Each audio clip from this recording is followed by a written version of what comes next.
Welcome back to Workers and Resources.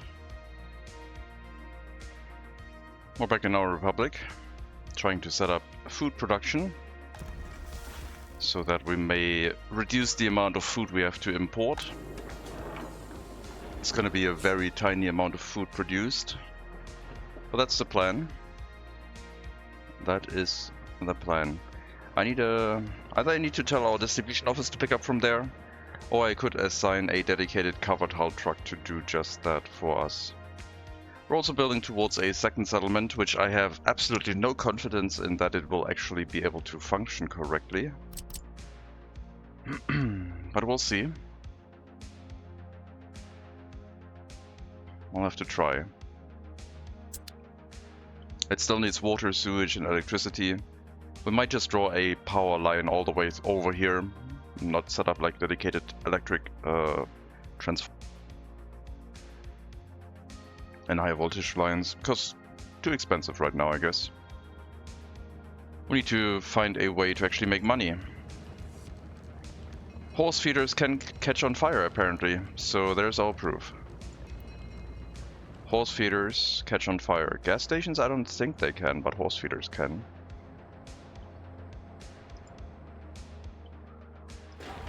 At least I don't remember gas stations being ever catching on fire. We have a small farm set up, a horse farm with 4 plows and 4 horse carriages. It's way too little horse carriages, I think. I was thinking of setting up another farm to have the plows in there, and should we just switch them over from like between spring for sowing season with the snow plows. And then, I guess I don't need a farm, I guess I just need a vehicle depot. Then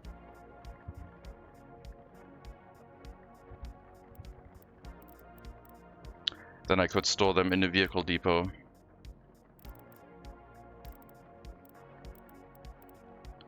We might also want to think about actually making our own horse carriages, because we already make wood.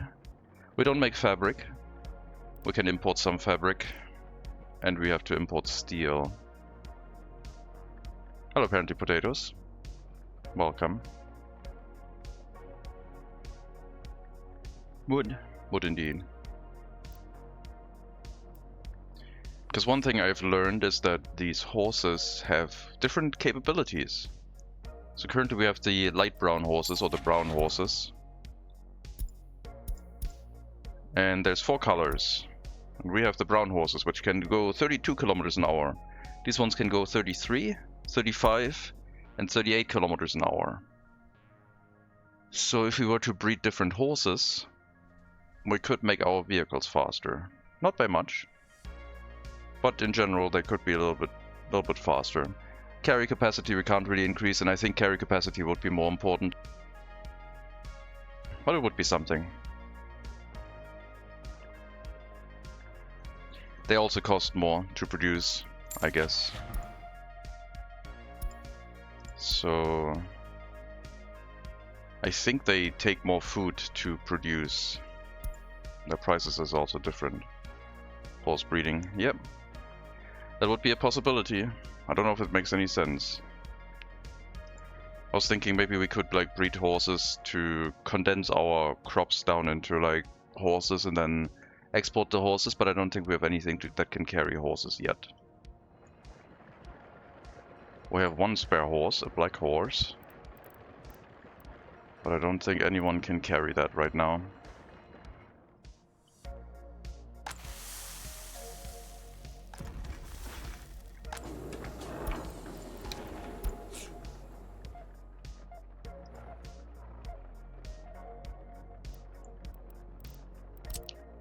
Yeah, maybe we just do the vehicle depot thing.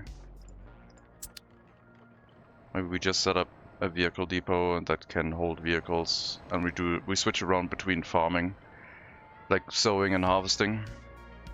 Do horses leave poop on the street? No. Time for more glue futures. Hello, Rickety Railway. Nothing we get from scrapping horses is like any value, I don't think. Don't think we get even bio waste out of it. Last time I tried it, it just made mixed waste, but I did not put a waste storage next to it and actually look what kind of waste it outputs. Definitely doesn't make meat. That one I have tried. Scraping horses. Yeah.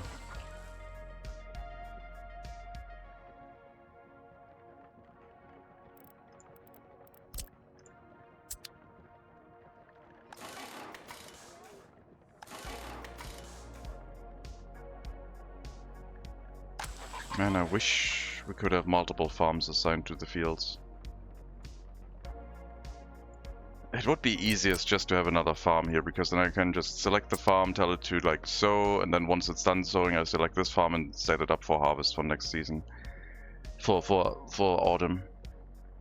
And then we could even like double up the harvest. We could have one farm doing the right side and one... I guess I could have one farm each side. That would actually make sense.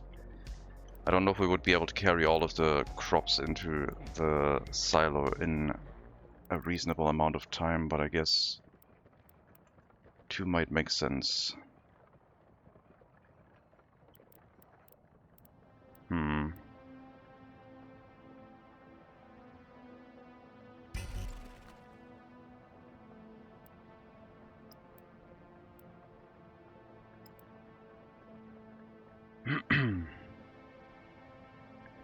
And then transportation from crops from here, back and forth. I guess that would work, yeah.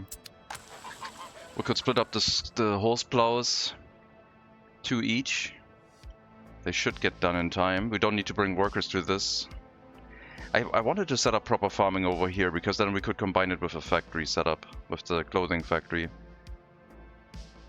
But this would need a large crop storage, because it would have to haul all the time to this silo.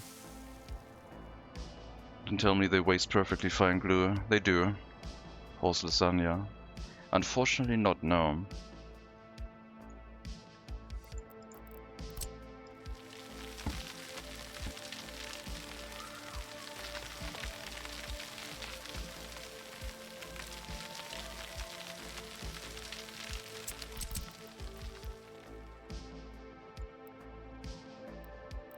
Oh yeah, this will work.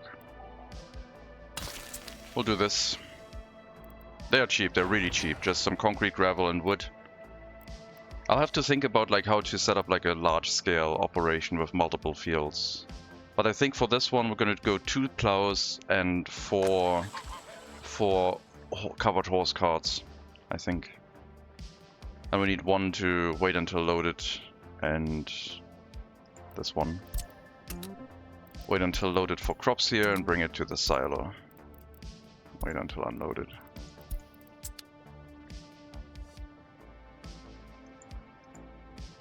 And if the production of crops is like sufficient, where we can see that we make so much that we... Like, the idea is to make so many crops that we can start producing our own vehicles and breeding our own horses, so that we produce our own equipment, maybe. But right now the main goal is to start feeding our people to reduce our monthly costs. That's the main thing. I have to start actually using it. I need 1 horse carriage. That'll bring the food from the food factory to the grocer.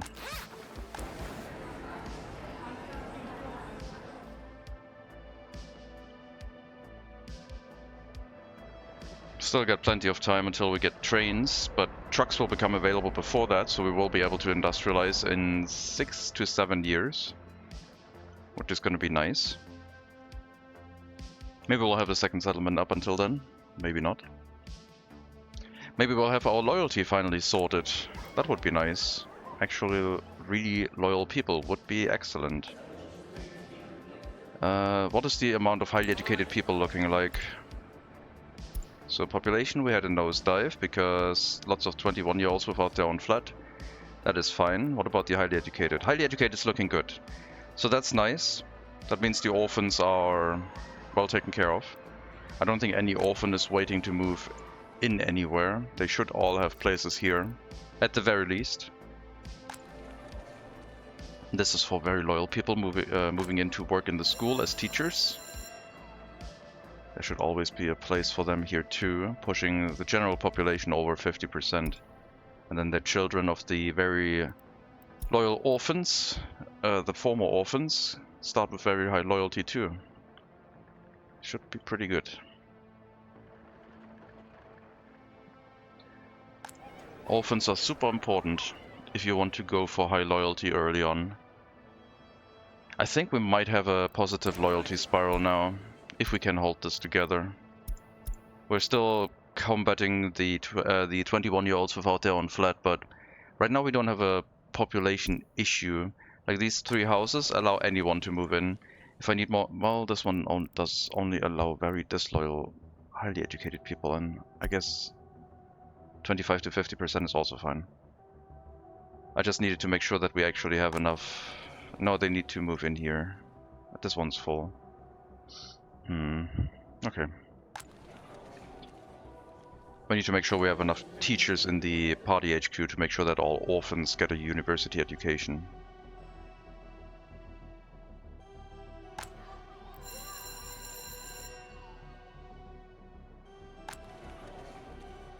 Only 2 highly educated people in here. Still is fine.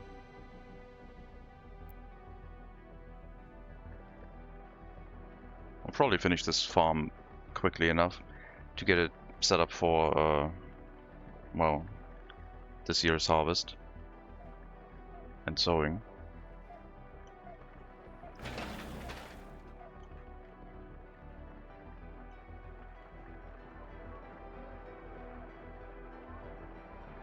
This is like the era of like really low density housing. This is where low density housing makes sense. Like visually. I think in game terms the medium density is still easier to set up and manage, but I mean low density is quite cheap. Especially the low density, low quality flats. These ones don't even require asphalt. All of these are quite cheap now. No asphalt needed. These do need asphalt, but they are relatively high quality housing. These ones are, well, they also have 85 and 80%, except the cheapest one. So yeah, we'll see if and how many crops we can harvest, if and how many fields we have to set up for crop rotation, because we might set up just a line of another 8 fields on the other side, where the future train track is going to be, to do crop rotation. So 8 of them one year, 8 of them the other year. If we oversow and we don't harvest everything, then the fertility should be good enough anyway. Like if we can't harvest it fast enough, then the fields will basically fertilize themselves without us having to do anything. But we do get biological waste out of this factory, I guess, if we wanted it. It's not a huge amount, so I don't think it's like worth collecting. But I think the horse plows would actually fertilize it if we were to dump some biological waste in here. So technically it would make sense to just keep it around, I guess. It's just very low capacity, I guess. Or we could import some cows that make us fertilize all the time, but running water is not something I have set up yet, and I kind of don't want to.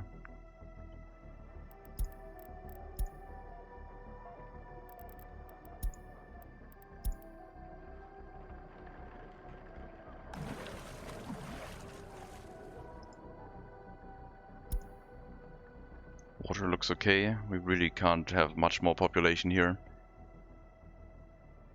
Unless we set up another like pair of substation and sewage tank. We do have capacity with our technical services. I mean, I have 10 vehicles assigned to it. And in total, 5 sewage, 5 water, and they're quite busy. I think having running water would allow us higher density housing. I think it might be possible to actually have a dense city, but you would have to run your own water. Because then you would only have to bring in chemicals, and that one you could do to a warehouse in advance. And not just when the sewage piles up. But yeah, the settlement is not next to a water source, so we can't really discharge sewage easily.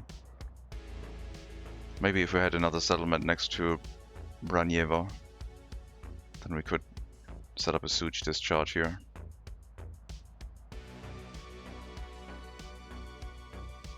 It's also January. I did not export any wood last year, so now I have the opportunity to change one thing about the trade deal we made. Our export of wood to the east can now either change the resource, the direction, or the border. So logs to the east as export could change to boards to the east as export, which I think makes sense. So we'll change that to boards. And then I need my horse carriages again to do the export for me.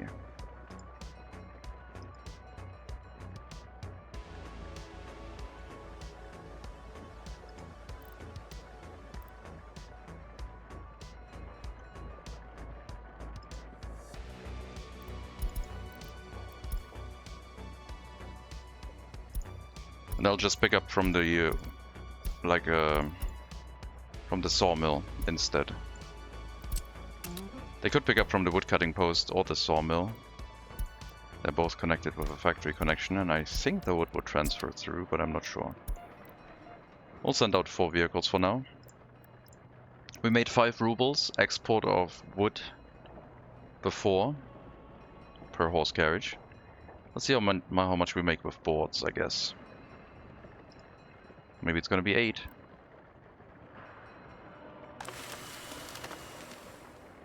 Definitely something for our workers to do.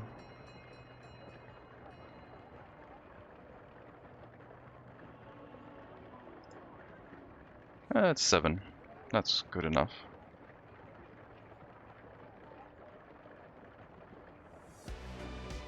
Almost, probably 50% more profit per horse carriage now.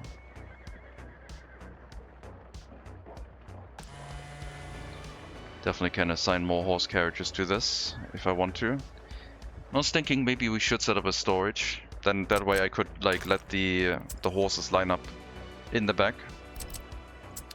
Instead of a free storage, we could put down a open storage with factory connection. Slightly behind the back with a road, meaning it's out of range of the main access, I guess. I don't know if this one can catch fire, but I assume it can.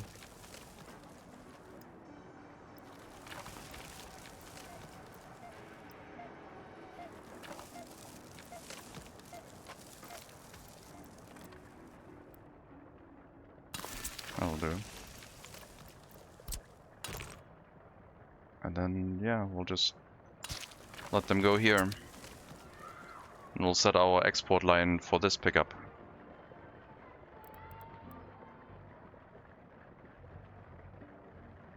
And then we can have a line of vehicles waiting here, I think. Not blocking anything going to the logging camp and or sawmill. The export route would then be off the main line. And maybe we could just get this one out of here. I don't know. I like this still for the construction offices, I guess.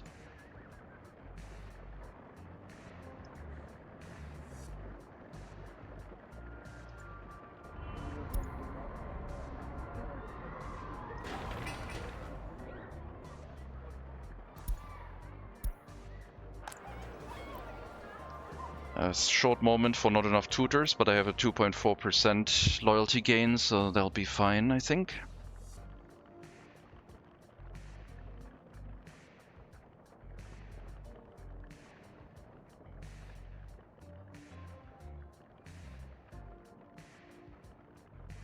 Yeah, the extra orphanage dealing with like the ability to make enough tutors is not really necessary if we can make sure that the school is actually functioning and pushing up the general population to 50% or higher. Ideally at 60%. I need more teachers. Go work in the school and then anywhere else. School, then orphanage, and then anywhere else. Make sure we have the teachers in here.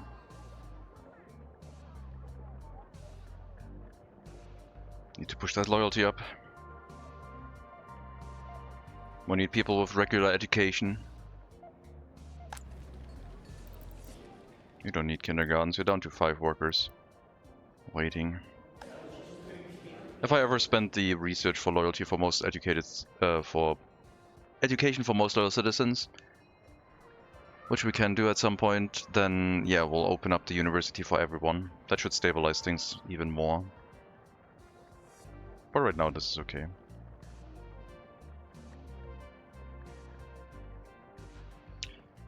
Okay, farm is set up.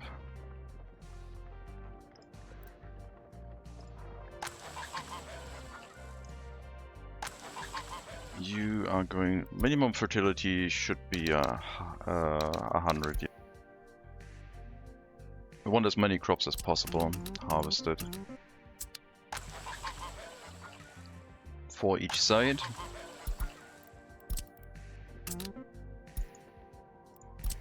We'll do 1 horse plow, 2 horse plows for 4 fields.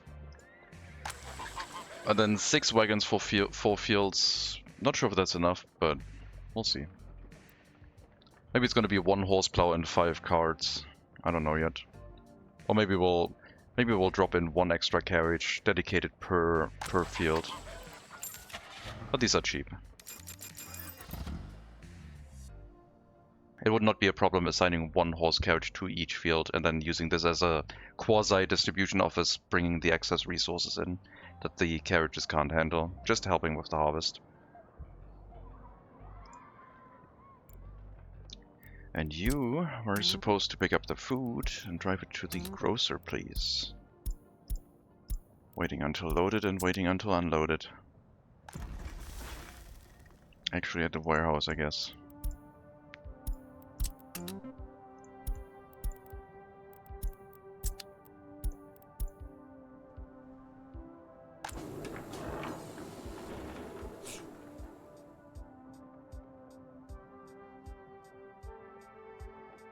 Can't wait for trucks.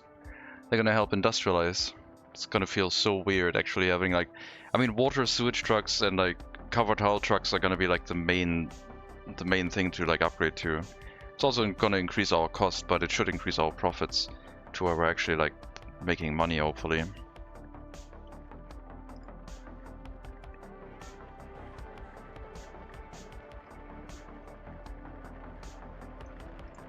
We're gonna move these in for export as well.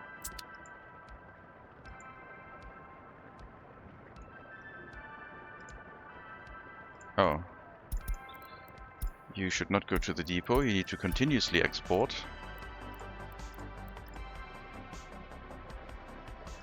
I'll give you 4 more vehicles. No. Let's go up to 6 and see what it looks like. Like I said, I don't want to over-export. I want there to be too much wood.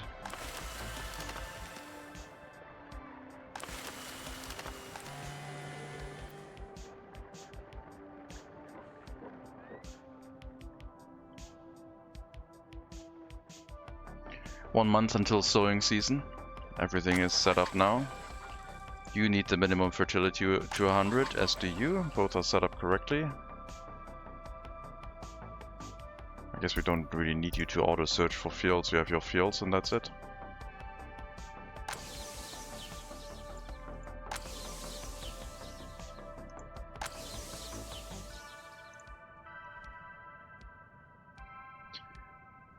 Hi sir, is everything stable? Hello Tumahai. For now it is. We'll see if that stays the course. Population count is not stable, like we have a lot of 21-year-olds without their own flat, but I mean it is stable. It's like going up to where it is supposed to be, pretty much. Filling the rest of the settlement with loyal people. Maybe it's not stable yet. I mean, I think this is holding steady because of the loyalty decrease from the 21-year-olds without their own flat. Otherwise, I think it should be pretty stable. Let's see. 3 flats. So yeah, this one is for highly educated with low loyalty. Not super low, but low loyalty. This is for very loyal people. There were a lot of regular educated citizens in here, but now this is for university educated. So I expect this one to empty out slowly. But people with very high loyalty should always be able to find a place to move into. And this is medium loyalty, anyone. So this is anyone over 50% loyalty, working in the school / orphanage. Mainly the school right now, because that's gonna provide us with enough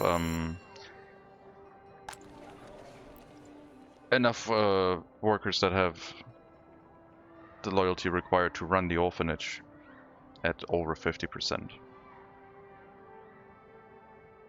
So that's what we're currently doing.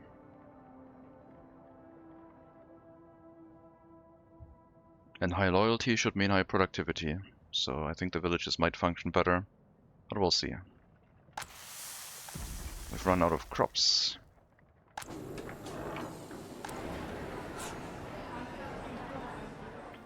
And now I'm transporting food from our own production into the grocer, very slowly. Could have one extra horse carriage, I guess. But then this parking space would be filled completely, and I think, well, one is not enough.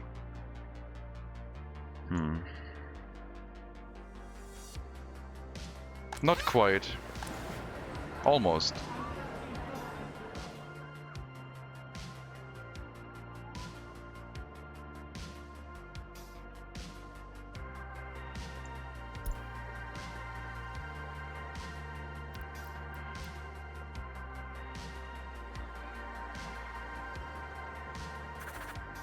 Okay, you're gonna pick up food from here too.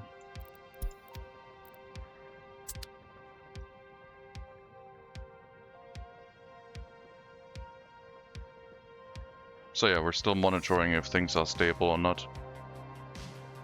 Pollution goes up during winter, which culls the population a little bit. Like the disloyal people in this building get cut down quite a lot.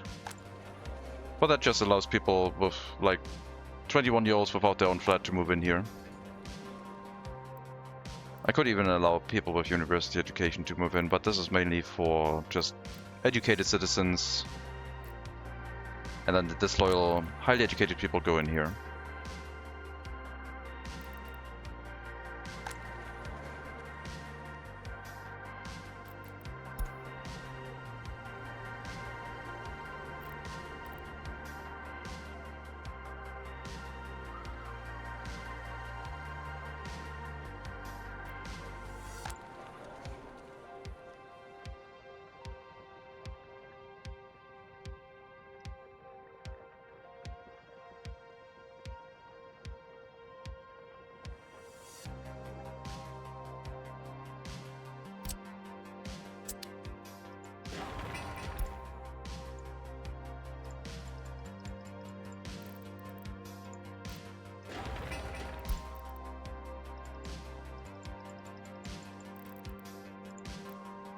Set up the... No, not the heating plant, not the heating plant, sorry. Not that one.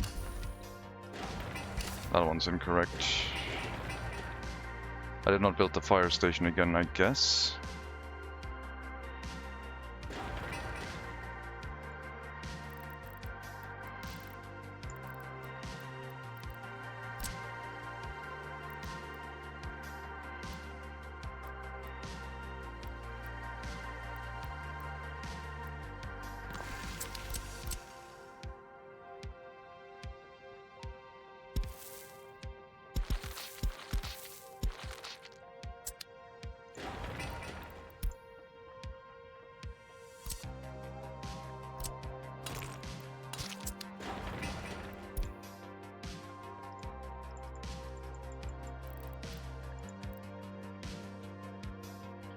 Build the bus platform and the fire station. They should not burn down.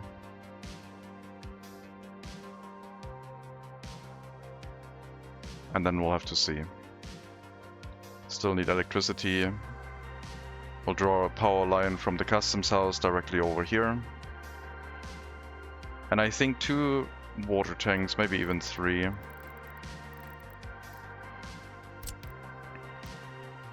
And the same amount of sewage. Although, for sewage... no, that's too far. I mean, I can make a sewage discharge and tell them to deliver it there. So we don't have to export it, I guess. Sewage was 750 rubles. Sewage was more than hazardous waste and mixed waste combined. Maybe I need to have a sewage discharge.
Don't think there's any point to these footpath connections, but at least they'll look nice, I guess.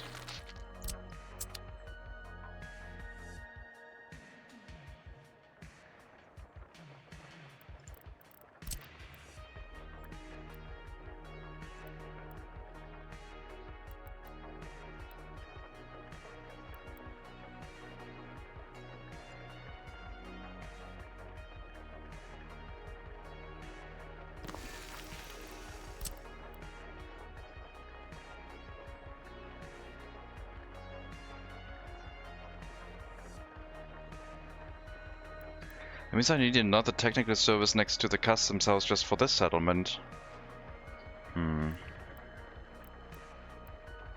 We don't have a water storage with like a road connection, do we? No. That would be great, because then we could send trucks to it, or like horse carriages to it in a line.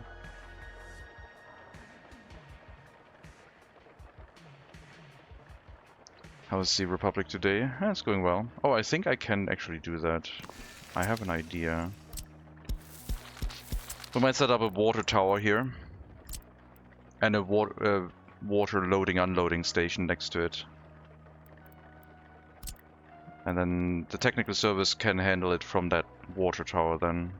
The sewage they'll still have to carry away to the customs house, but at least that way we could run a route of vehicles to the water loading unloading station continuously.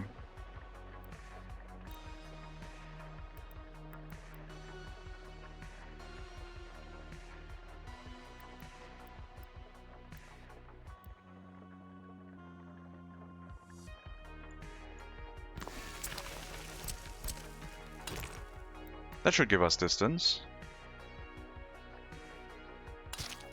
That way we could run water more reliably, I guess. We're not gonna hook up the water tower to the substation, because then they'll start consuming it as if it was running water. But the technical services can pick up from here.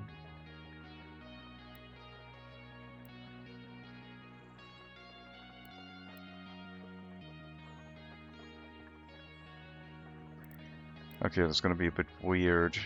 How do we do this? With a single... It has to be a circle, which means the pump is just gonna run into a continuous loop.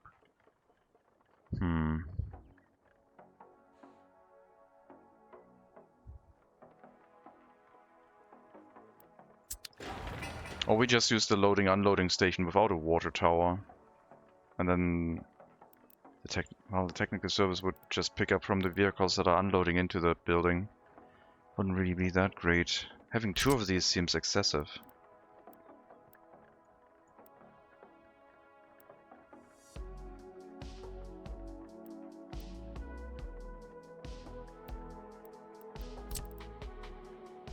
I mean, if you run a small water pump, I guess the power consumption wouldn't be too high.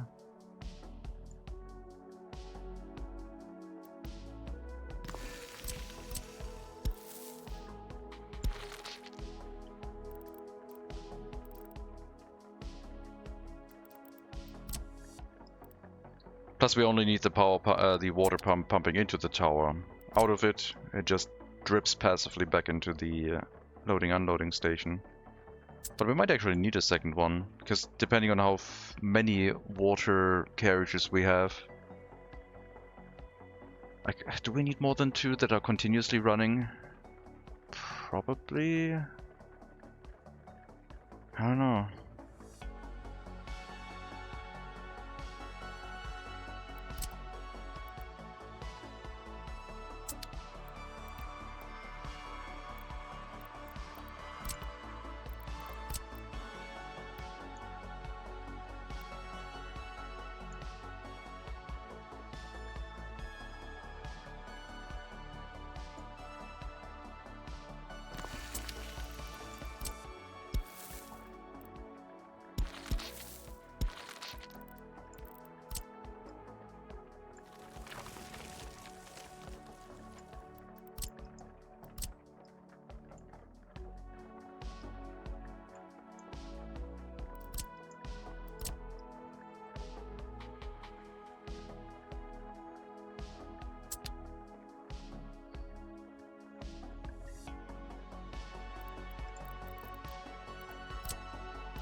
Maybe that's the thing, we need to actually reach out further with reliable water and sewage.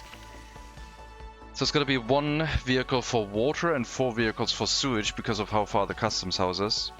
We'll definitely get a second substation in. Each.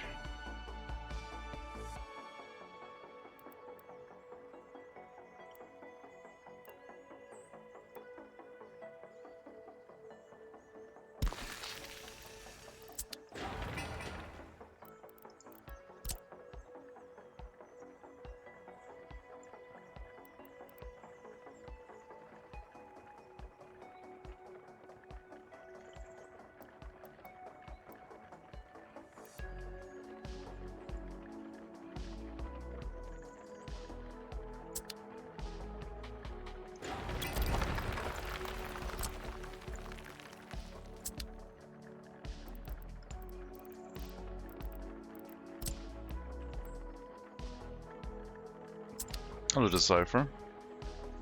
Welcome. Indeed, I am still alive. After my excursion yesterday. There was like 30 people. It was ridiculous.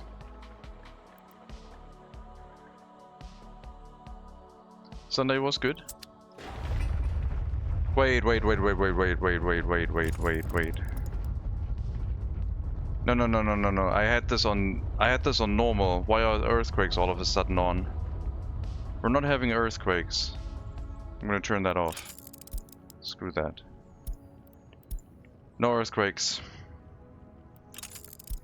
That was a setting that was not supposed to be on.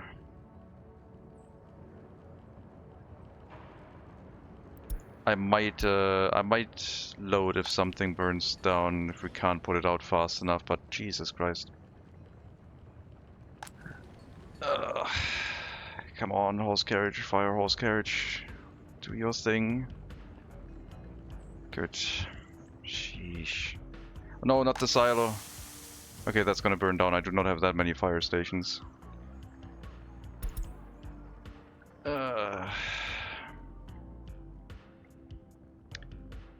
What exactly were you on Sunday? Did you already talk about it? I have not talked about it. I'm gonna load a save. I think this is gonna collapse, unless it lucks out. Because earthquakes we definitely deactivated at the start, unless I forgot about that when I restarted, but... Okay. Yep. I'm loading that. Not having that. Alarm, alarm. Nine. I was at a shooting range. I was shooting stuff. Hello Burns. Hello Eskimo. Hello Thunder. Welcome. Hello Decipher. Yes, just like that.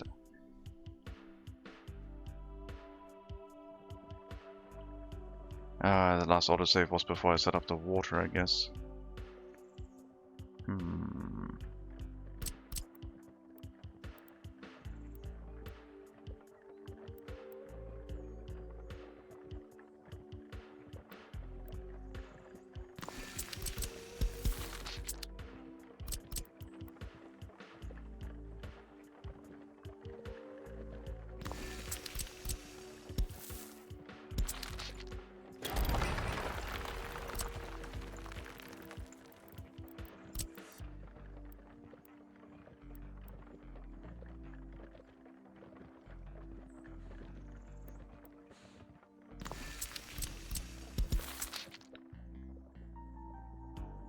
Yep, I shot a variety of things.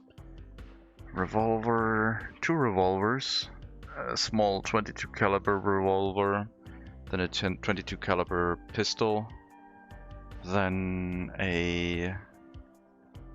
What was the next one? Was it the MP40 already? MP40 in low caliber, an AK-47 fake thing in low caliber. I shot a Glock 9mm before that, Glock 17. And then at the end there was a revolver with 38, 2 types of 38 ammunition. I actually have the brass still here. It's what is it?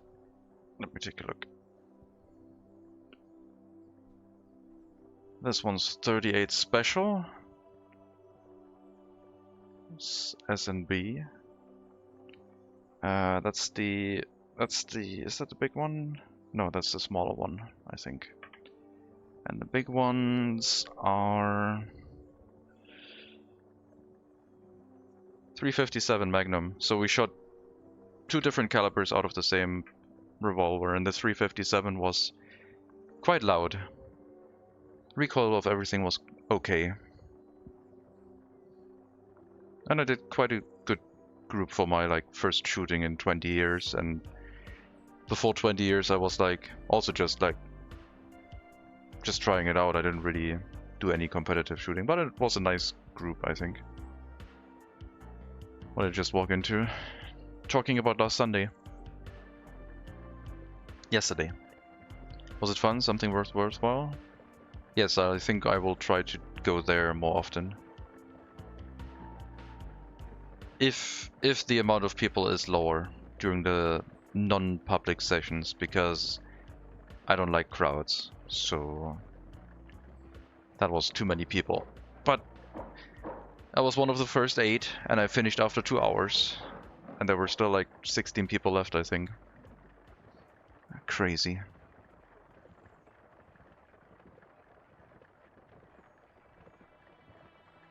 I don't like crowds. No. Unlimited power, excellent, yes. Hello Simon. Welcome. Deviate Fish. Welcome to you too. Right, water tower. Let's change the direction of this building.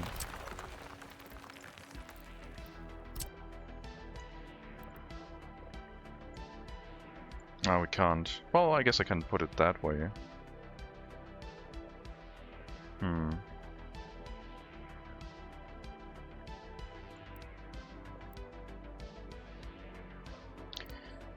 Then I would go through the bus stop. I don't think that's ideal.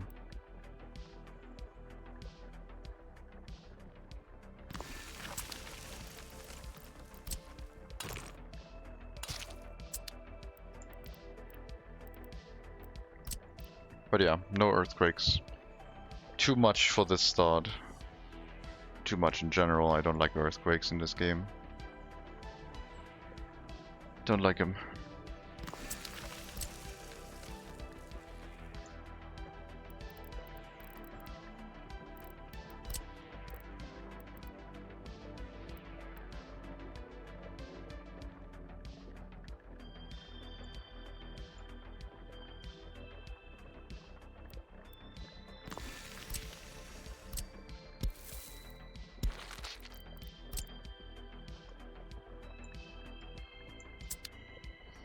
Okay, that would be the base setup. Unload water here, it gets pumped into the tower, then it goes back to the loading unloading station. It's going to be a loop that it pumps around in, and we'll have the ability to pick up water from here, which the technical services will do.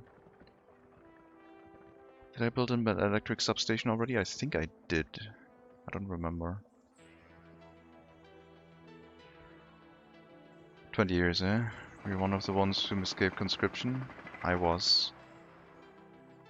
I never got to go to well, I mean, yes, I was ausgemustert.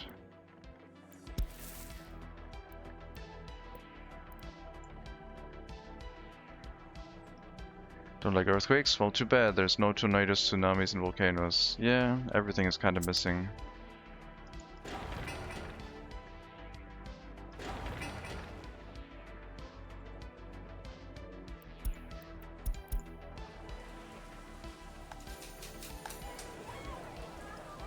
Come on, hold steady. Sheesh.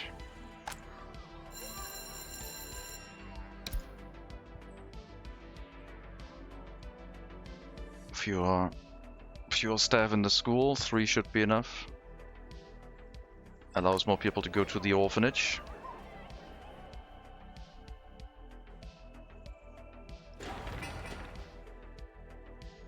I don't think I've placed a substation yet. An electric substation.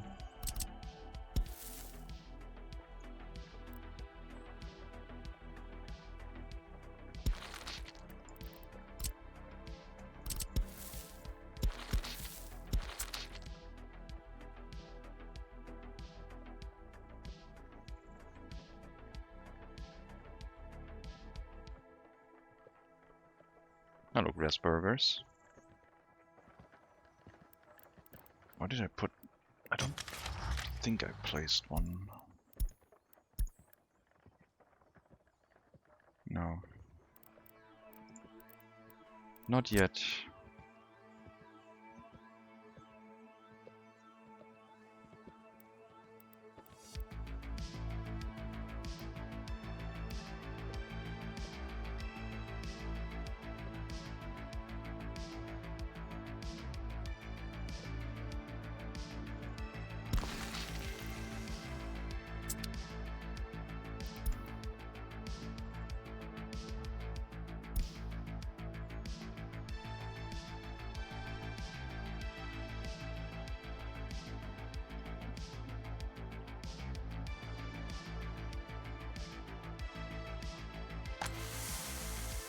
Earthquake burning down our grain silo. The earthquake was over there, and this one also caught fire, because why not? I don't know how it caught fire, didn't have any grain in it. Sowing season? Are you already done? Oh wow. Yeah, I think like 1 horseplow is probably going to be enough per farm. 1 horseplow and then 5 carriages, and then we'll have to see how many fields. So we'll probably set up 2 more farms.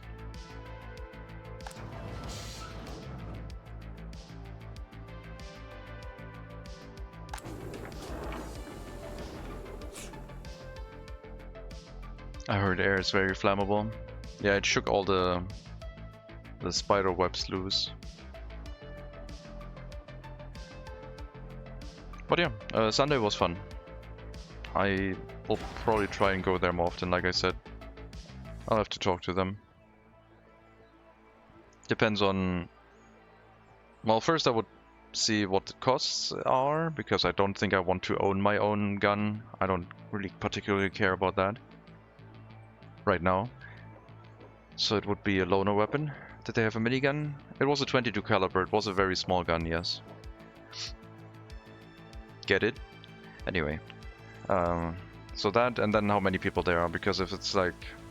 If there's also 20 people shooting whenever they are doing private shooting sessions, then that would also be probably too many for me. It didn't look like they had a lot, but I don't know.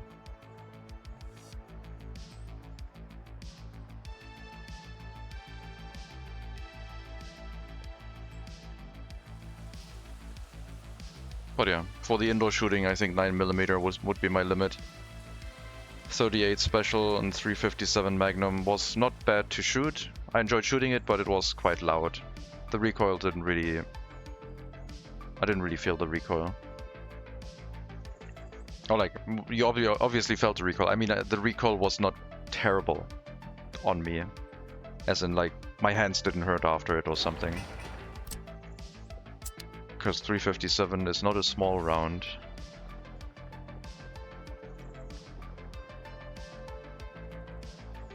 I guess 38 Special was also fine. Oh my god, I can talk about guns now. I can talk about actually shooting stuff. Didn't get to shoot a shotgun. They don't allow shotguns in the small building. I think a shotgun would have been eardrum destroying, probably. And yeah, I couldn't shoot a rifle caliber, but who knows?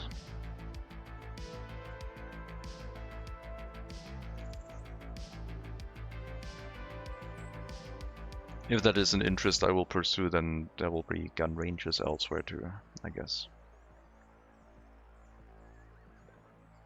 That's not really pertaining to workers and resources, because technically I don't think those...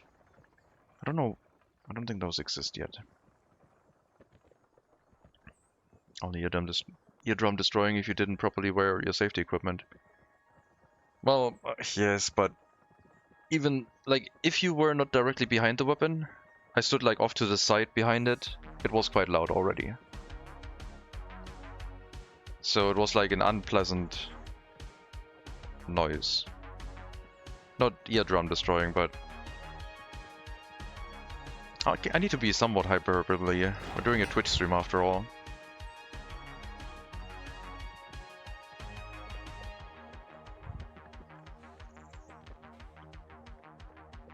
Hello 50. Welcome.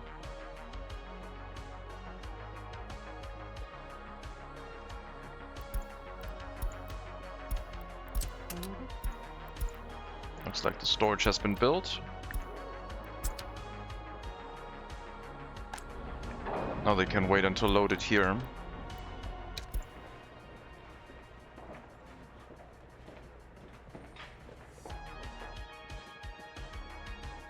Off to the side, we can have a bunch of horse carriages exporting.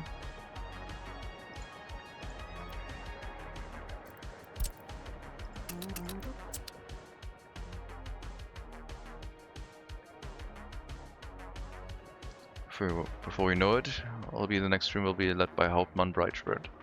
I was planning on doing a virtual reality shooting range stream today in the afternoon, so basically showing what I did.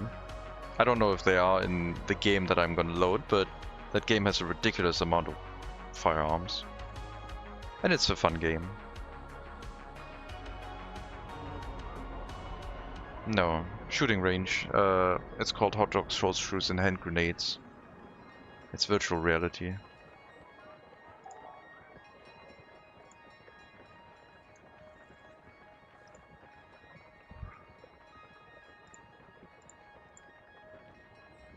Has so many guns, all realistically simulated.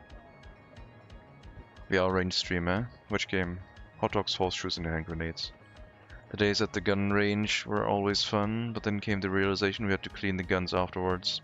I must say, I am actually looking forward to the idea of like everything that isn't shooting the guns. Like I'm thinking of a gun like a meditative kind of thing, like just like sitting down, cleaning the gun and be done with it. Because I don't have to do it, I want to do it. Which changes the mindset, I guess. That game? Yeah. That game is excellent. Is the reforestation a thing in this game? Well, we do chop down the trees over time.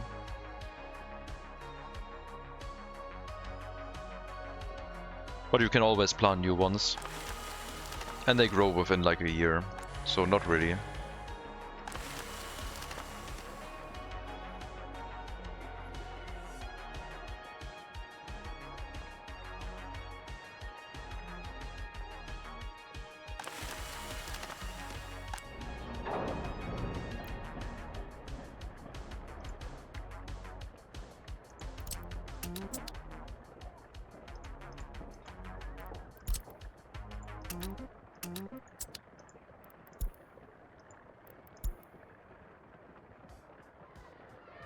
Clutch's emotional support MP5. Am I hearing someone from the Royal Armory right now? My god. Those videos are fun.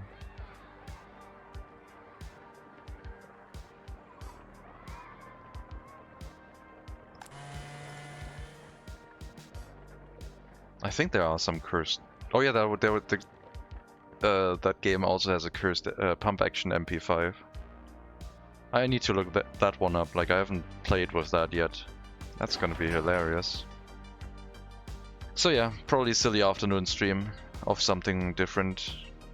I also bought Stalker 2 because I want to play some shooting games right now. I did upload my the shooting group I did in my Discord. So I uploaded the what's it called? The target, I guess. Everything within the 7 circle or smaller. A lot of hits in the 9 and 10 circles. But it was only at 7 meters. But for the first time, and rapid shooting especially with the rifles, it was good. I was so good at shooting, I only got my marksman badge because of the Panzerfaust, which was fun as heck. Oh, Panzerfaust shooting, wow.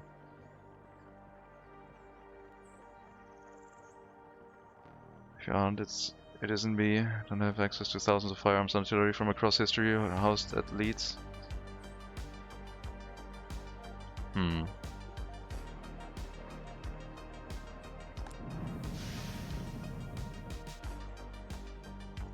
Grassburgers is sneakily the actual, like, works at the Royal Armory. The house of the museum of... I don't remember the actual phrasing, but I guess you wrote it.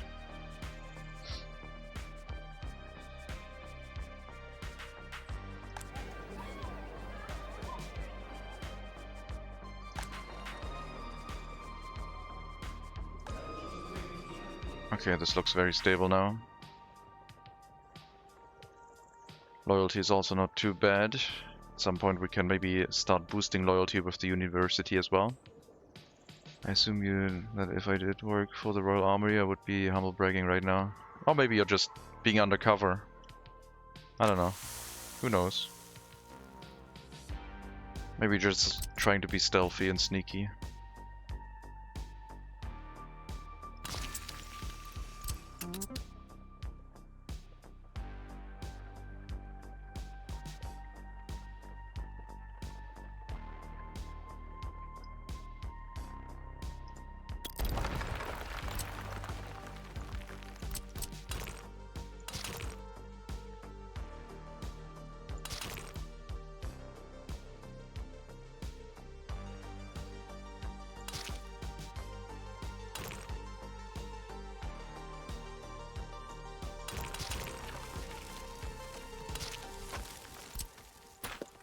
But yeah, it's not for everyone. Not everyone enjoyed it. Some said it was okay, some said not really for them. I think the cost is probably... like, the advertising said shotguns and rifles and like stuff, and then you only got to shoot pistol-like calibers, so maybe people were disappointed with that.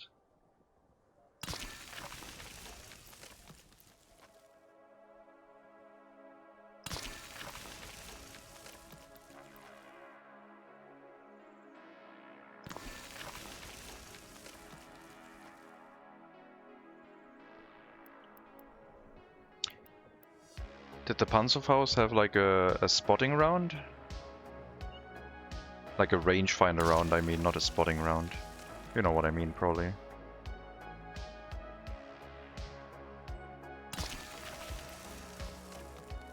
So like a rifle round that is zeroed for the range that the Panzerfaust shoots at.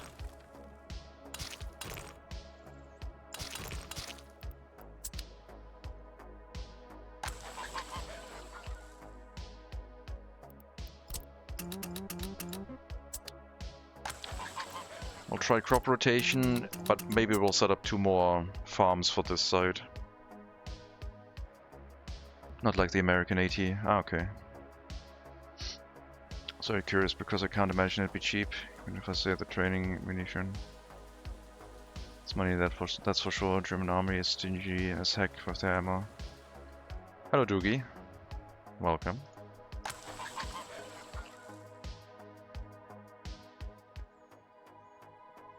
Do you have a train refueling station set up, if I may ask? Well, with the coal train you can just put the refueling station directly on the main line. So you need to plan it in advance, I guess. But if you don't plan it in advance, you could put it off to the side, I guess. Diesel works similar. You can also have diesel on the main line. But if you don't want to refuel on the main line, you would have to put it off to the side. And then it behaves like an industry. Do we have any space here? Here, I guess. So let's say you have like a train track that goes through here somehow. Double track is what most people do. And you would want to put a refueling station in. You can put it here. And then give it enough distance for what the max length of your train is. And let it enter from either side. So if you say you want to have like 150 meter long trains, you give it that length. Plus the length of the station, and then you connect it to the train tracks again. And then put a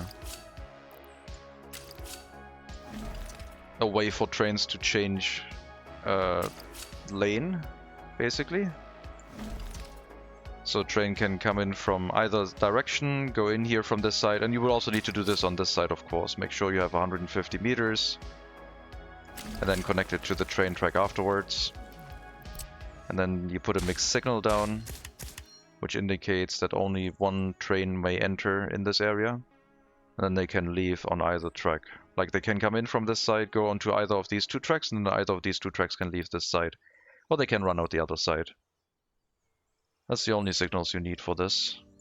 And then depending on what you want here, I guess you can have trains waiting on this side. And then I guess exit signals if you want them.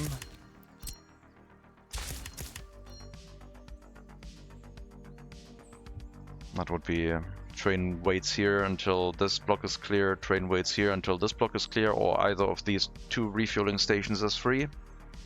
No train is allowed to wait on the yellow part of the track until the... Like, no train is allowed to enter the yellow part of the track until the next block is clear. Next block with the next block signal. And if you don't have that much space, then you can also do something like... You just...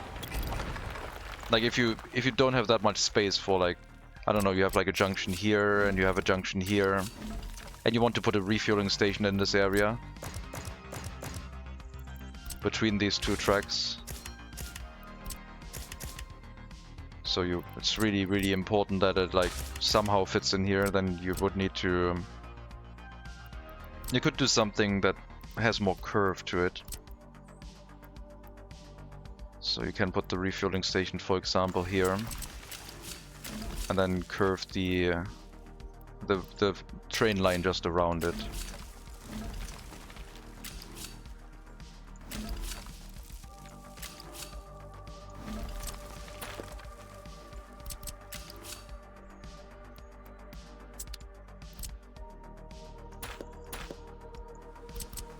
Oh my god, this looks horrible. Let's do this inner loop first. So you get something like this.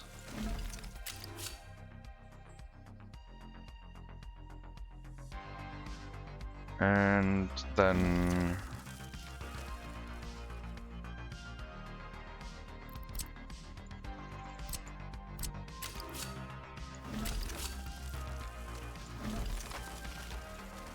you do the other side.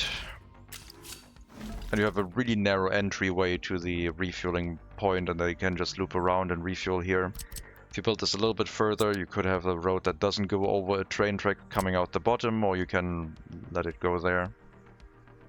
But that way will allow you to have a refueling point in a really narrow space. If you want to do that.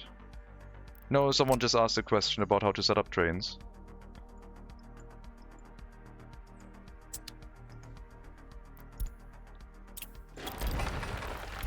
Hope that helps, Doogie. Hello, Blinky Bear. No trains yet, no. We don't have any mods here. Except Time Master, I guess. Hello, Project 7. Welcome. Just show it. There's no guide online? I think there's guides for that, but... A train is basically like any other stop. Like a refueling station is like any other stop for like a warehouse or something. It's like a junction. You just need a junction with enough length of track behind the junction to actually park your trains. Time Master, are you holding the years? No, we just started in 1900. Default start is 1920, but I thought that would be too short. Your first mod run, but not so modded? Well, I did run workshop maps already.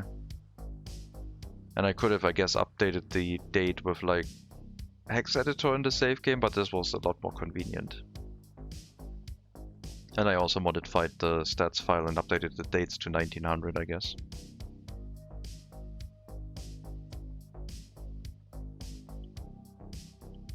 But otherwise, other than that, we don't have any mods. I'm gonna be interested to see how these work. I think it still makes sense to maybe have like two horse plows, even though they were done really quickly. Just because they're then done really quickly and the harvest can start much earlier. Like they're already halfway grown in May. Really quick. I like it. Let me reassign the fields in order, I think. We also have to bring workers here, like, to actually harvest the fields. So I need, like, buses, which I have.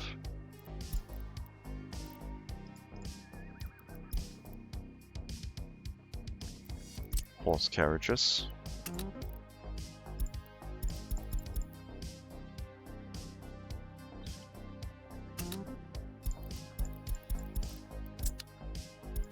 Line spacing does not really work well with horse carriages because they don't go over 30 kilometers an hour, so they don't properly line space.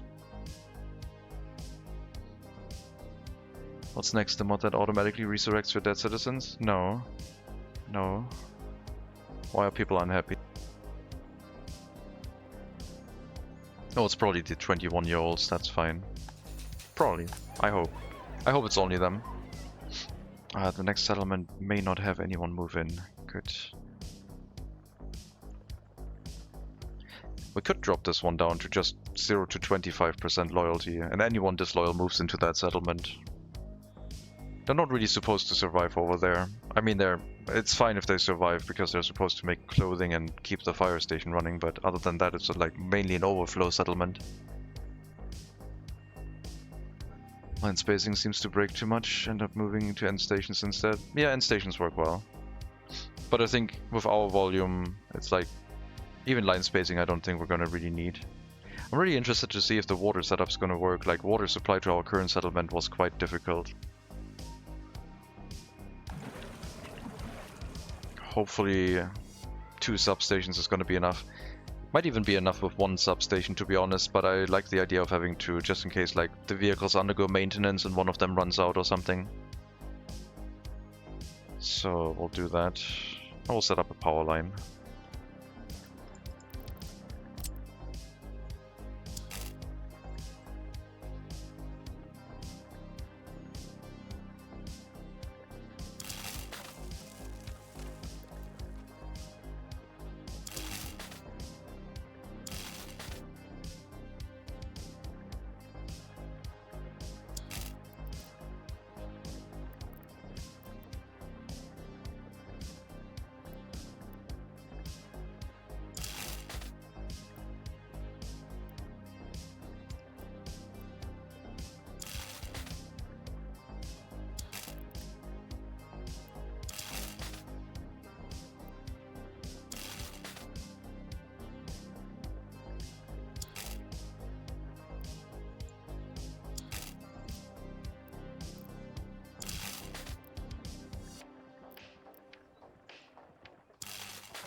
can tear that down once we have like a proper power line set up.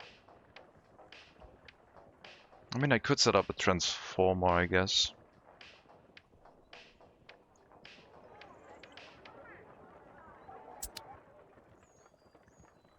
Maybe even another fire station. I like the horse fire stations. Can have a lot of them, they're so cheap. Spread out individual fire trucks in places.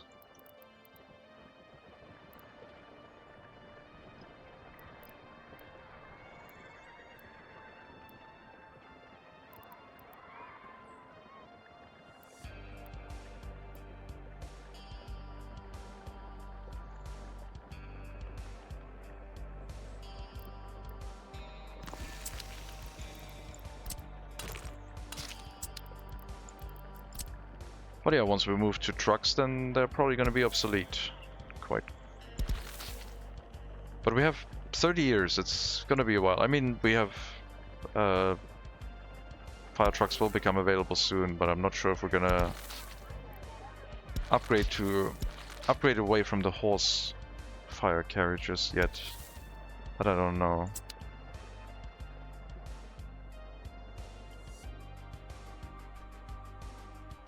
I'll build a transformer, I think, and then we'll supply the power to the Republic that way, and we can put down underground wires at that point. So this will have to wait, I guess.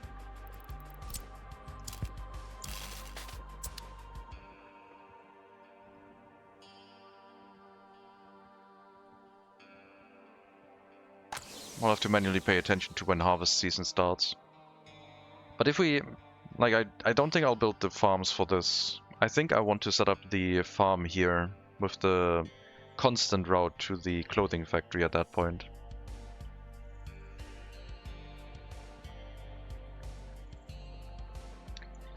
I wish the flipped customs house wasn't so slow.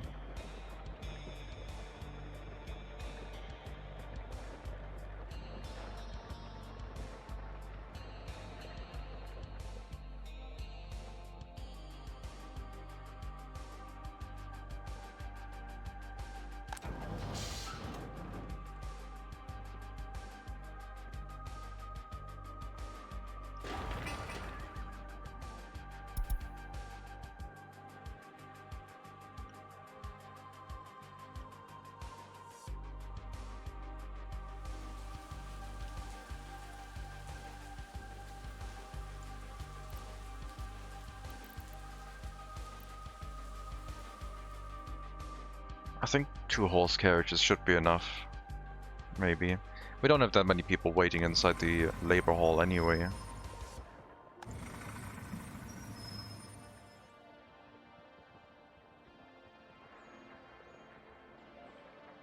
But the harvest didn't seem to go that slowly. How do you like the DLC so far? I liked the DLC when it came out and they just kept adding more and more stuff. I really like the way this plays now. You really gotta be like careful with how you expand your city or like your villages, because like just supplying 500 people with enough water and food is like something different. When you say harvest season, my mind immediately goes to the festival, aka the Red Hour, aka the concept behind that Rick and Morty episode.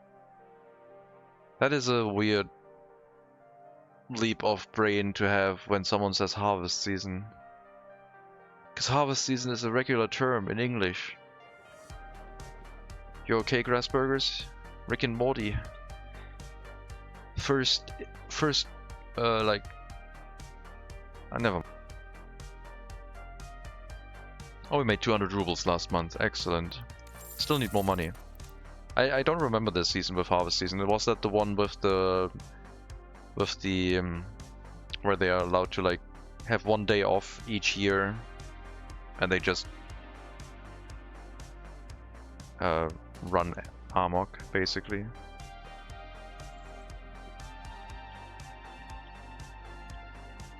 Oh, this is all thanks to Landrau. I don't remember. I'm sorry.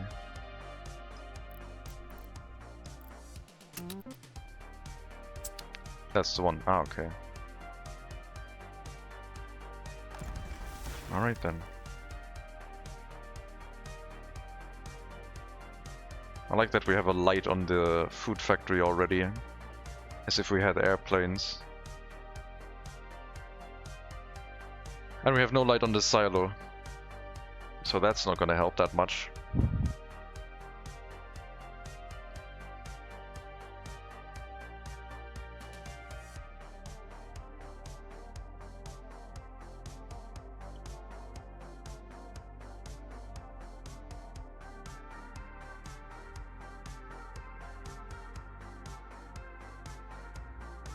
One horse carriage per field. Should be fine.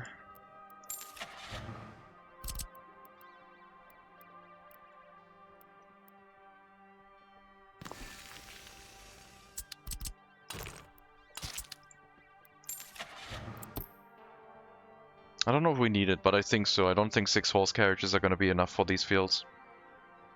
Taps into the pre-modern agrarian concept of worship, agate, lottery, wicker man, burn the effigy to ensure bountiful harvest. Right. Basically, what's it called? I need to look up Google Translate. Superstition. Yeah, superstition basically.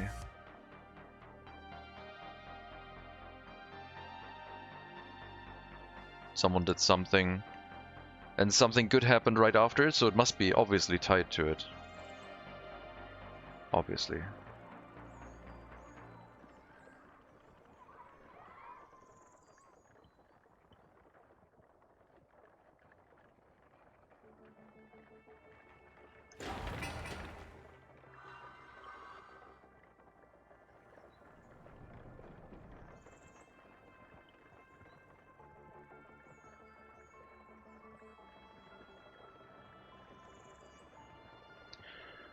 I will need a switch, otherwise we're gonna have a problem later on.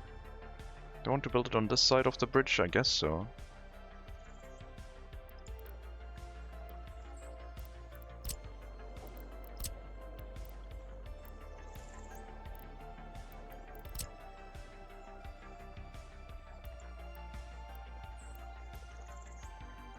Kinda need to be careful not to make it get in the way of the future train tracks, but that's probably fine.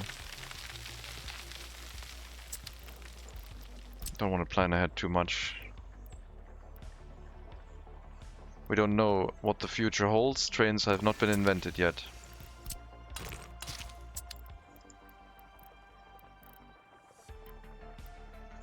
And we surely never will need more than 4 megawatts of power.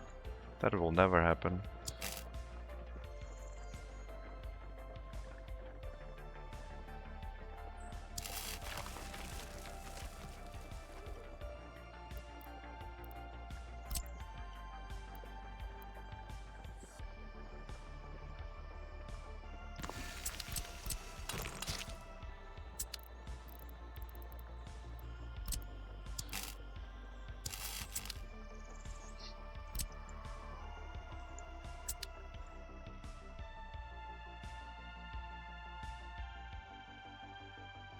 Train tracks come down here, curve around, maybe curve around through here too.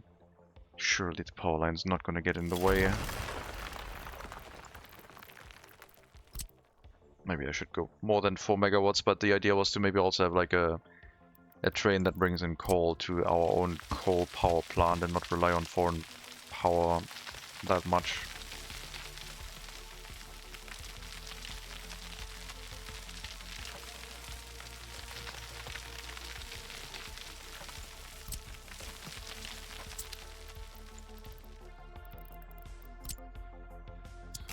I'm gonna regret this so quickly.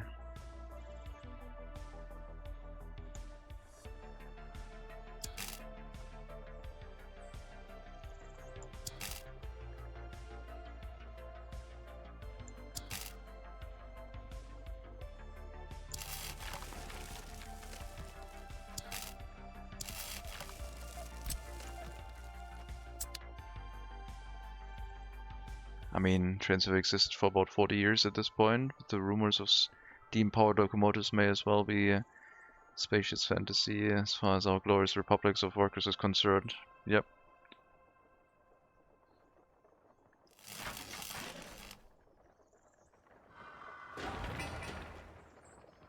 I need more horse carriages again for covered hull, for open hull, I guess.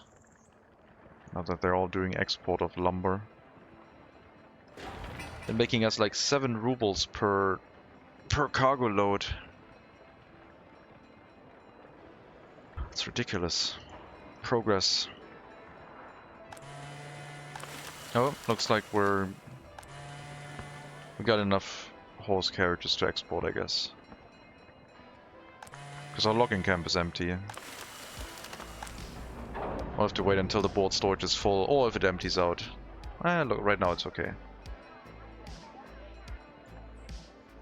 I like these simple open storages with no crane. They're so nice and cheap. Only groundworks, nothing else. And they have factory connections. Like for delivering resources to a production site, they might be the best thing ever. July, 84%.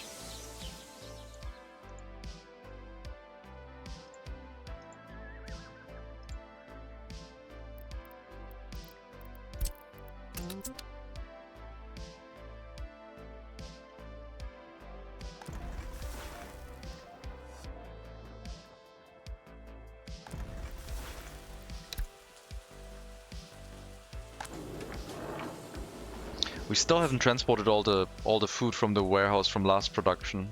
Sheesh, this thing is slow.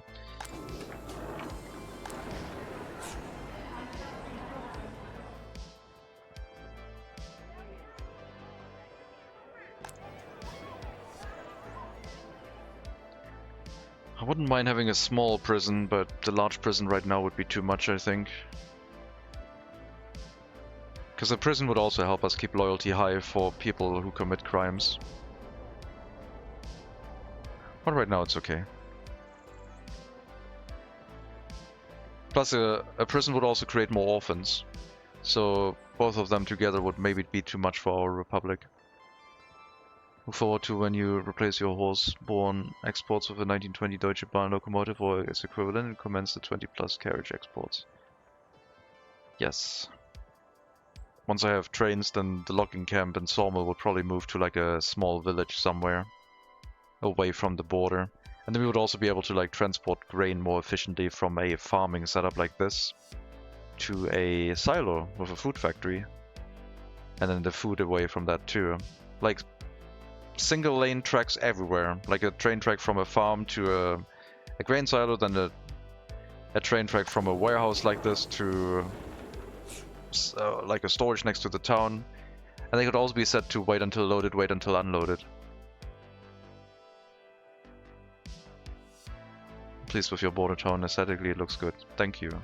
It has that old charm to it where everything is like grid based that many people use, but it is quite chaotic still. It's not super well planned out, but I guess that's what I do.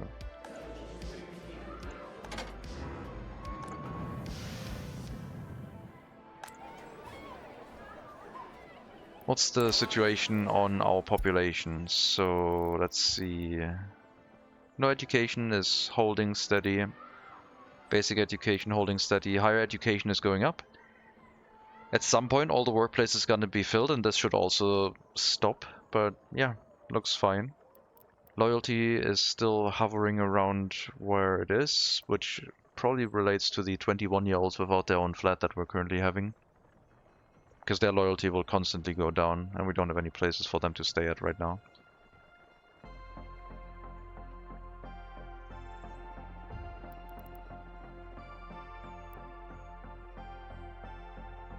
Crime is becoming a factor. I don't know if crime lowers loyalty, I don't think it does. Has an organic disarray despite its grid layout.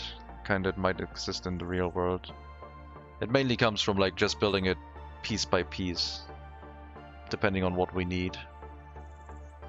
Which I like to do.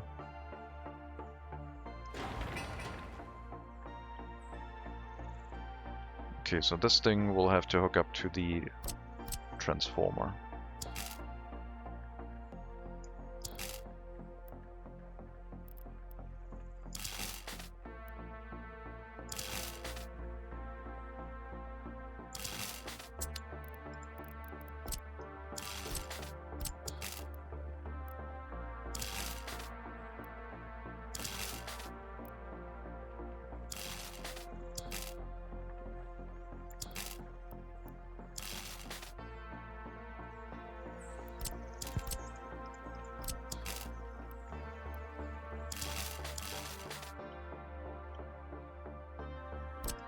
We'll do that, and then bring a power line to the settlement from the transformer, I guess. Probably underground.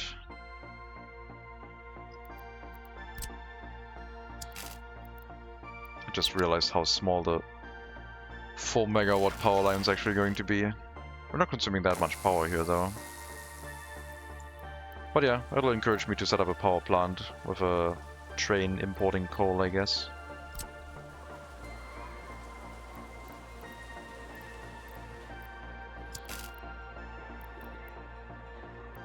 Right.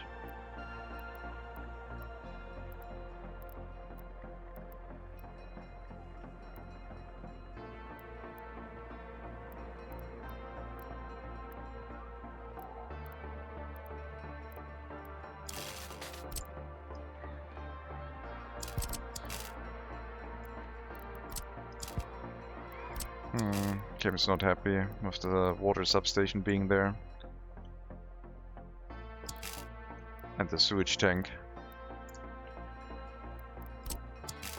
I mean, I guess I can make above ground power lines again.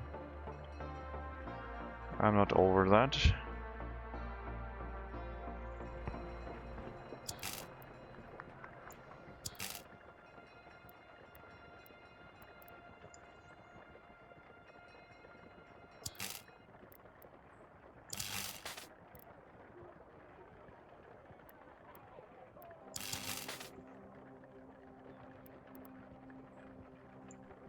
That is so jank.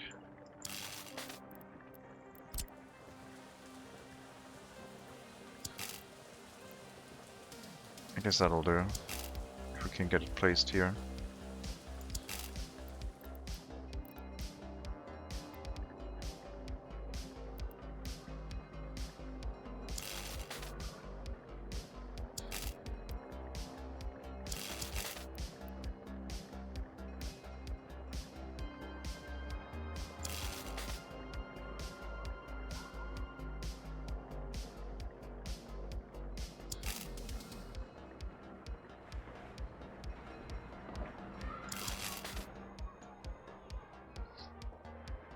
Train tracks have to go through here at some point.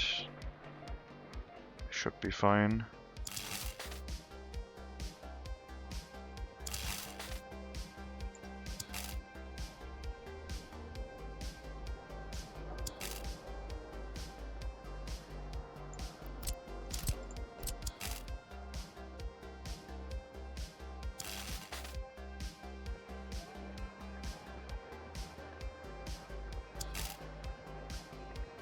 How do we make this look pleasing? I don't think I can fit a power pole in between the roads here anywhere.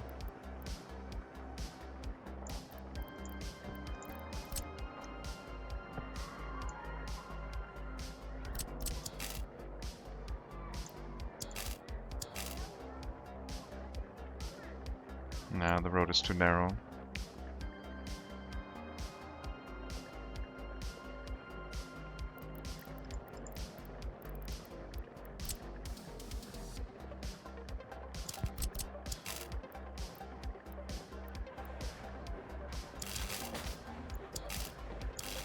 Go all the way across, huh? Low-hanging power line. I guess that'll be fine. Sure.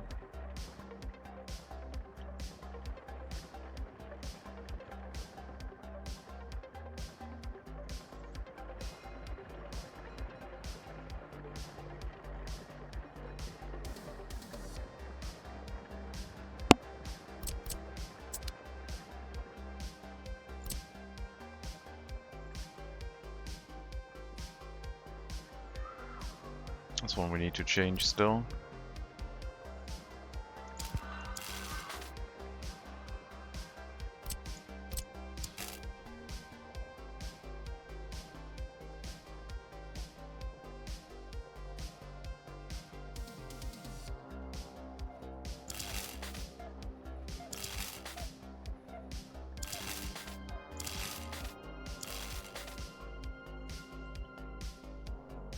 That'll give us room to run the train tracks, merge them before the power line and bring them back in. We'll set this up. And then we can tear down the power line going directly here from the customs house. In case we want to produce our own power, then it would arrive here first before it goes to export, I guess.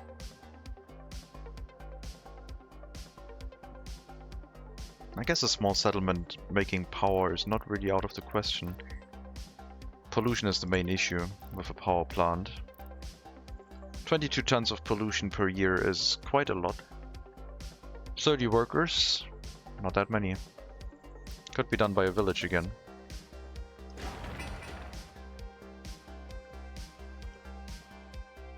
Uh, 31st of July, we are going to start harvest. You know what? Give it a minute. Let the other horse carriage go ahead a little bit because we can't do line spacing right now. If this works well, then we might set up an end station just to like set it up correctly. To have these ones spread out a little bit further. But yeah, thanks to the bus stop, they'll only go to the fields that actually still need or already need harvest.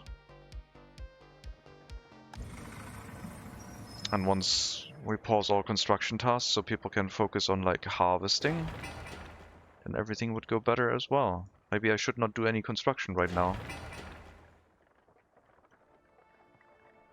It's maybe not the right time. Everyone needs to focus on harvest season right now. Pause. Pause. Pause that one too. Everyone who's like normally going to a construction... Well, I mean... I could also... Nah, I don't want to micromanage the construction officers, I guess. I would have to set them up to not do building construction. Just maintenance.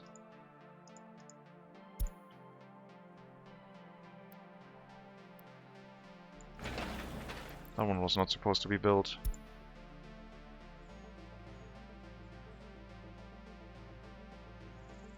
Well, I guess if you're already bringing the people here, sure. 10 workers.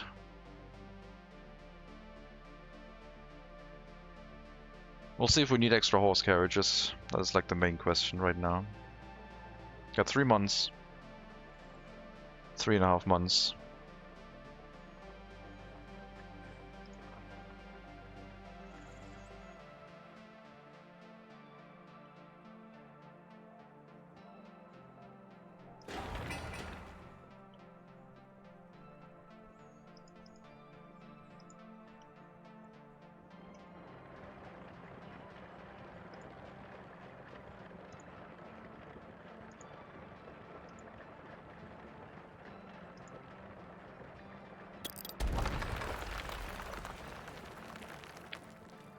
Which construction office was the horse carriages anyway? This one. Yeah, you're not auto-searching anymore. You're going on to a dedicated assignment group.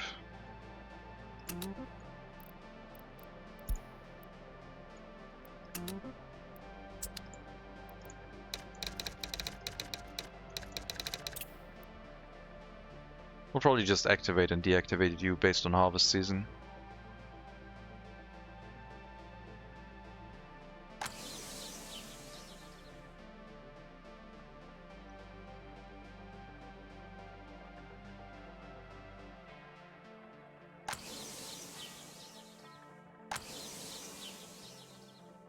If we hit 10 tons of crops in any of the fields, I'm gonna get more carriages, I think.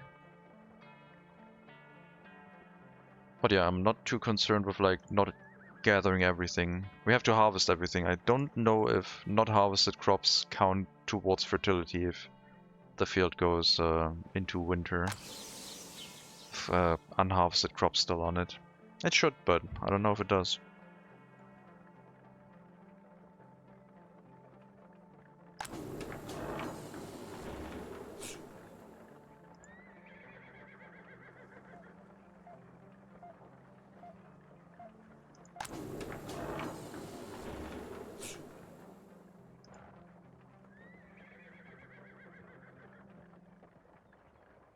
Factory connections in this era are probably very important because they have no real throughput restriction. Do I need another horse carriage here? This is mainly supposed to be a buffer storage for the harvest, but it does need to transport a lot.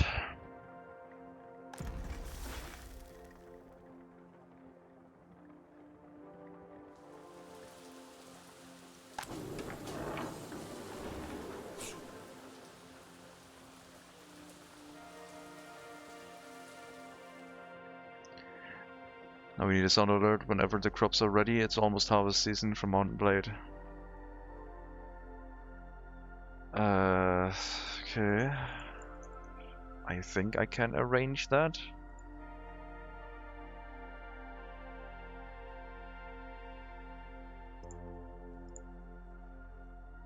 Let me see.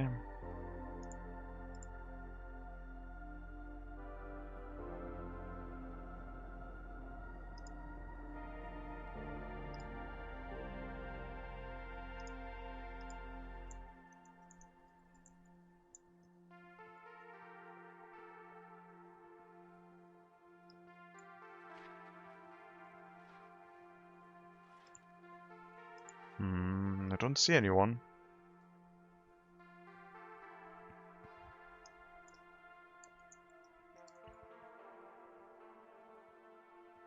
No, there's just Mountain Blade flutes. That's not available, I don't think. At least not on sound alerts. Guess not. I thought that would be an easy one to add, but apparently not.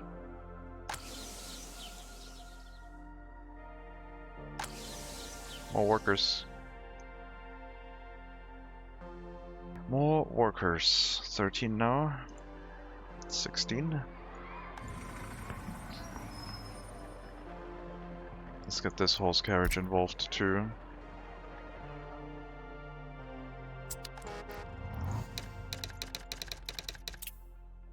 There we go.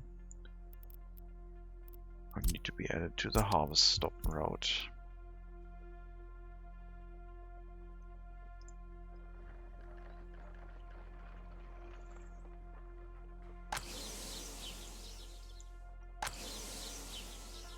So far the farms are keeping up, but we're almost through August already, and it's 4 fields each is a lot.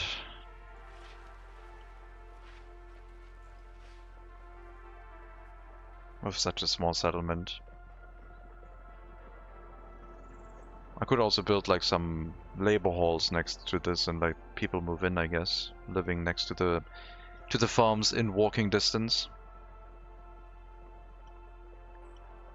But no, I think we'll set up the fields here, or at least the farm out of this way. This side first, and then this one. We'll see how many crops we get, I guess. The Mountain Blade flute sound would certainly do the trick.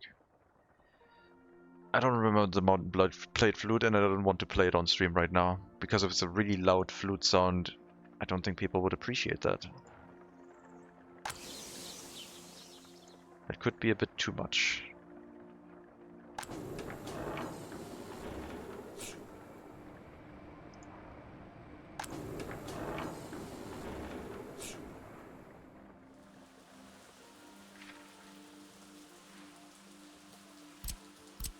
Yeah, on the other side, I guess we could have the farms directly feeding into the grain silo. And then the connection from the grain silo to the food factory is the question. Do we relocate the food factory or do we just transport it to the city still? It's not that expensive, but it was still an investment. And right now, when we're not making any money yet, I'm not sure if I want to like tear stuff down and rebuild it that often. Except for the above ground power lines, they're quick and easy to do. I have not made a demolition office yet.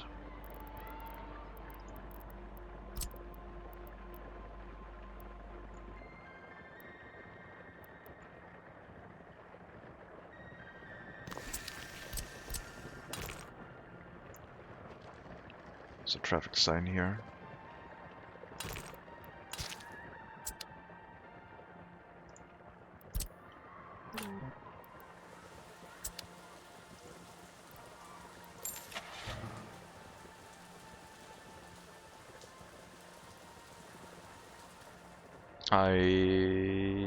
Yes, I have put the modified horse waste wagon back.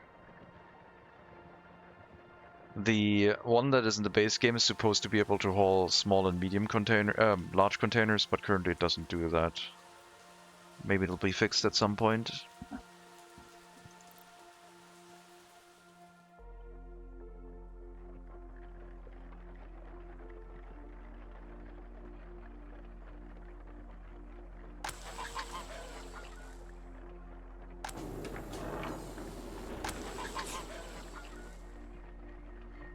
Oh yeah, they're also unloading crops into the farms as a feed material. I guess that is a side effect of this. They are feeding their own horses, which is nice.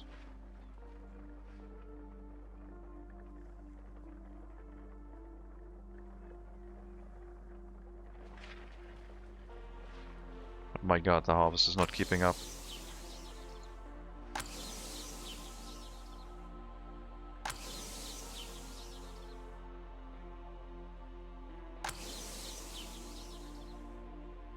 I mean, we still got 2 months. 2.5 months. Yeah, 2.5 months. It should be okay. And then the rest will go back to fertility and we'll do better next year. Happiness at 58%. Loyalty went down to 41%. Not good. But the universities are working alright. It's got 28% highly educated people, so that's not an issue. 46 highly educated people working and living here. The super loyal building has 10 of them, which are working in the school, I guess. Oh no, this one is any loyalty, any education level. You got some 100% loyalty university education. That'll bring the school loyalty up by a lot. Whoop the peasants rebel into the fields then. Who do they think they are? Yeah, we need to increase serfdom, I guess. Serfdom is not high enough.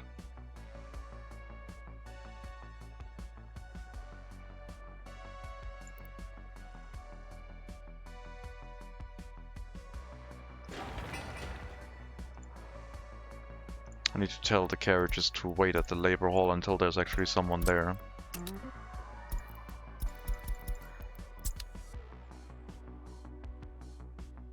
I think I like the labor halls now. Mainly because they really...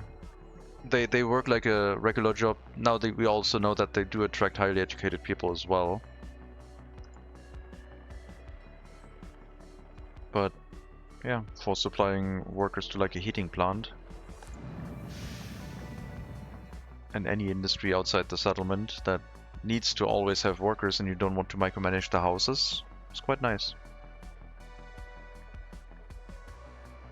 We still need to build up the heating plant for the settlement.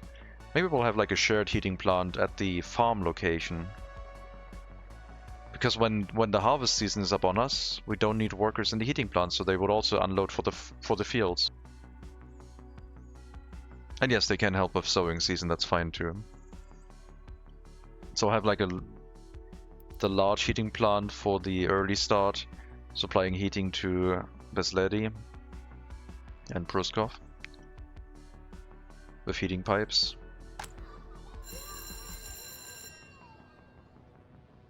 That could work.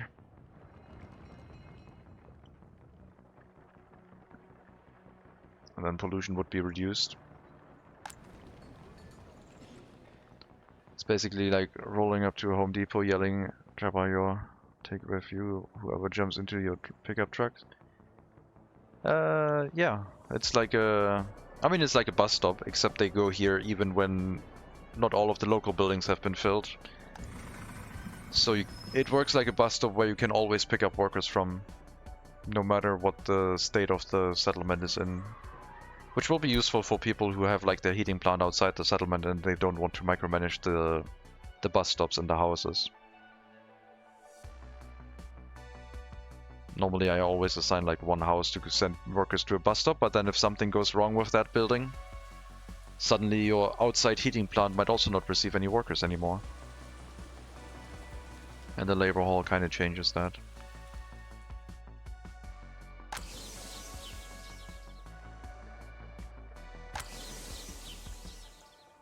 I don't think I need extra horse carriages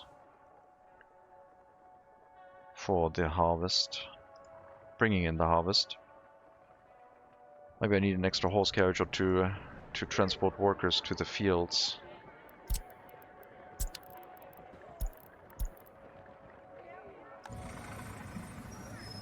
Need to pick up as many people as possible. You're building plumbing. You're not supposed to build anything right now.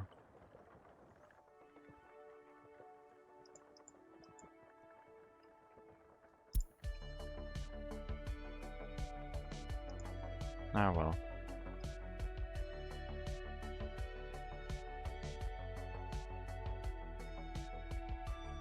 Now if only we had a DO for citizens. I mean... You do have for construction tasks, but... I guess technically yes, you have to assign your workers with lines, not with distribution officers.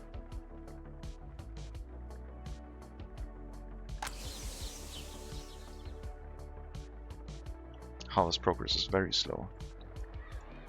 Another horse carriage, let's go.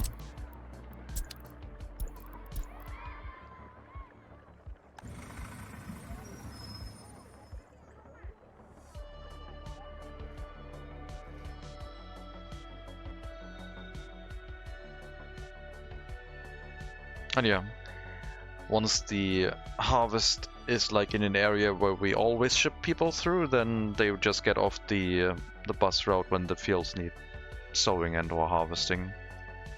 And we don't have to micromanage it anymore. So I think that'll be alright. Not sure about the food factory thing. I'll probably have to move. But this was the closest I could build it up to maybe alleviate some of the imports we have to do on food. Not export, import. 28 tons of food this year. Last year was 77 tons, so we reduced the cost a little bit.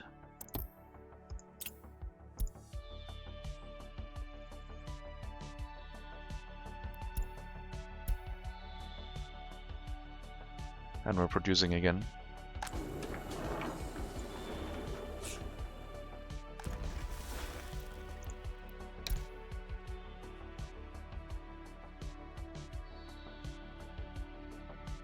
Yeah, all of the setup will probably have to move to a more sensible location.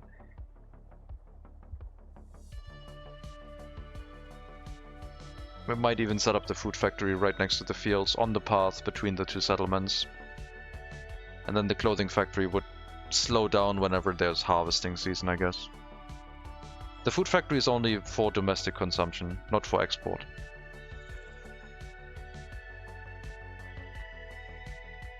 Would also need a distribution office next to it, so it can bring to the settlement.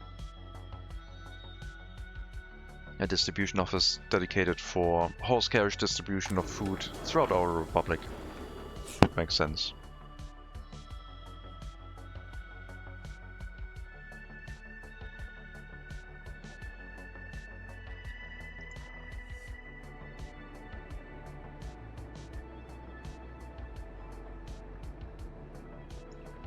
Oh no.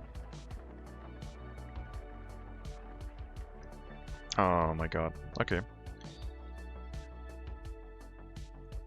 I didn't realize they didn't even account for that. Okay. I'm gonna have to make a screenshot of this. One would have assumed that they would have tested that, but apparently horse carriage is going into the halls here. Clip through the roof because the horse carriage is too tall.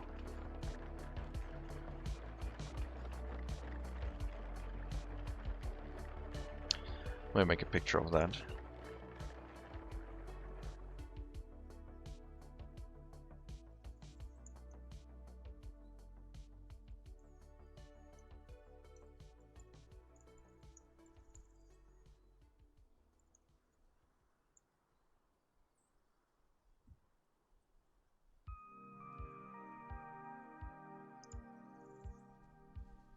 So many updates for Tower Networking Inc. too.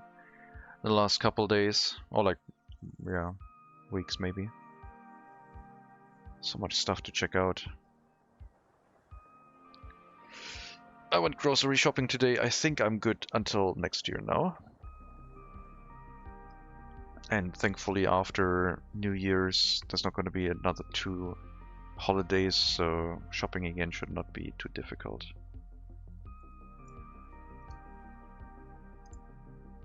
So Wednesday and Thursday it's like off, and then Friday, Saturday is open again, which is going to be nice.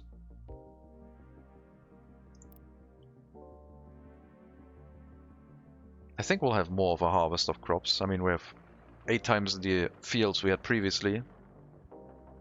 If we get them half or 3/4 harvested and the rest goes back into fertility, I guess that would be fine. Then next time we'll get even more crops out of it, and then we might need the carriages.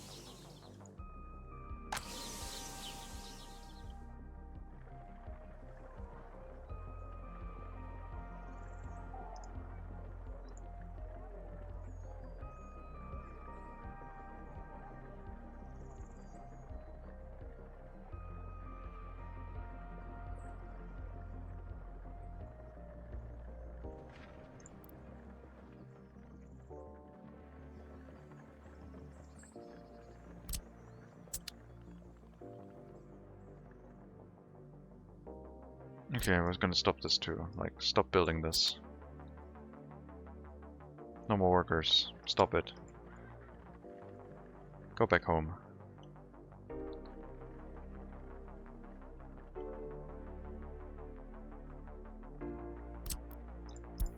Well, actually, I mean, it can be built. It should just not be assigned for actually building it up. Resources can be brought here, that's fine.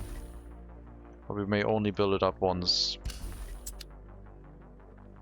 harvest season is over. We need all the workers in the harvest season right now. How's the loyalty looking? Everyone here is still maxed out. Could do with a couple more teachers, I guess. Very good loyalty here now. Excellent. Kindergarten? I mean, we're pulling out more and more workers, so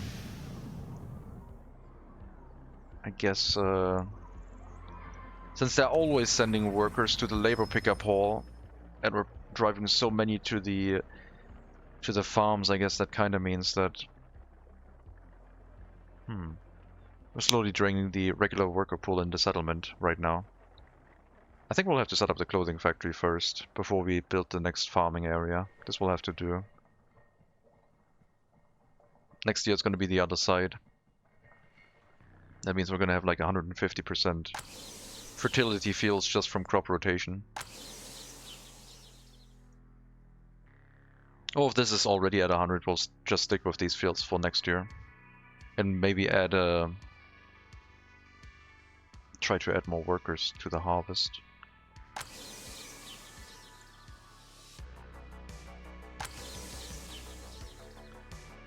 I'm gonna bring in some horse carriages to help.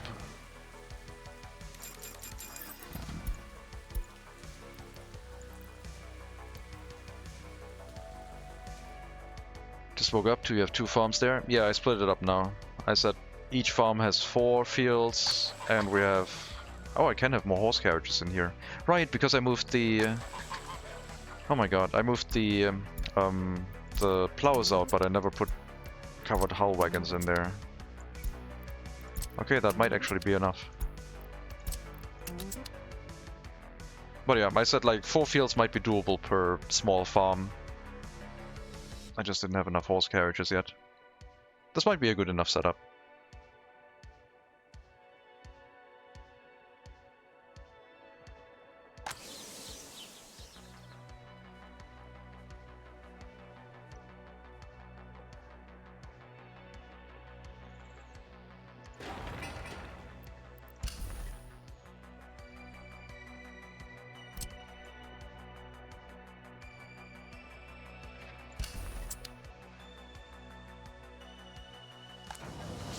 I mean, you're also not really supposed to send workers to any construction task, other than maintenance.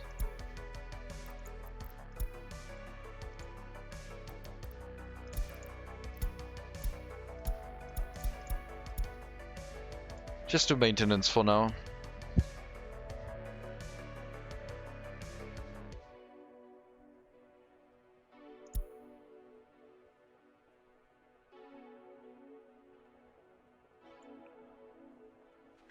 Because you would like, you have horse carriages in there for sending workers in, so we can't use you to help deliver resources, I guess. You're only supposed to do the maintenance.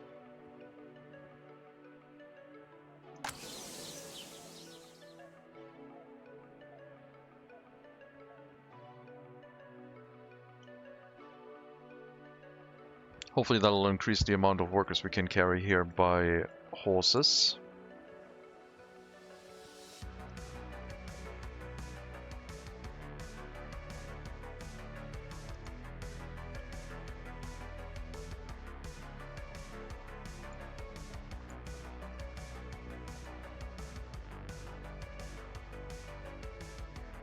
And now we have 50% more horse carriages inside the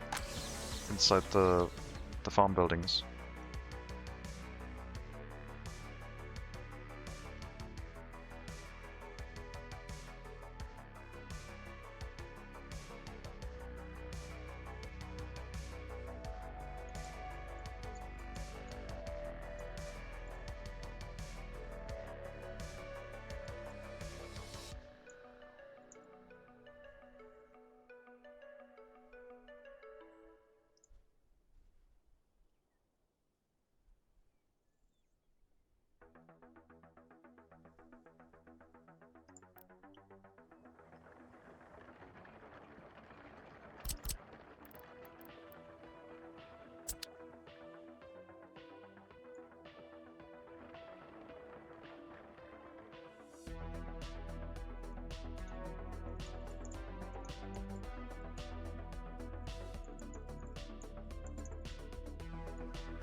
Wait, maybe it is only that farm because it's sunken into the ground. Yeah, normally it's tall enough, I guess.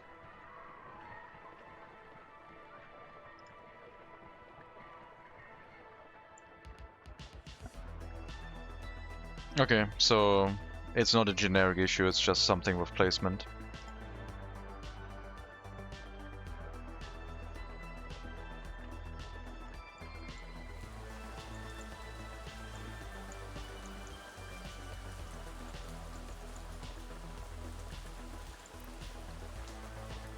So when they go in here, they should probably be fine.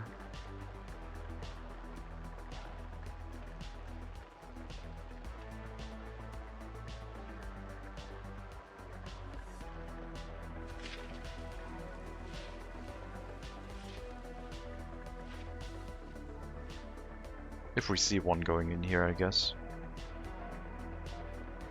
They might use one of the loading stations or as a parking space, I guess.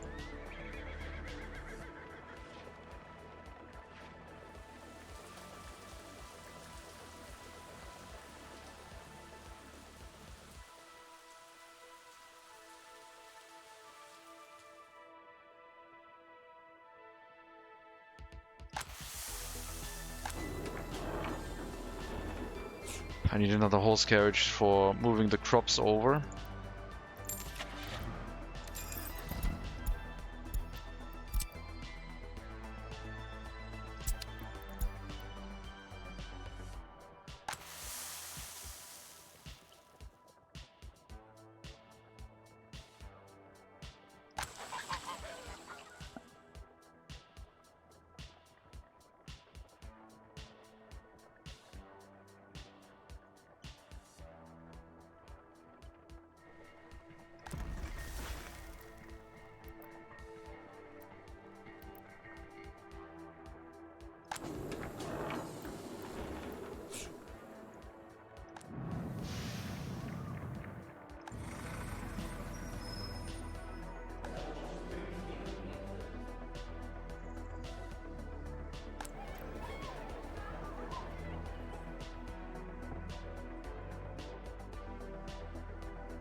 Okay, very loyal, highly educated people moving in. Very good.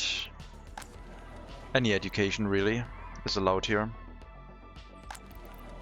And this one is for the cream of the crop. The most loyal citizens with high education are allowed to move in here to make sure that there's always going to be people able to work in the school as teachers.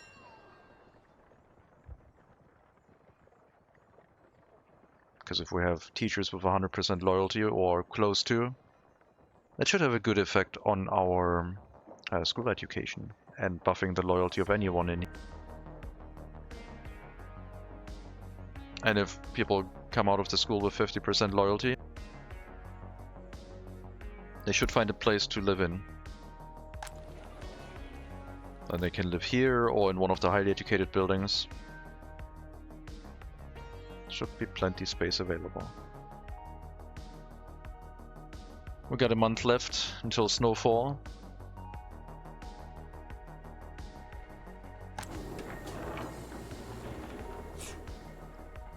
We can have twice the amount of harvest before the warehouse runs full.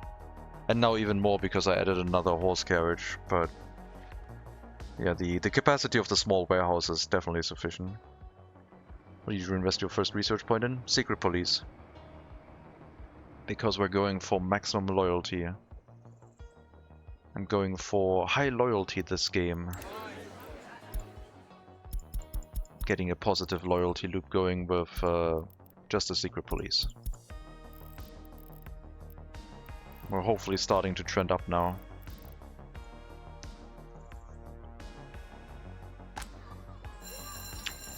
Look at our teachers at 83% loyalty, 86%, and they're pulling the loyalty up of the students. It's beautiful. We're making teachers with 100% loyalty.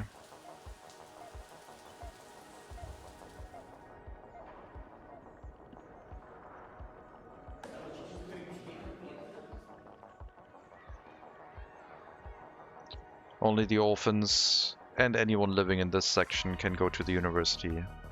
No one in this area gets a university education. It's all micromanaging the population now. So we should be able to go over 50% loyalty now that things are in place. How you did that? Well, this area is blocked off with a footpath access. No one can move in here. And otherwise this is all disconnected. So the orphans can walk to the university. We have highly educated people living here and some regular educated citizens working in the school. And people can move out and walk out and go elsewhere, but they can't move in. So this is basically its own little complex. Just with the way the footpaths are set up. Once we have the research for education for most loyal citizens only, where I can modify this box, this slider, then we can connect this to the normal settlement and give anyone with a high loyalty a university education, I guess. But I still need to limit the amount, because I think if at some point everyone's over 50%, I like this more because this way I don't have to micromanage it. It just outputs enough university educated people. Anyway, like it's going up like crazy. Could also work with personal horses that the professors had to ride there. True. They do work in free parking spaces. And they ride kinda quick.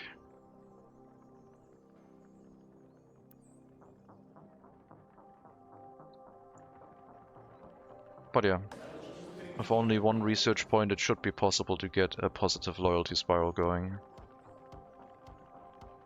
It does require a lot of finicking around with with the houses. So we have 3 houses here that allow any loyalty lower than 50%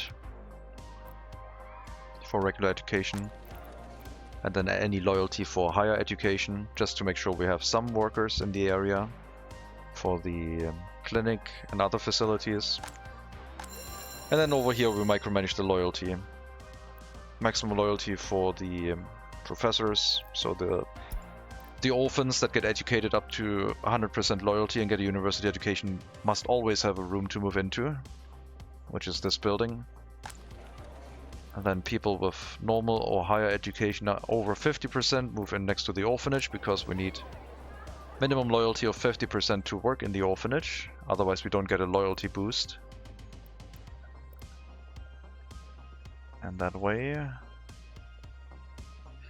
we can maintain, hopefully, a lot of highly loyal professors. And here we have another building with medium loyalty professors working in the secret police, the university, and the school, if they have enough loyalty to work there. School minimum loyalty is 60%, which should create children with high enough loyalty to actually work in the orphanage and close the loyalty loop.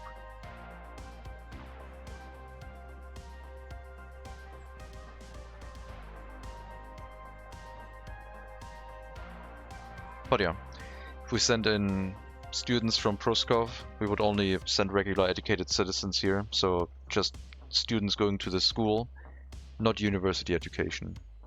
We'll have excess university educated people move into buildings here to staff the clinic.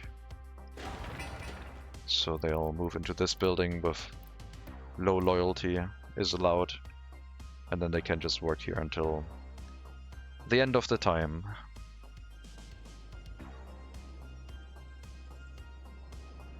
Okay, half a month left. Did not get a lot of the harvest done. More than last year. Last year we harvested 70 tons from a single field. So I'm expecting there to be... there should be over 200 tons, really. 236 tons. And still going up. I don't remember how much we calculated. I think it was 700 tons of crops for both feeding our people and refueling our vehicles, but that was of course without the farming equipment. But yeah, need a lot of crops, need a lot of farms. We'll see if we can set more up.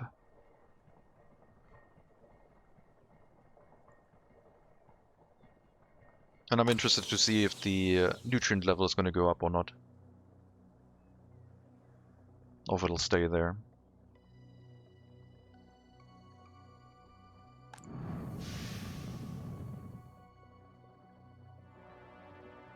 We have very little people in the settlement doing that much stuff, I think. Very few people.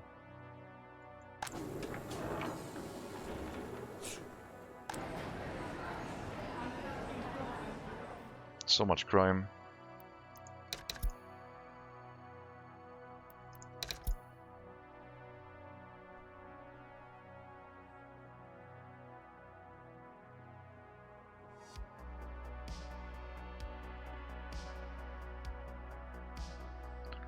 First research point, secret police. Second research point for the settlement was spent on an export route, because we're playing with the new rules for trade deals. even more stuff to spend my research points on.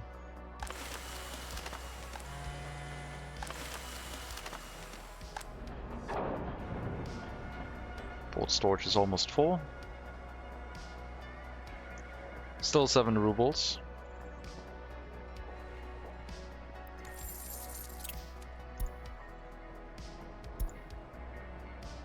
$281 last month.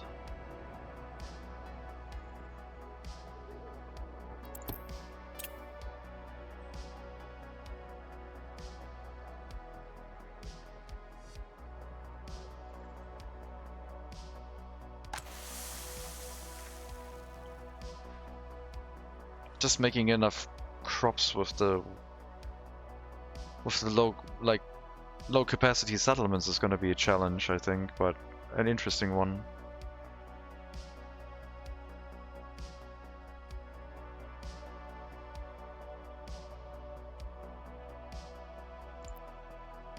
I need to see when a horse carriage enters this building, if it looks fine or not.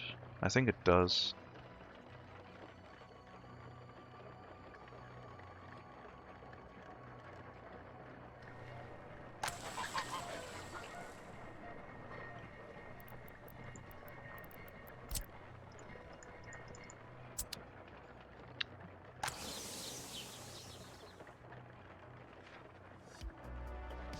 No, I did not look.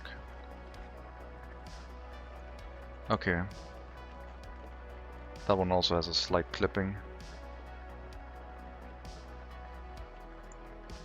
Okay, we'll send that one too.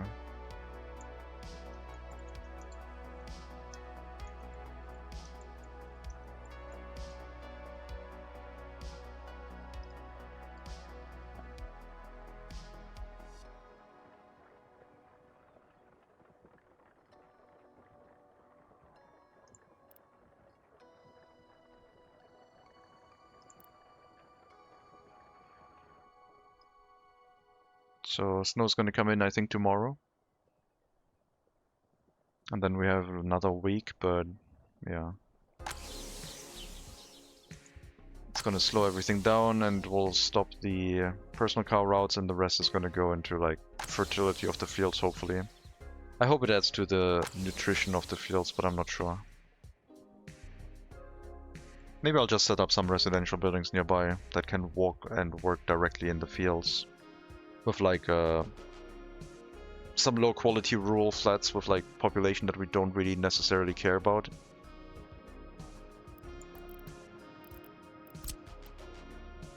They need heating, water and sewage, and then just live next to the fields. And I mean, they do need to be able to go to the labor pickup hall, I guess, so we can have them here. And then ideally they would also be able to reach the bus stop, I guess. I guess we could just set up more housing next to the labor pickup hall and run the bus routes. That would be fine. So currently 8 fields is too much, or like just enough. Like depends on if we get the fertility out of it. If these reset to like really high fertility, then I'm fine with that. Then we don't even need these fields. Then I can like tear these down and like plan the proper farm setup instead. Because if they are at 150% fertility, we're going to get even more crops out with the same amount of manpower. Because high fertility means a better harvest for the same amount of work put in.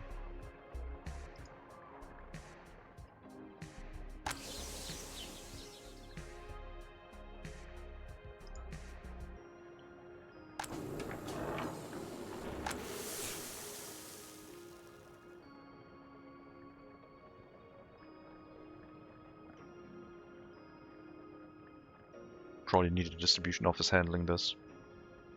One that could move the crops and then also move the food from the storage to the settlement. Mainly the crops though.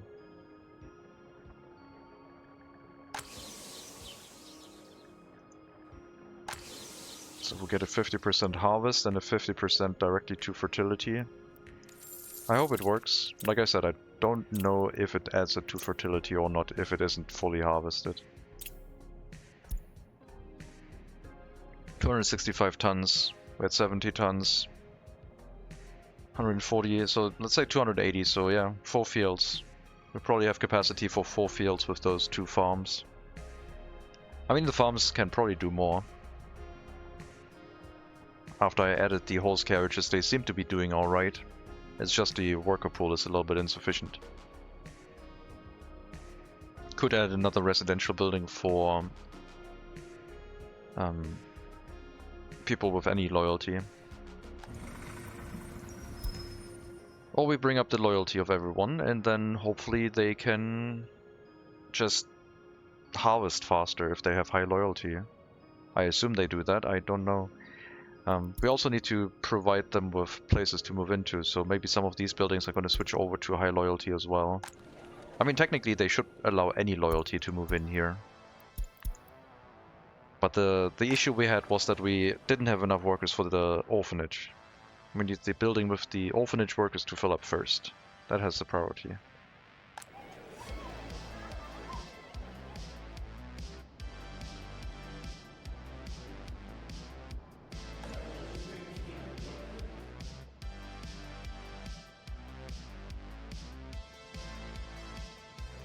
Come on, finish your university education.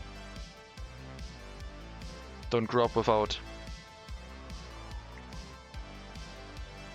Why are there not enough party officials teaching people?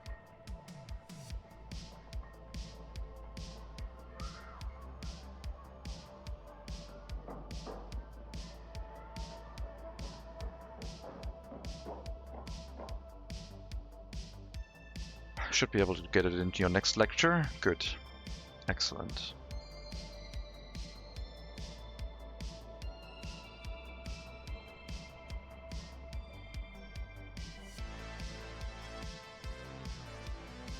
So another 100% loyal teacher.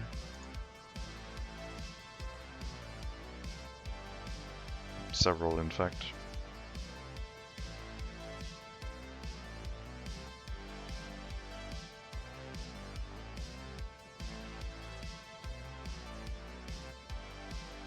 Good.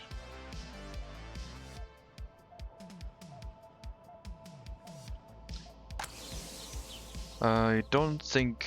Nope. It didn't add it to the nutrient level, but the fertility didn't go down because they weren't fully harvested, so yeah. This is gonna provide us a ton of crops. I don't need these fields.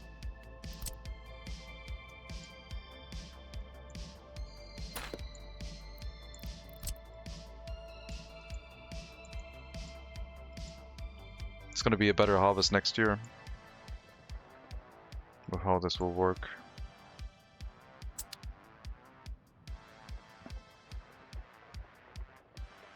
And we need to get the horse carriages out because they're set up to wait until loaded.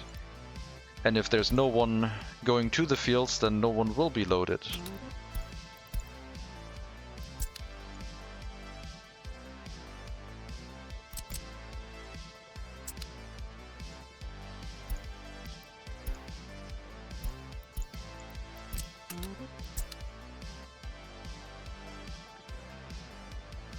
Okay. Good. That means work can resume. Some construction work during winter, I guess. Hopefully the resources have been brought here.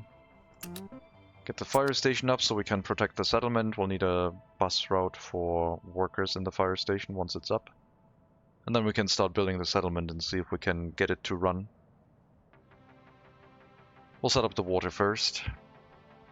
And then afterwards...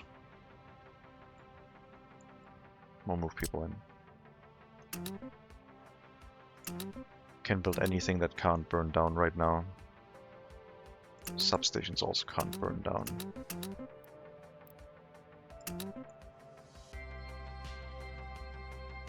And waste storages.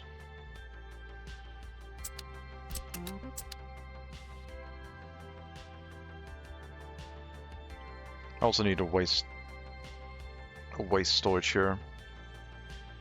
A garbage dump.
can also not burn down.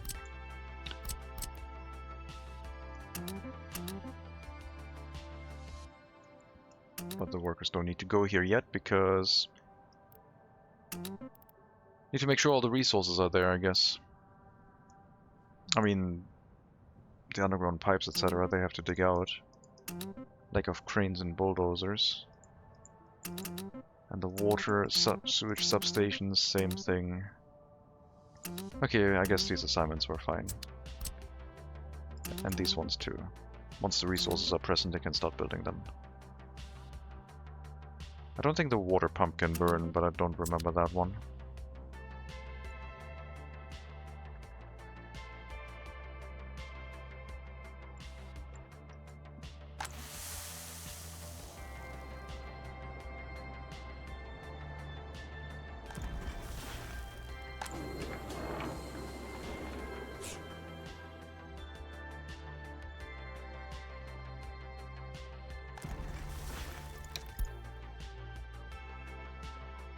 I think we need more workers here. Let's go up to 10.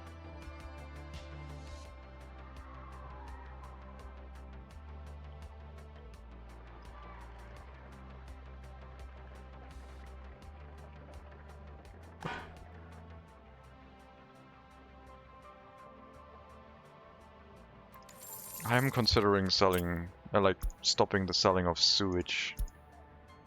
3,100 rubles. Almost as much as we exported in boards, in wood. I mean, the profits are going to go up once we get higher throughput and capacity.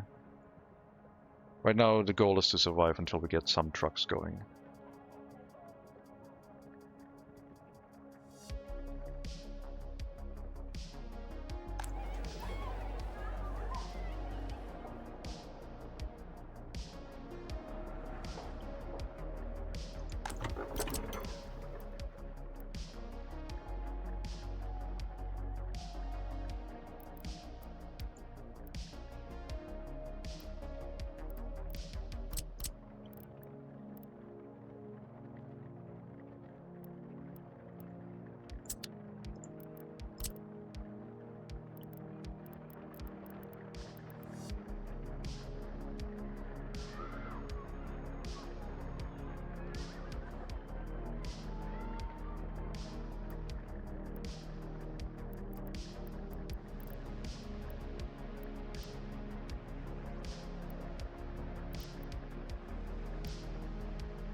Guess we'll build up some low quality rural flats. Definitely for low loyalty people with regular education.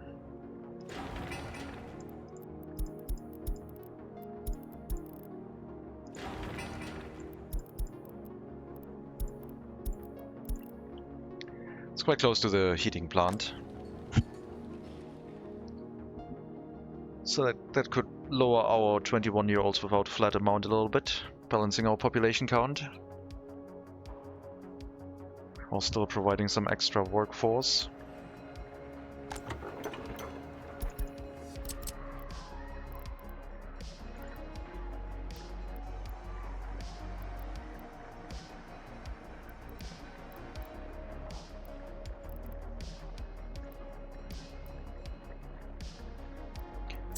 I'm thinking of moving the open storage here.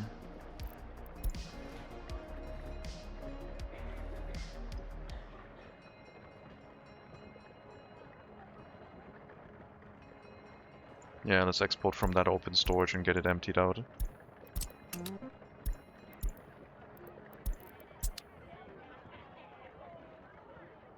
And the construction offices can pick up from either the sawmill directly or the board storage.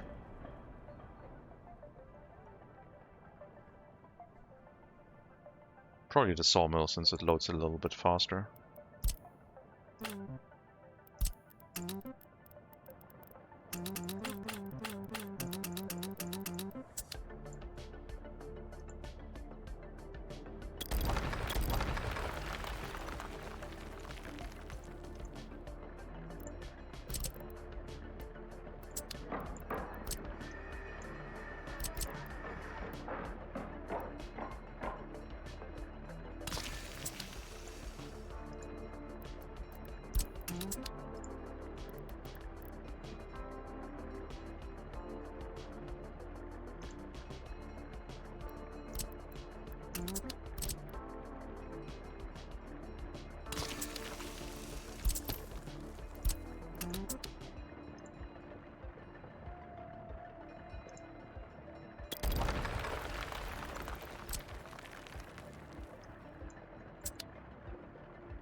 It's another space for 60 people living here, I guess. I'm a little bit worried about the water consumption, but we'll see. Especially with the food factory running. It does have a horse cart delivering water here every now and then, which reduces the consumption, but it's that's a bit slow.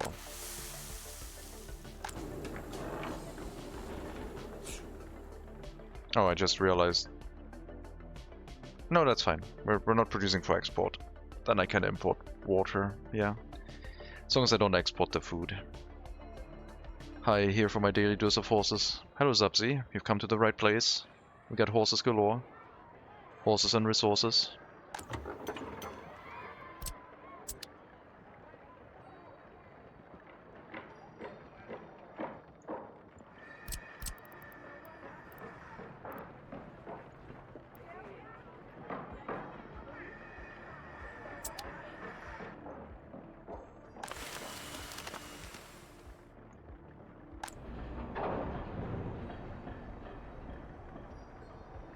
Horses go moo? No. We don't have moo horses yet. My god, happiness is low. I think it's because of the 21-year-olds, but no government loyalty. Some people are really, really unhappy. Let's check loyalty. Yeah, that's fine.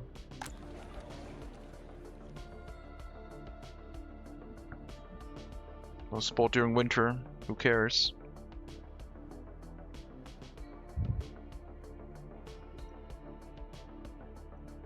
We're propagating high loyalty throughout our republic.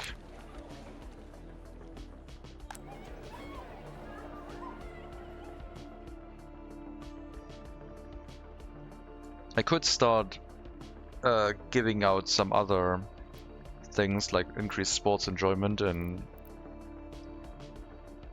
because we're gaining quite a lot of loyalty now because the loyalty of the workers working here is extremely high. Maybe I should set up a crime and justice system. The prison is gonna take ages to build though.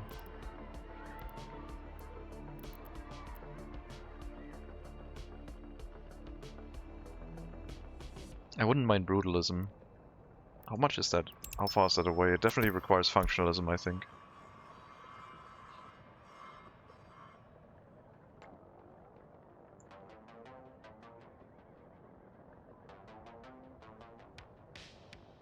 Okay, so 2 research points to get brutalism and having a small-scale prison. That could work with the loyalty setup for the villagers.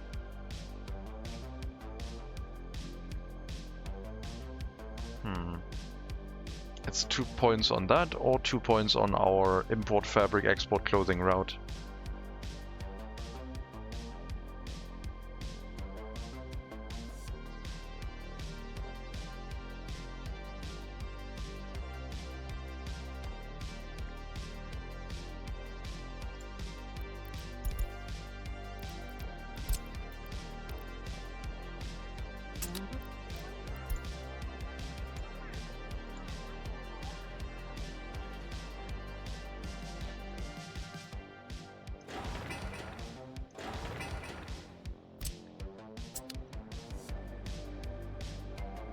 Hello, Hailstorm. Welcome.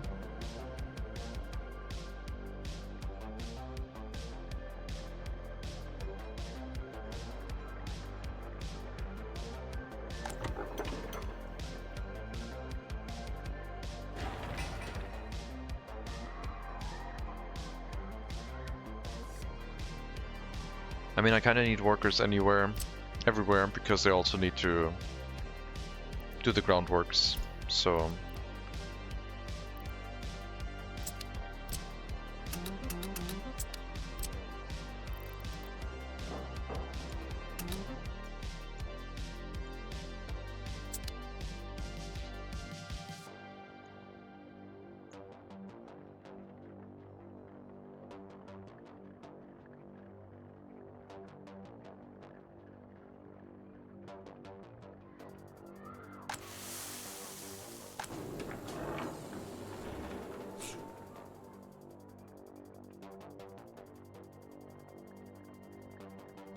Yeah, I'm tempted to go brutalism. I think that technology would work well, because it'll deal with the crime that's slowly building up in our nation, which is affecting our happiness, and soon will affect our health.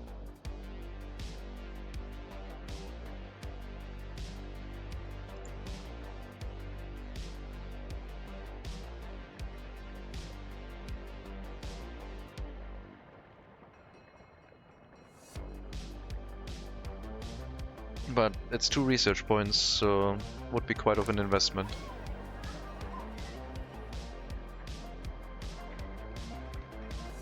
These 3 houses are probably going to create a lot more orphans because they're so close to the heating plant.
Yeah, this heating plant running at 100% is definitely causing health issues, but we're kind of hoping for that. I am trying to minimize the excess amount of 21-year-olds without their own flat that we have.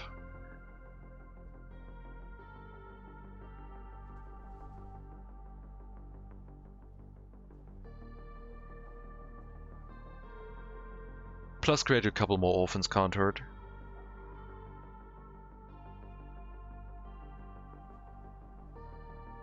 The earlier the people die, the less time for their loyalty to drop, I guess.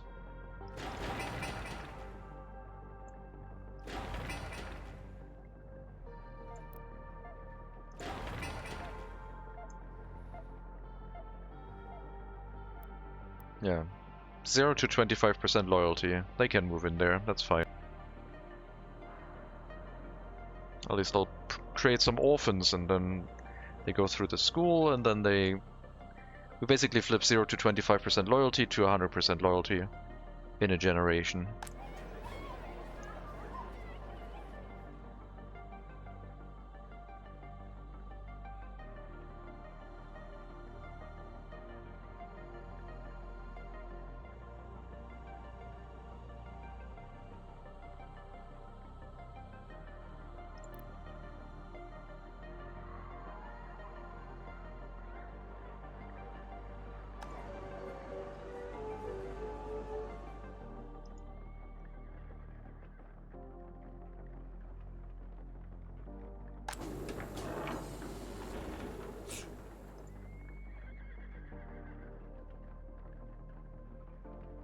Yeah, a single horse cart has the ability to empty out a storage like that until next harvest season.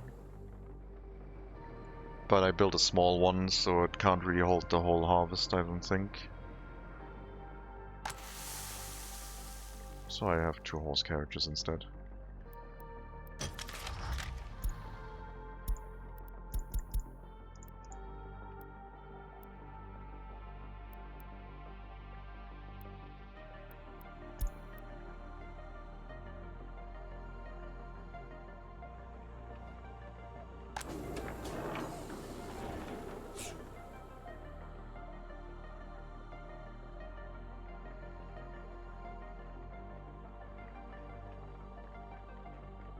When do we get forklifts?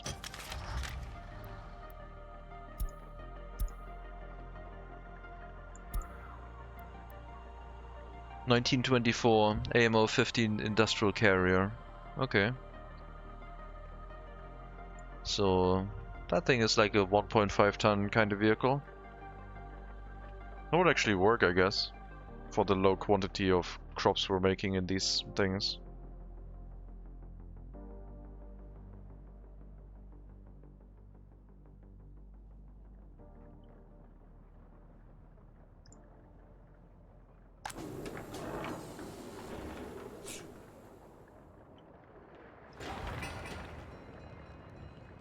No, I hear fire. Not our loyal, regular, educated citizens. No! Put the fire out. Thank you.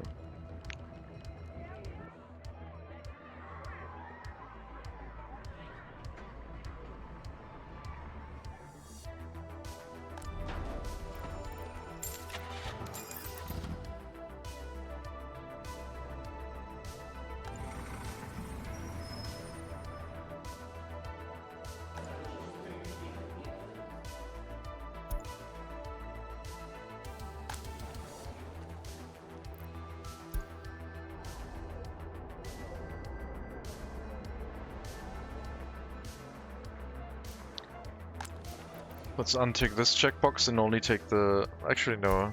No, this one needs to hold anyone. 25 to 75 loyalty. That's fine. Most loyal people, 75 or higher, go next to the school and work in the school.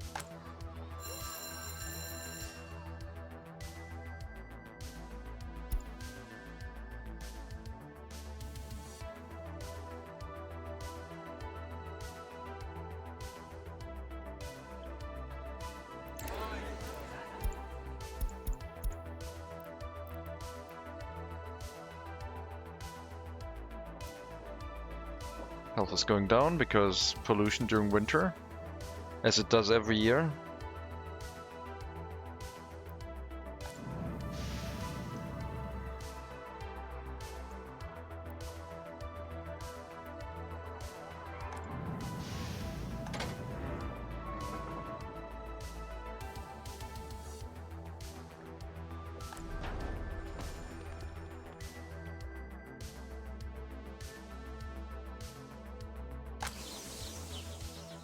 So if the fertility did not reset, that means they are just going to trend upwards.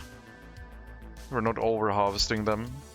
If you don't harvest every piece of crop from them, they, I guess, stay at their fertility level. If you harvest every piece of crop but don't bring the crops in, the crops get converted into nutrients, which gets converted back into fertility, but having them just reset at the fertility level is really good. That means that these farms will probably become less efficient once they actually get harvesters, because then they'll harvest everything and that kills the nutrients, I guess. But for now they'll just have a continuous output, I guess, until industrialization properly kicks in, mechanization of farming.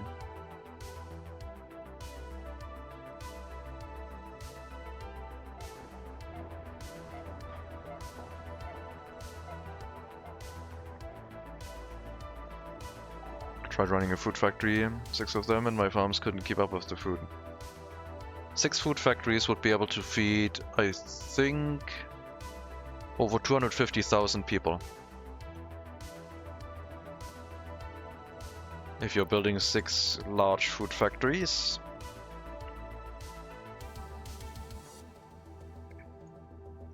let's say at like, let's say 70% productivity. So 26 tons of crops a day times 365 times 6. 57,000 tons of crops. Good luck with that.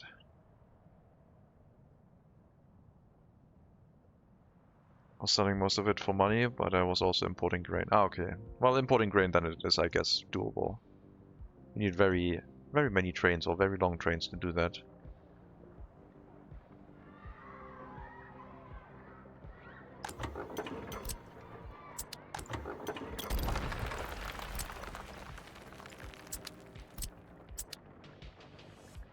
I'm planning on having maybe another house here also. Not sure yet.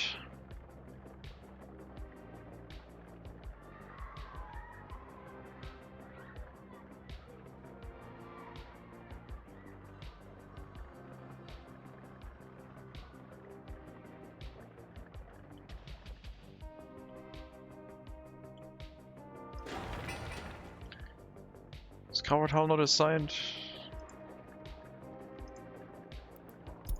Well, okay, I guess I don't have a covered hull in the generic construction offices anymore, so they're not able to build.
So yeah, I only need to make sure we bring enough workers to the fields.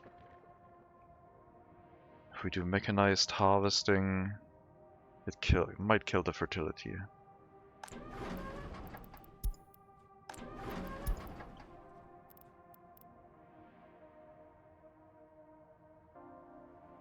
My apologies if I asked this already, but can't recall. Are there horse-drawn trams? No. Assume not, but maybe. I have not seen any, no.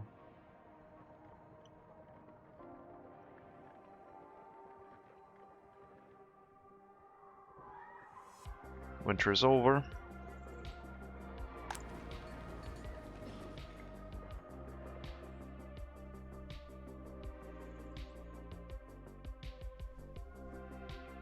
Health didn't drop that much this time. Still at 73.9. Not too bad. People can move into this flat if their loyalty has dropped sufficiently enough.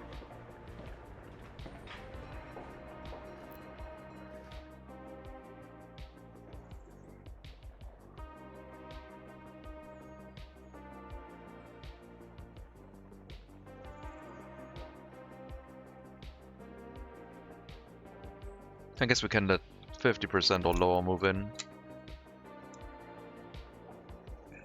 I thought we had a lot more disloyal people, but apparently they're all over 25%, so don't actually have that many super disloyal people, which I guess is good.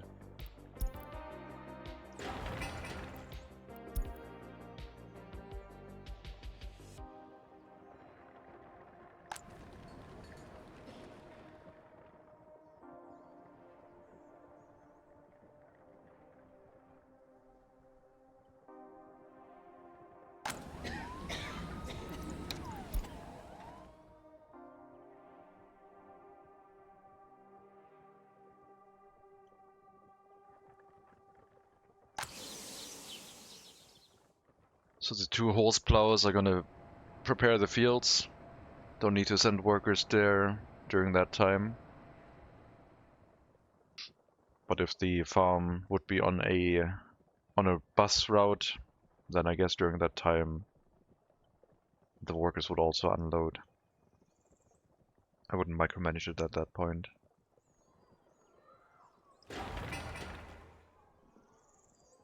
Complete mechanization of farming is still the preferable method, I guess. Because then you're completely independent on your worker count. But I think it would work.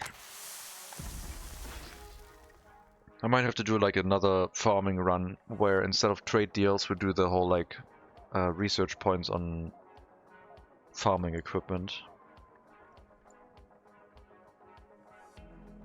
I don't know if it's possible to set up an early self-sufficiency. I don't think so. Mainly because of the steel, but I guess that's a different thing. I guess I'm just worried about self-sufficiency of like making enough food, alcohol, and clothing. Any citizen goods, basically.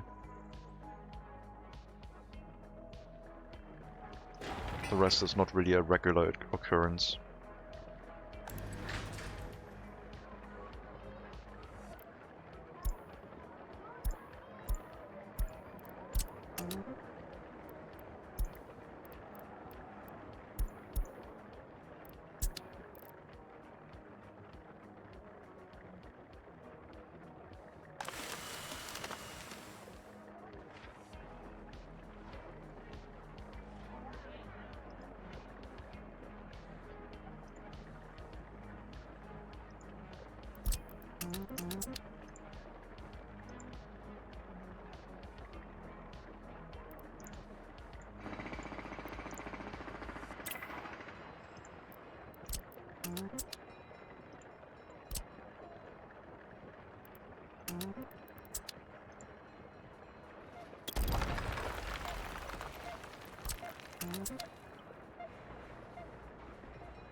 I enjoy using the dirt roads a lot more, because everything is so flexible and easy to change at a whim.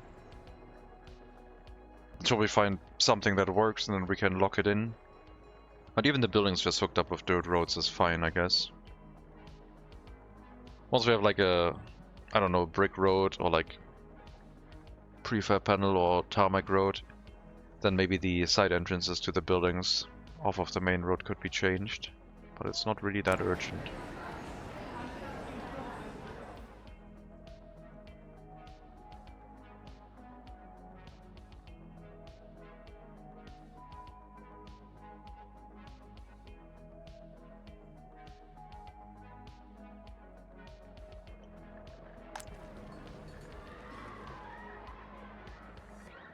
Okay, no more 21-year-olds without their own flat. Birth rate will go up now. By a lot, I presume.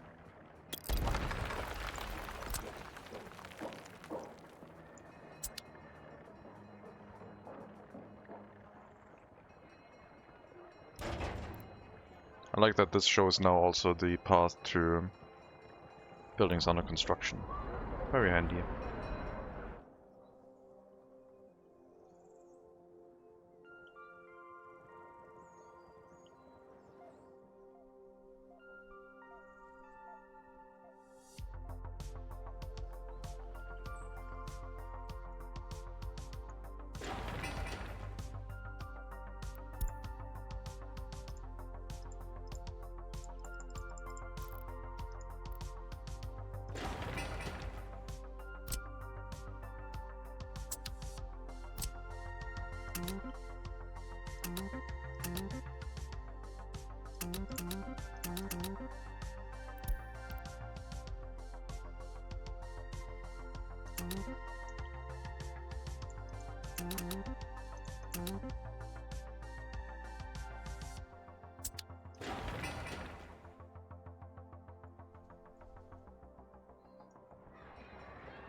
Yeah, these are ridiculously fast. What the hell?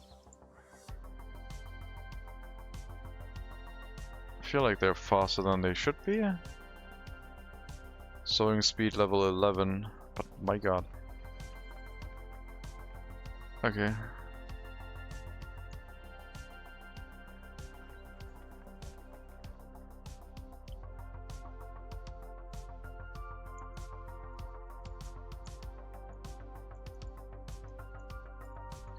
Let me check, what speed are they running on?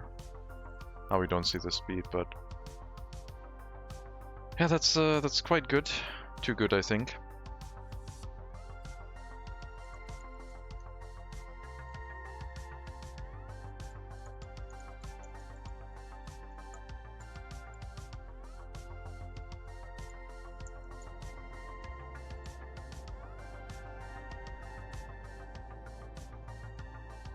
Yeah.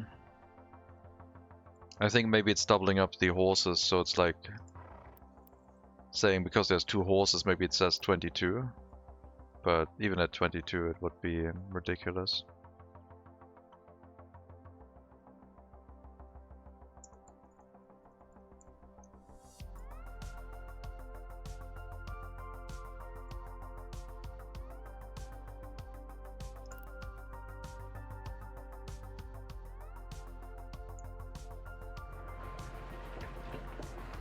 Does the asphalt bridge constitute as a tourist attraction? Looks on. This is what asphalt looks like. Oh, smells nice, Dad. Maybe. There's no footpath to it right now. I don't think people can actually walk to it. Oh no, I did make a dirt footpath here.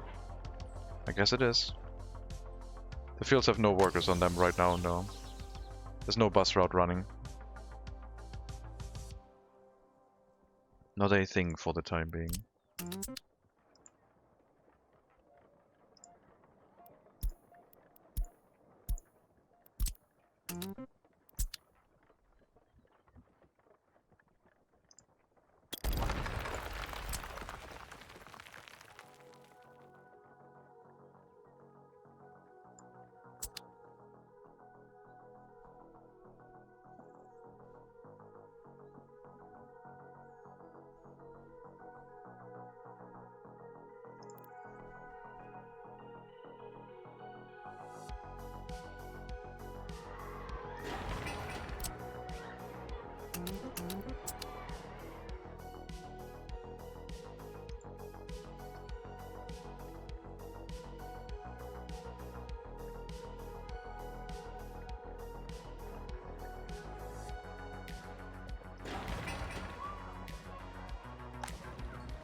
Pretty good happiness. Lowest happiness is in this building. Oh, it was in this building. Why do we have 57? This one.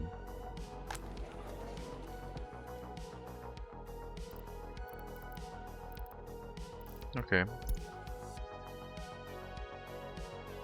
Low loyalty, 16%.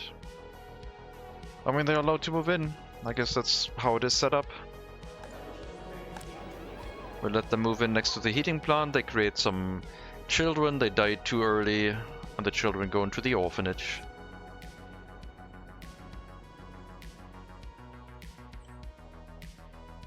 Slums being useful. I'll have to get the construction done before next harvest season. Oh my god, we're doing actual farming. Rotation of crops. Well, not really rotation of crops, rotation of our population in the crop fields. Everything stops when harvest season comes around. We can build as much as we have assigned right now, but in August everything will have to stop and we'll have to bring workers to the fields.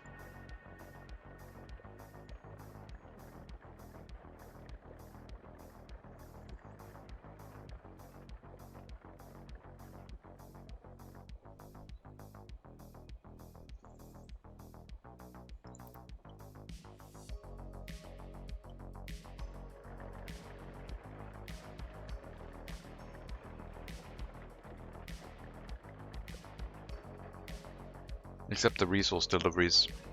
They were also stopped because I paused everything instead of unassigning the construction offices for workers.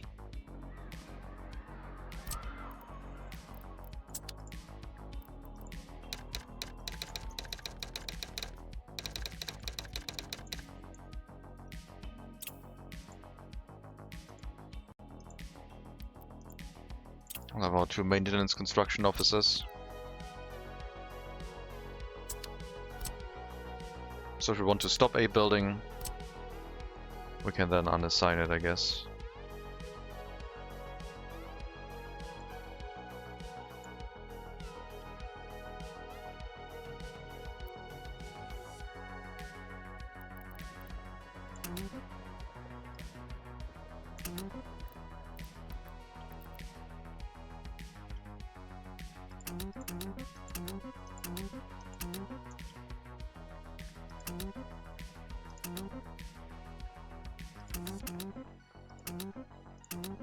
Main purpose of this thing, have all the disloyal people go here so they can work in a clothing factory, maintain the fire station. If something bad happens, it's not the end of the world because these are all going to be disloyal workers. And then build a clothing factory next to it where we then transport population from over here to work in nearby, and the pollution doesn't really matter too much. It's going to be an overflow for our population. Now we have 2 people that can't move in anywhere. Might be disloyal, highly educated people at that point. I guess they could also move in here if they want to. If it's a loyal person, then it might be a loyal person.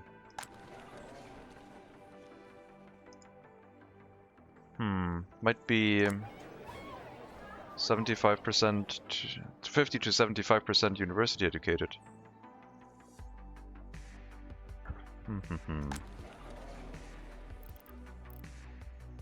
I guess go in here. Hello, Angry German. Welcome. How's the cash flowing? Good? No. We're minimizing our losses each month until industrialization kicks in. That's the hope. I'm trying to produce my own food, so we don't have to import that. But I don't have enough to produce my own food and make enough animal feed available for our horses. I need to get used to the idea of farming this low capacity. I'm thinking of how a small settlement would actually work. I mean, the main thing it would do is do farming, I guess. It wouldn't have any industry next to it, just as a village. Smallest heating plant, 5 houses of this capacity, and then just fields around it. And whenever the fields are active, they walk into it or not. And then maybe a local food factory.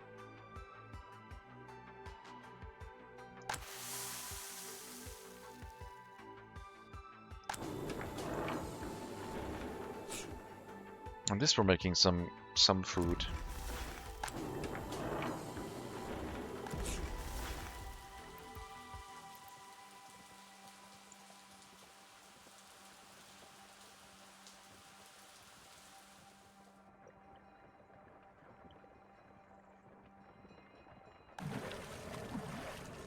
But yeah, with the food factory running, the water consumption is quite high.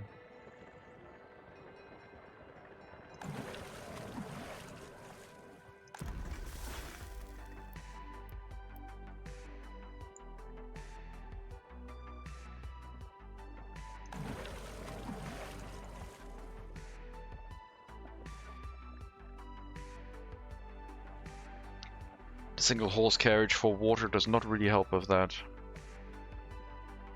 Could set up another substation, I guess, but I don't know. You need employment all year round, or we get criminal problem. Or we get a criminal problem right now anyway. The people would be doing something else anyway during that time. Like during that time there would be fewer workers going to the food factory or fire stations. But then the fire stations would soak up the workers anyway. There's plenty of work to be done outside of harvest season. But yeah, this would be like an initial settlement to make sure that we have highly loyal people available for the settlements that should have them.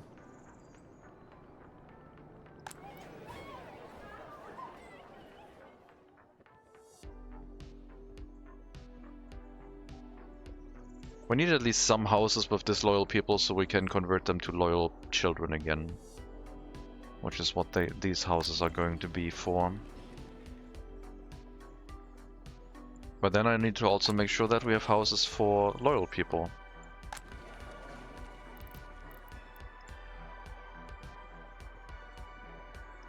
And I think we're getting a couple too many highly educated people right now, so I'm going to limit the throughput to the amount we currently have, I guess. Because we don't need more than 33% highly educated people, even though all the highly educated people are pretty much really loyal.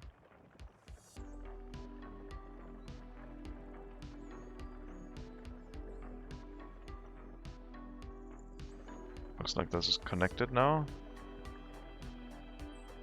Meaning that we could get rid of this power line, I think. Looks good.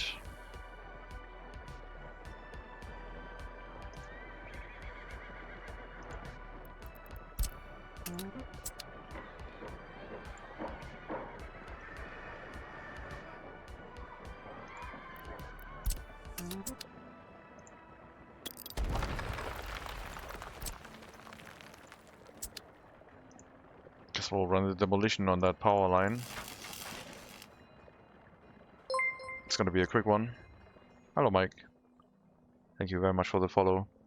And welcome to the stream. I guess this could also hold very disloyal, yeah, highly educated people. Anything below 50% is fine.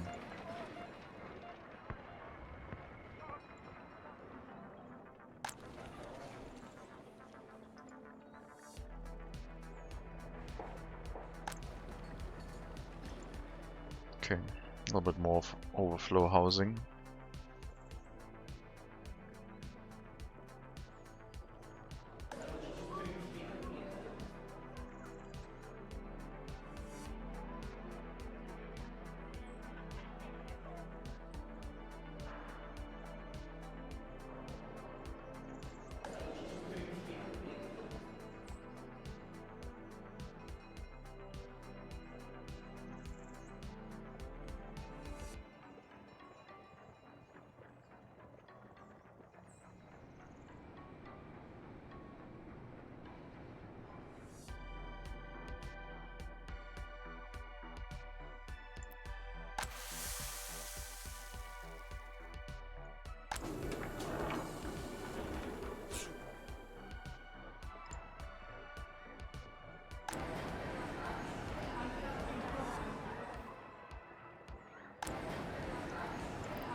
You're bringing stuff at 80%. 1.5 tons. Sorry, 7, 14, 15. Yeah, 1.5 tons. If we ever drop to 6 tons of food, then you start bringing a food delivery in by distribution office.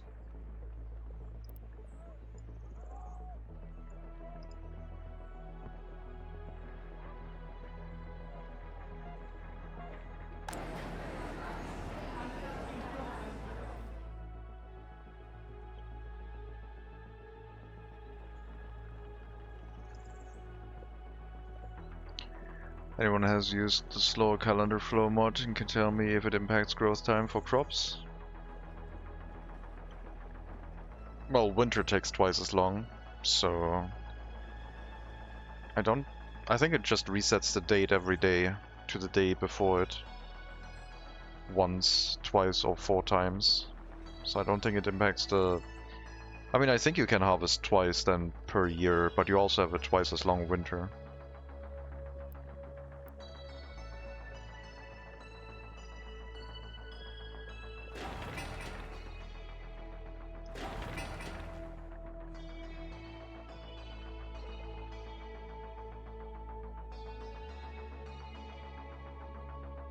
Otherwise the time should be the same.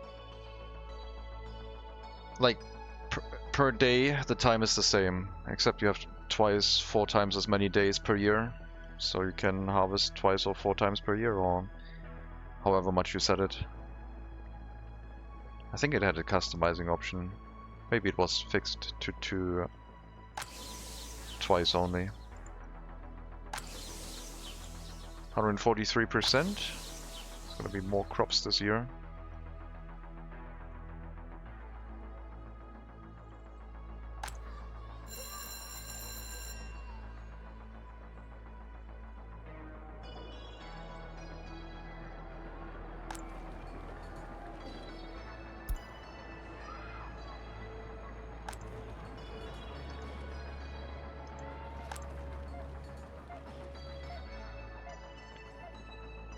There are no real issues with this mod besides bigger crop storage is needed for winter. Well, you get flashbanged twice per year. Or like once. Whenever like winter starts or winter ends, suddenly the snow starts coming in twice. 2 days in a row. Or the snow melts away and then suddenly the next day the snow pops into existence again and melts again. That flashbangs you quite a bit. That's basically why I didn't use it. Otherwise it's fine, I guess.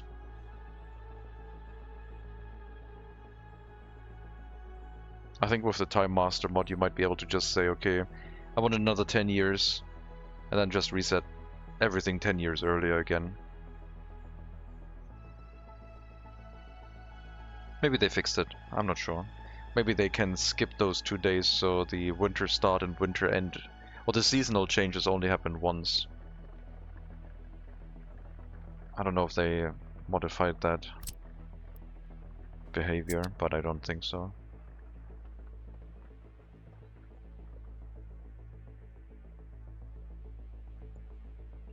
But yeah, the pace is kind of what I was hoping for. Really, really slow pace. We're not getting giant settlements in.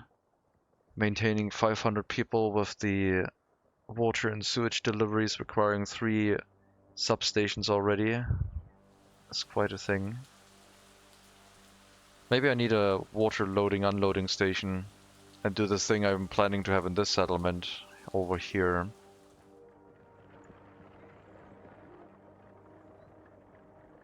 But the technical service for water is not that far away anyway.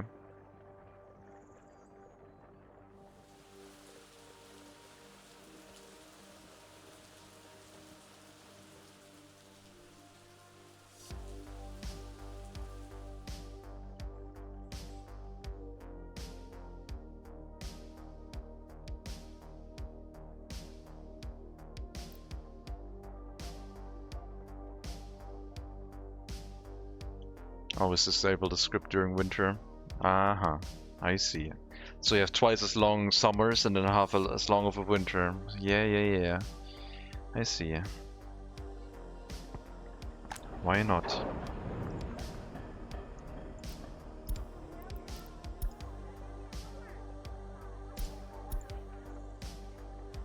I thought line spacing was not available for resource vehicles, but I guess the horse carriages have it? Interesting.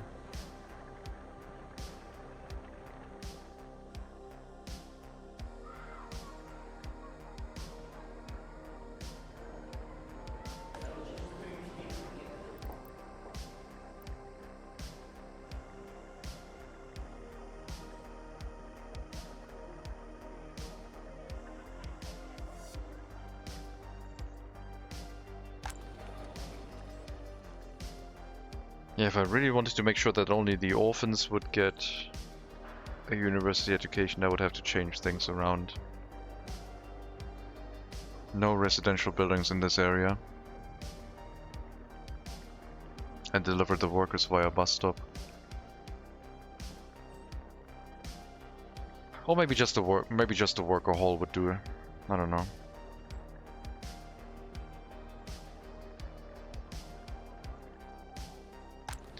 I guess I could force the university students from this building to not go to the university by setting up a bus stop and telling them, oh no, we can only do that for workers. Never mind. And earthquakes, and then you get hit with how much time you slow down. Oh yeah, if you set it to like 2 times or 4 times, you get twice or 4 times the earthquakes in a row. Like, yeah, if an earthquake hits, you get that earthquake twice. Not at the same level either, I think. It's quite brutal. I didn't like that one at all. Hello 33 Bull. Welcome. Good reminder about that one. I think that was the reason why I didn't use it anymore.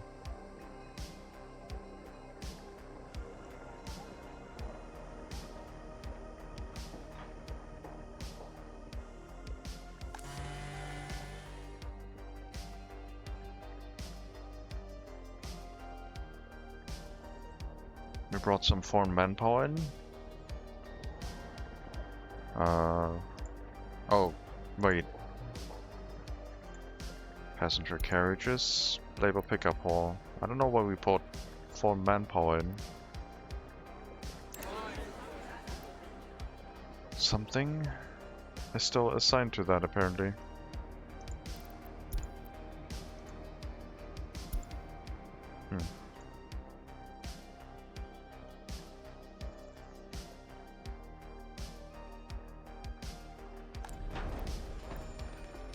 Need a gas station here, I think.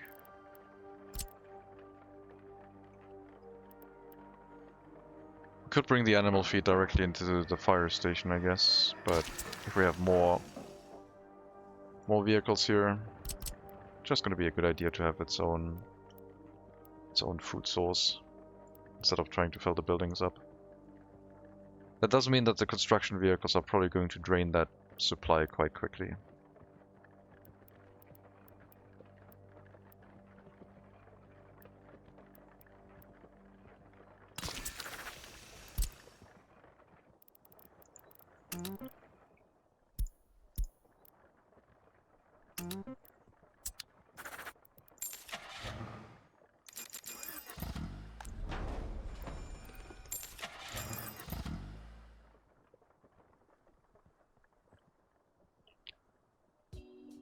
I had earthquakes, that's the only thing I turned off in realistic.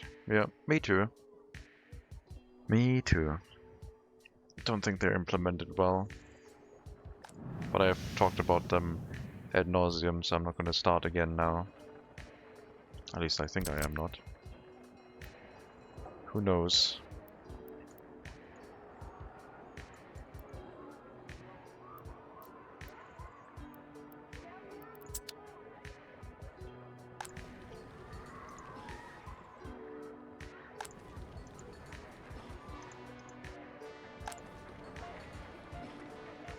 There's a couple highly educated people.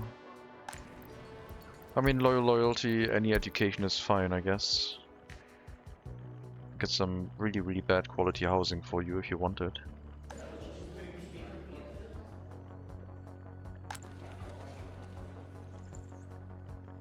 No, I think this one needs to be set to 75% or higher. This is basically the house that holds the best university educated people ever.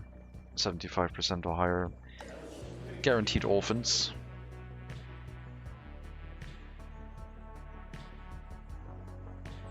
These ones that we're educating right now are from these houses, and they're basically going to live in these shacks, I think. Reminds me a little bit of Tropico, I guess.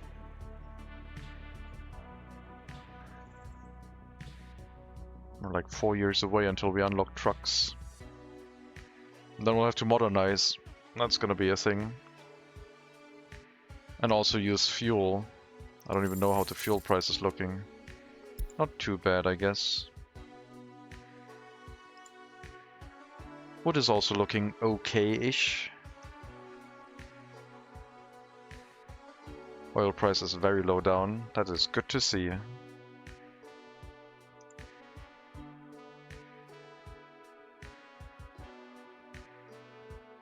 I need that clothing factory.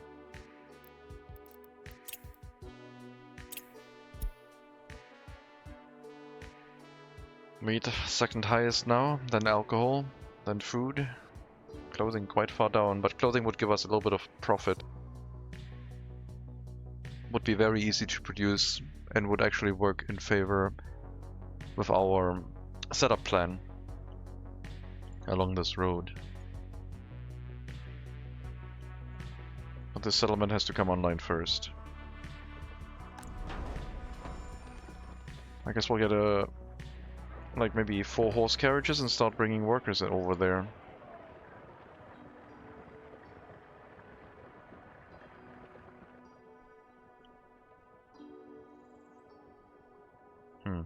Could also be temporarily when no one's living here yet. Have an extra bus stop.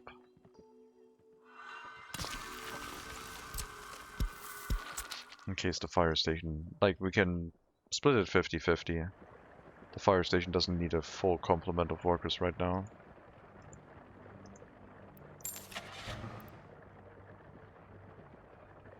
Is the demolition already done? Looks like it. I don't know where the waste wagon is, but I guess it did its last delivery just now.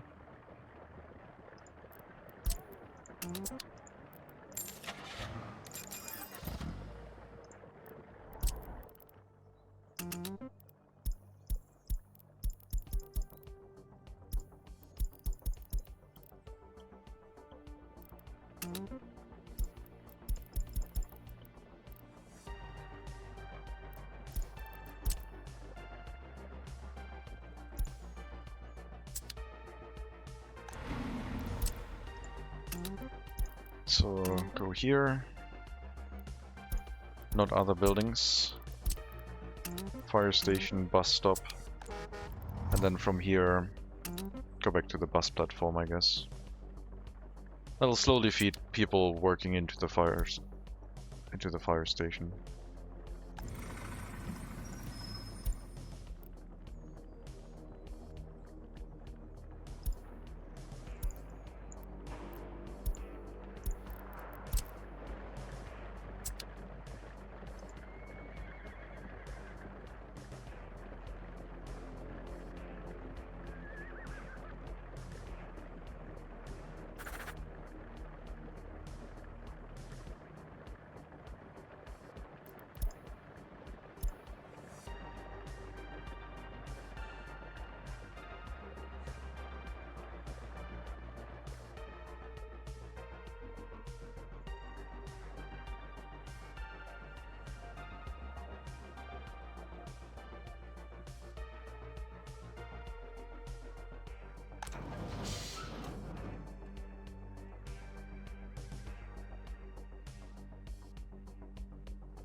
Oh, different sound on the asphalt.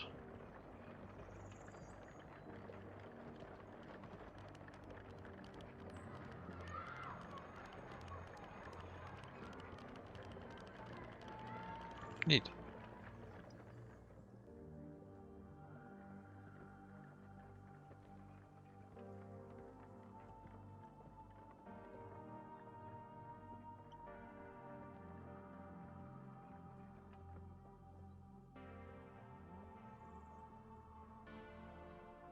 So probably like 3 or 4 horse carriages just transporting water for the area.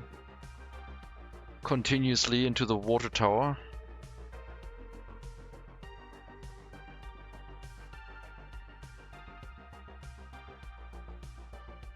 Maybe we can set up the sewage unloading. This doesn't work. This is not a lake we can use. I want to see what happens when we terraform this. Oh, we don't have anyone living here yet, so we can't do that. Once we have the first workers delivered to the bus stop, I guess at that point it'll work.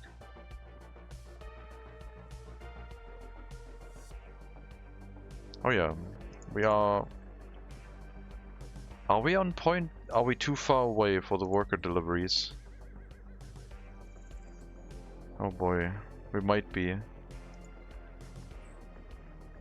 Oh god, we're too far away to go from the labor pickup hall to the new settlement. Great.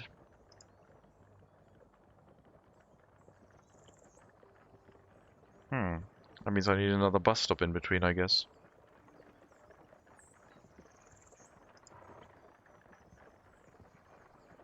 Or you did a refuel, and that's why they went away. But I think it might be too far.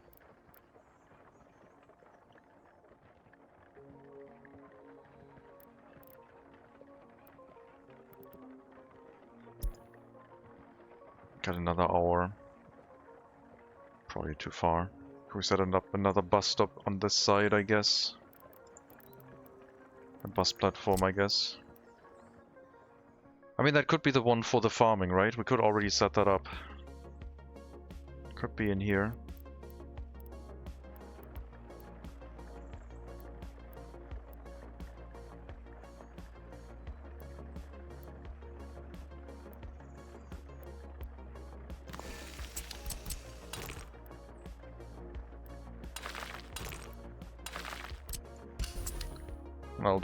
I'll have to do an intermediate stop at this platform. There will be fields next to it.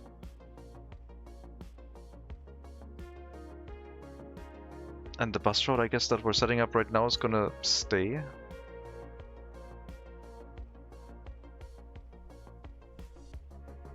Is this the place?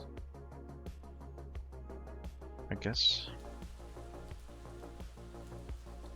Hello, Lucky Leader. Welcome.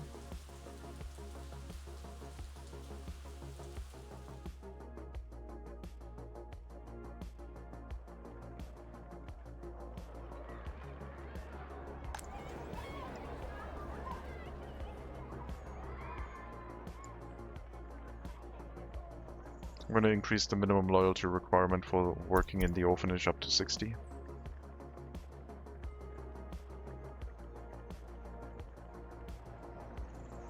(1908) Yes.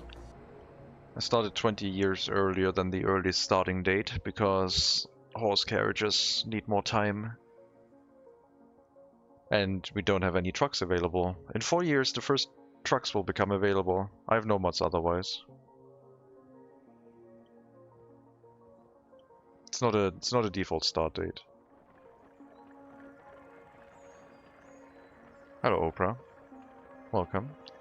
Do you have more people or horses in your republic? 590. I think we have more people. It's 40 vehicles per page. Oh, it's close. So that's 120 plus 2, 4, 6, 8, 10, 2, 4, 5. 15. So 135 times 2. 270. We have 270 horses. Because each vehicle has 2 horses in front of it. We have half as many horses as we have people, I guess.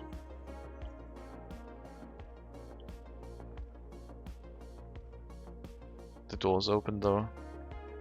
Bonjour. Excusez-moi. Excusez-moi. Mon bazoo was funny. Some vehicles have 4. Which ones? I haven't seen one with 4 yet. I thought they would have some before, but I don't have any.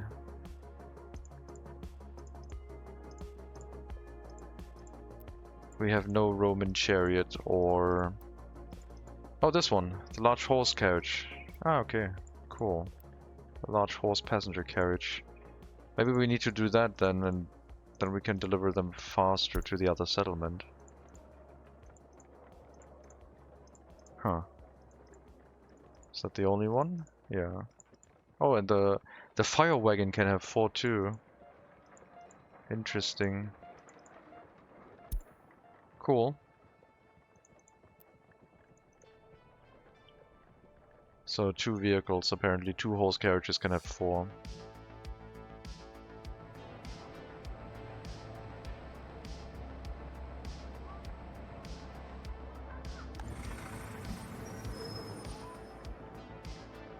We need to finish up our existing construction tasks and get ready for harvest season. Couple more buildings to be done here.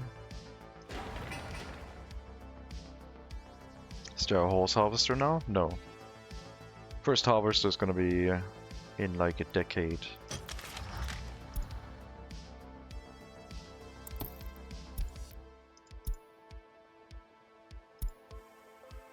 Commoner Combine, 2 decades, 1929. It's gonna be a glorious day for the Republic once we can finally mechanize our harvesting. But right now we're doing manpower-based harvesting. A horse counter-revolution is unlikely with our current demographics. Yes, I think so. Also, they are able to work as uneducated workers, so they have not heard the news about the revolution yet, I guess. We've unlocked a metro, apparently. Not a metro, a tram. The MP tram, able to haul 65 passengers. Maybe I need to set up the fields with trams instead. Oh my god, what if we don't build the bus stop? What if we build like a tram line from here to the other settlement? There's no gravel tram line. Would have to be brick-based. And then we build a tram stop here.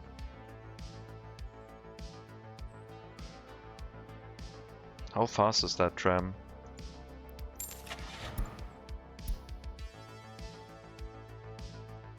35 kilometers now, that's way too fast. I don't think our people can survive that.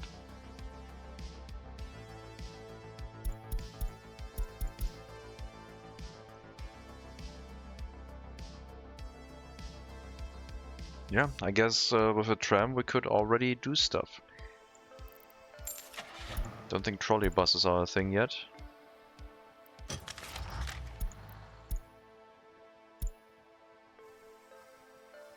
Yeah, early tram. That allows us to shift a lot of people. Light rail would help. No slowdown in winter. We have no slowdown in winter. The horses are so slow they run the same speed on gravel in winter and in summer, so no slowdown. Except on dirt, we have a little bit of a problem once the snow comes in. But it's not that bad.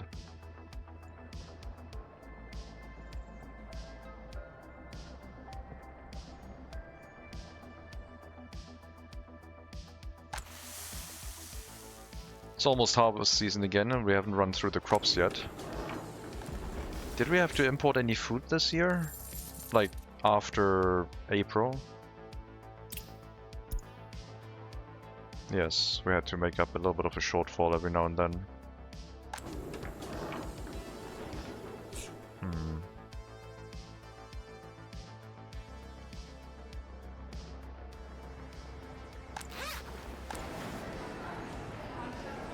So we'll tell you to not pick up food from the border, I guess.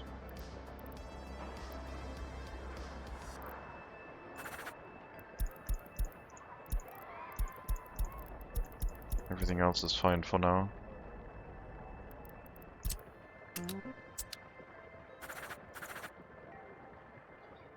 Try and use our own food. I might have to relocate one of the distribution offices over here. Because food is the main resource we're transporting. Maybe I should do that right now. What are you transporting? Crops. Oh yeah, and horse feeder crops, I guess. More crops. And nothing. Crops. Crops. Alcohol. Maybe it is crops, actually.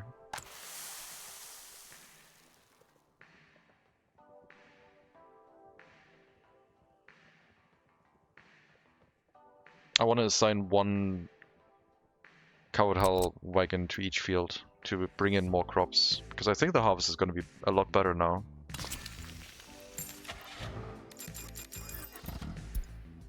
At least like the far away fields, I guess. And they can bring it directly to the grain silo too.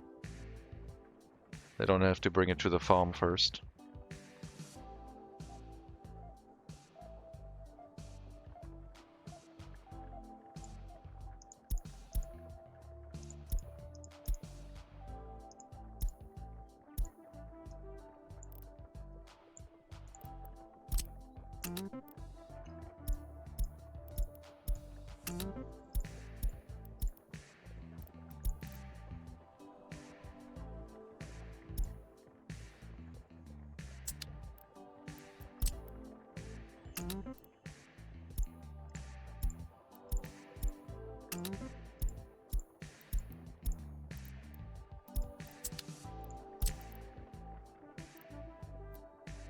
Let's just do them in order.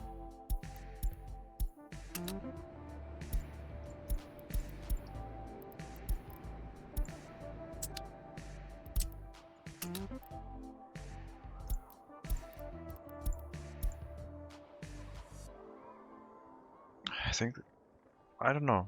I guess we'll see how the harvest is looking. Maybe I just need to do the furthest away fields. Maybe this is overkill.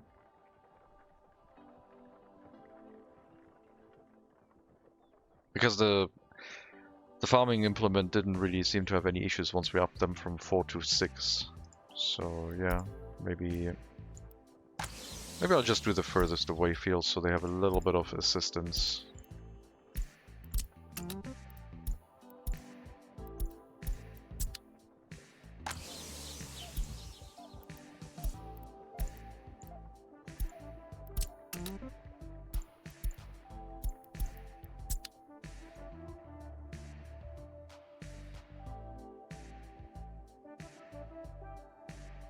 That tram, I don't know, like, that could help a lot, especially with bringing workers to a potential clothing factory. It just means that we would produce a lot more resources. That might actually be something worth investing into. I have to think about it. Right now we need the bus stop because it's gonna help even with like our current situation, I guess. Because right now no workers making its way to the fire station at all. And the tram setup would be a little bit more involved. I think I would have to even rebuild the bridge, because I can't upgrade this, unfortunately. So maybe trams are not on the plan right now. The bridge has not been designed for a tram track.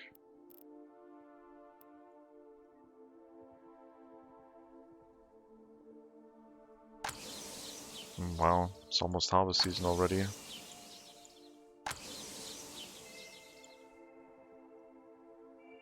In July already. Sheesh. This feels only at 107%.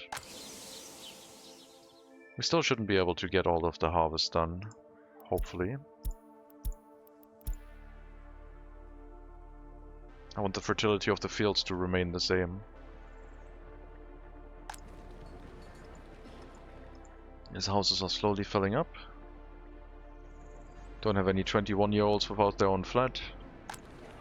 So the overflow buildings are working well, and the loyalty in the buildings supplying us with workers for our education are looking okay.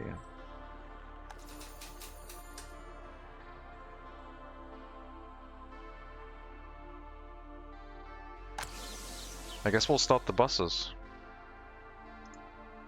We need to change the route again to wait until loaded, I guess. Means no construction worker can get there right now. I guess we wait. I guess we can automate the fields with workers, because if we do the double loading, they would wait at a bus stop until the fields actually need workers. So we can do that anywhere. Like this setup, I wouldn't want it on the labor hall right now, but this setup would automate this. Because once the fields don't need workers anymore, they are just going to park in front of the bus stop and don't run anymore for the duration of the time that they don't need workers. Hello, Neo Contra. Welcome. We're not going to see it right now because the field is at 100%, but once the harvest is completely done, like once winter has hit, they did just wait here and block the building. I need another bus stop, I guess. Well, I need another... The labor hall would be ideal because it always pulls workers. That's a lot of workers. I like it.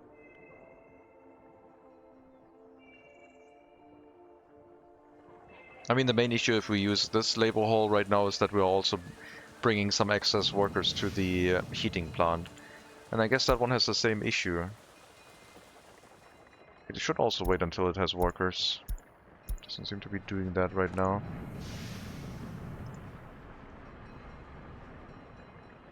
Oh wait, you're doing... Oh, you're doing bus platform. No, the one for the heating plant is waiting because we have 2 unloading tasks for coal waiting here. And the other ones are bringing workers to the other bus platform for firefighters, which is currently not working at all. I could maybe put those into storage right now until we're done with that.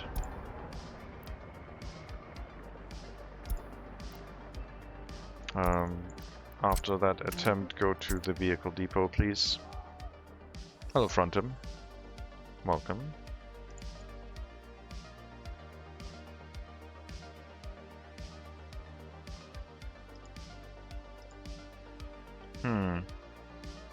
It could be a thing. An area where all the workers have to go to a bus stop first. All the workers and I guess passengers. And then they get picked up. And if they don't get picked up, they can walk into the town like normal. Segmenting the settlement into multiple areas.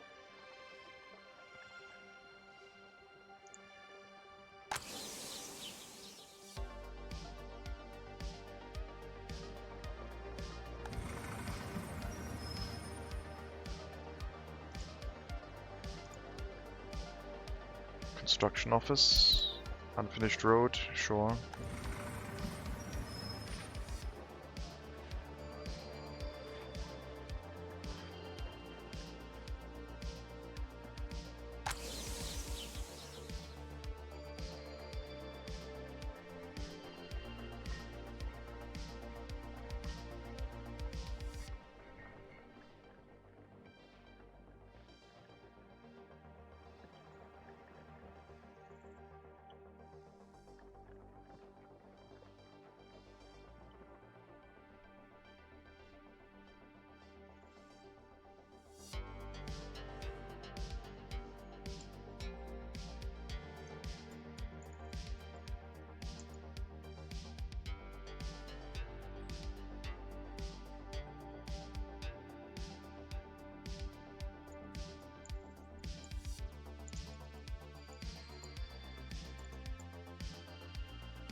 Hey, for the horse feed, the horses working in the field, do they just eat weeds in the field if they're hungry? No. They do not. But the farms, when they bring in the harvest, they are also filling the their own like internal grain storage with some crops. But I guess we're siphoning all of that out now with the 2 carriages we have and bringing it over to the grain silos, so I do let them refuel, or like feed, at a nearby horse feeder. That's how they get their food. They don't graze anywhere. They basically behave like a vehicle. Too many disloyal people. I mean, the orphans are getting their university education really quickly.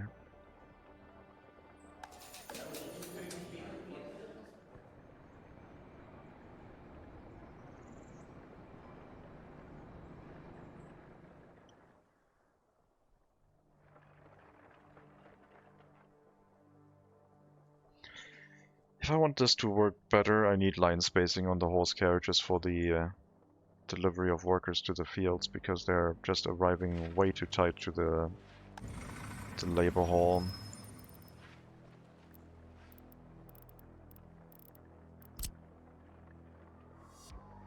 Building a tarmac-based end station here. Not end station, but like... Well, no, it is an end station. A bus end station feels kind of weird.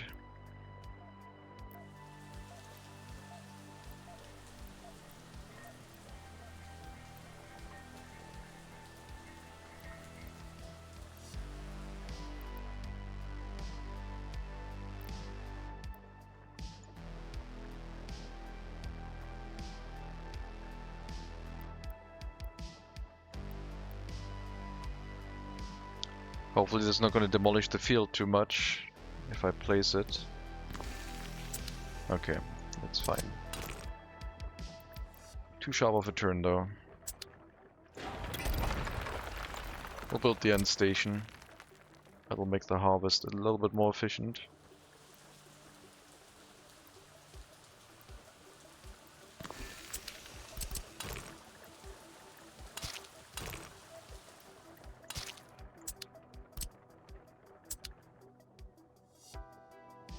How does the orphan loyalty boost loop work?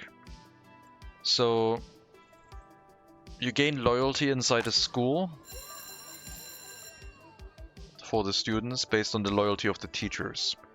So if they have 50% loyalty, the students are trying to trend towards 50% loyalty. That is one thing. Otherwise, loyalty inside the orphanage trends upwards if the workers in here have more than 50% loyalty. At that point, the Soviet propaganda actually does a thing. Wow, we're getting plus 5% now. Sheesh. So you get very loyal orphans for having people with at least 50% loyalty. That generates orphans with 100% loyalty, which then can get a university education. Those orphans then become highly educated in a university where they have to be allowed to run through the education system. So the university needs to be almost exclusively only for orphans, so that you can, or you need the minimum loyalty requirement, but you need to make sure that the orphans actually run through the system. That way you get like teachers with, professors with 100%-ish loyalty. They can then work in the school, and they pull the average population up to like 50% or higher, which then produces the loyalty needed to run people in as workers in the orphanage. So basically, you get 100% loyalty in the orphanage, which creates the ability to have more than 50% loyalty in your population, which allows you to run the orphanage at over 50% loyalty requirement to actually make the loyalty boost work. So that's how to keep it like stable. And the average population benefits from the high loyalty of the teachers in the school, because everyone's loyalty is just going to be pushed upwards. How does population lose loyalty? Not getting housing, not getting their needs met, stuff like that. Every time they can't get anything they want, or they're subject to a crime that isn't actually being patrolled, they lose some loyalty and happiness. So unhappiness, basically. Or if they're like dying, health going down, and they're not able to heal. I do not know all of the ways that loyalty can go down. I just know that if their satisfaction, their demands isn't met, then it starts going down.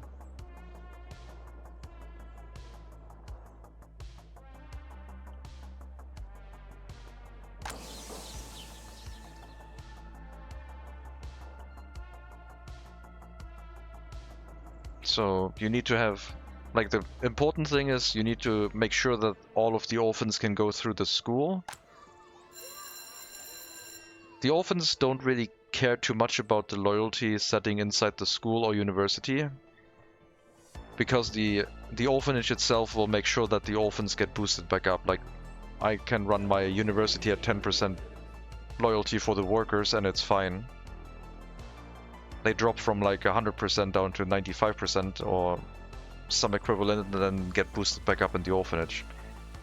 The important thing you need to make sure is that the orphans have the ability to go to a university and school where they go through the system as quickly as possible and are like not delayed. Because if you let everyone go to the university, the loyal orphans get lost in the system somewhere, and you're missing them somewhere. Wouldn't it go down if you just adjust sliders in the radio TV station?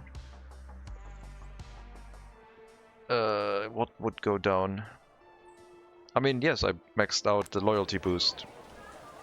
Because with high loyalty comes everything.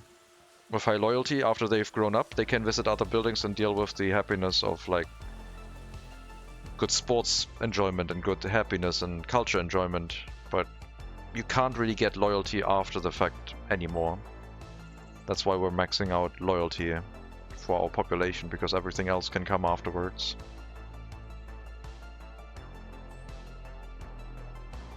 We can bring up some sliders now, like I can bring the culture enjoyment up to start deploying some happiness. But it's only because we already started having very loyal people in here. Like, there are some workers in here with extremely high loyalty, or like loyalty over 60% I would count as like very high on hard difficulty. So now we could like boost their happiness and culture enjoyment as well. We could go 30-70 or like 40-60 and 1 tick on sports, and then you have like all of the sliders maxed out in green. But then the loyalty boost isn't as high anymore, which might be insufficient. Can't remember if certain slider settings would actually reduce loyalty. Culture does. Culture enjoyment lowers loyalty. If you have no workers in here, you can actually see what the sliders do. Once you have workers in there, they change the behavior. Any worker with a loyalty less than 50% will reduce the loyalty of the children living inside the orphanage. And if you're starting to use propaganda, I think that loyalty loss is increased. So you want to make sure you have at least 50% loyalty, which once you've run your population a little while, don't really work anymore. You would have to start with a fresh set of migrants in a building that is forced to work in the orphanage. So you need to do a lot of like fiddling around with population at in the beginning to get this loop to work. I know it's an angry German, better speak Deutsch to him. Wütender Deutscher in meinem Chat? Was soll denn das hier bitte? There you go.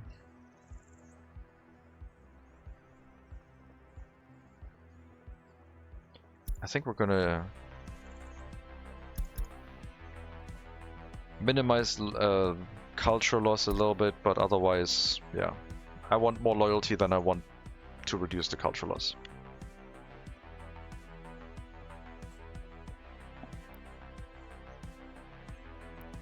I'm sorry. Me angry now, I need to speak aggressive German. I will not do that. You can't make me.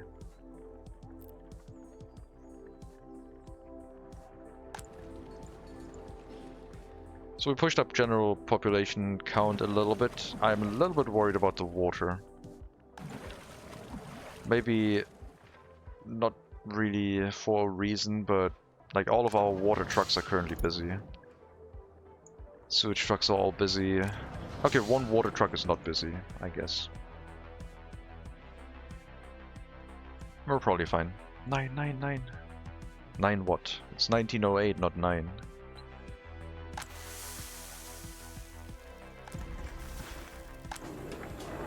Food production actually looks good.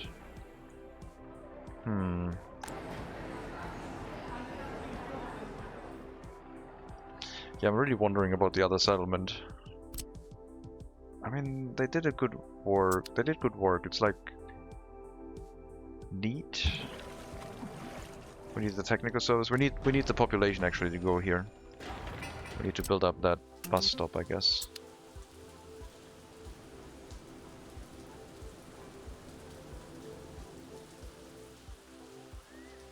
Oh, and the end station. End station has priority. There's people from the bus stop also going to the end station, which is not what I want right now, so don't walk onto the end station.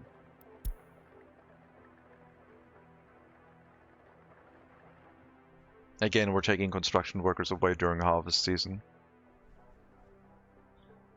And again, this is like not even permanent, but it'll probably still be here for a couple of years. Because it's so close to the food factory, and there's nothing else we want in that area anyway.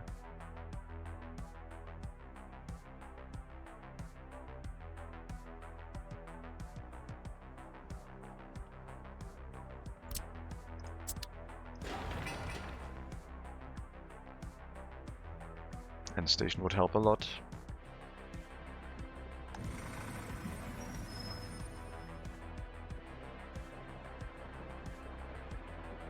If our customs house was flipped the other direction, we would have no traffic issues here. Unfortunate. It's also affecting the vehicles that don't even want to go to the customs house. The return trip vehicles for the delivery of workers, I guess.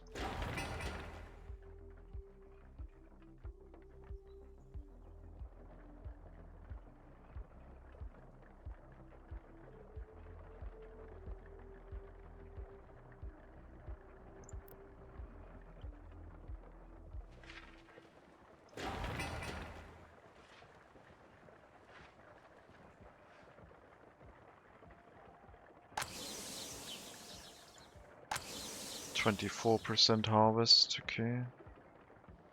Yeah, I think the extra horse carriages are probably not a bad thing once we optimize the worker delivery here.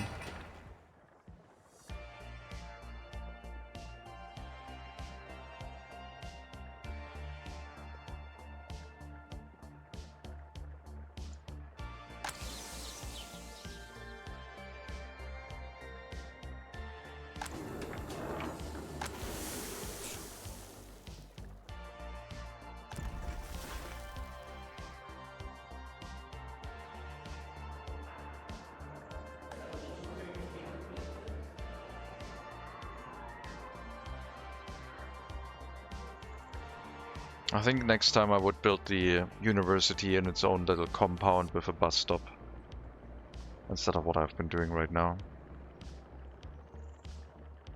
Like the university with the orphanage in its own little enclosure. Then a bus stop like the one we have right now, but no residential buildings. I mean, the residential buildings are good because they mean that the workplaces are always staffed, but they're also bad because they're sending extra students here, which I don't want.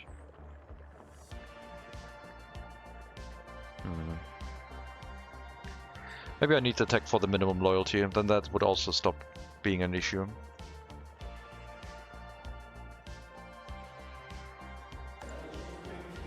I mean, I can just let them go and like wait as 21-year-olds without their own flat. The disloyal university students. I don't really have to give them houses. As long as we have enough buildings for very loyal people, everything is fine.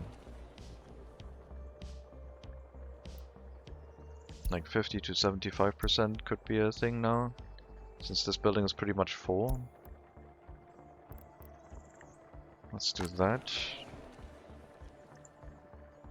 This one holds regular and highly educated workers with over 50% because they're there to work in the school/orphanage. And this one was a building just for orphanage workers. Average loyalty of 54%. Seems okay.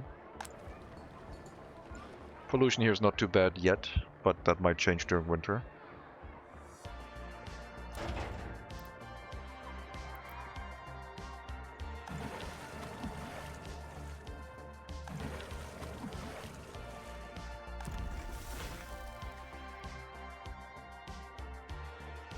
Yeah, the delivery of water is like a really huge issue.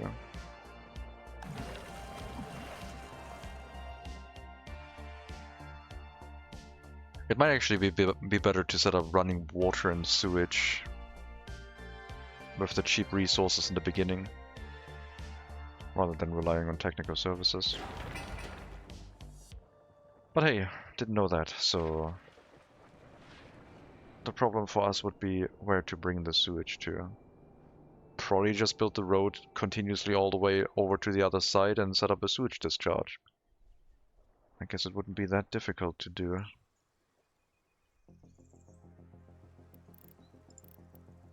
And then once the sewage network is in place,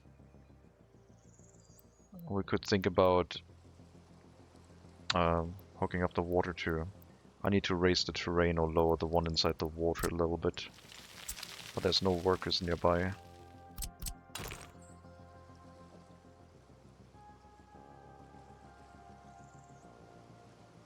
Somewhere here is good, I guess.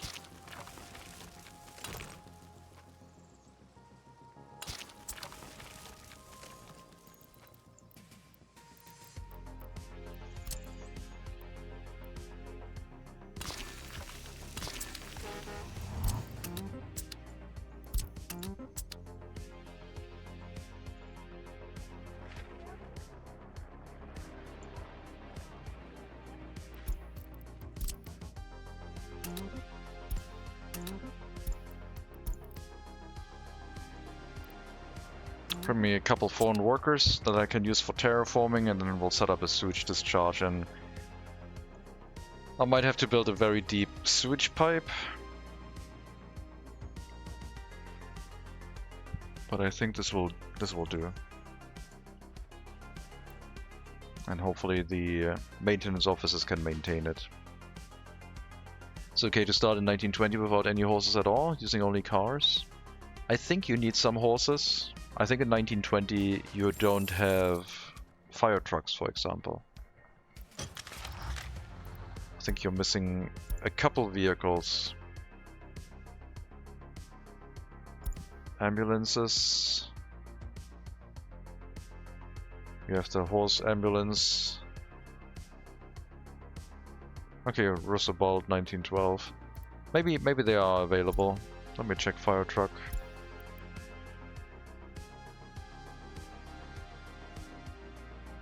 Oh yeah, 1912. Probably. I haven't looked at the idea of just starting with trucks and ignoring horses completely, so... That I don't know. That I currently don't know.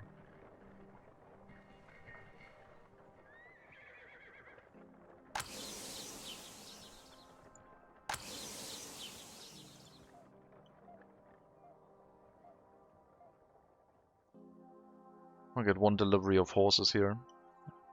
Well, workers. By a horse carriage. And then we can use that for terraforming the sewage discharge in place. And the sewage pipe is probably going to run underneath the road for the fields. All the way over here. Maybe put one sewage switch in place in case we want to have a road go through here. Which I currently have not planned for.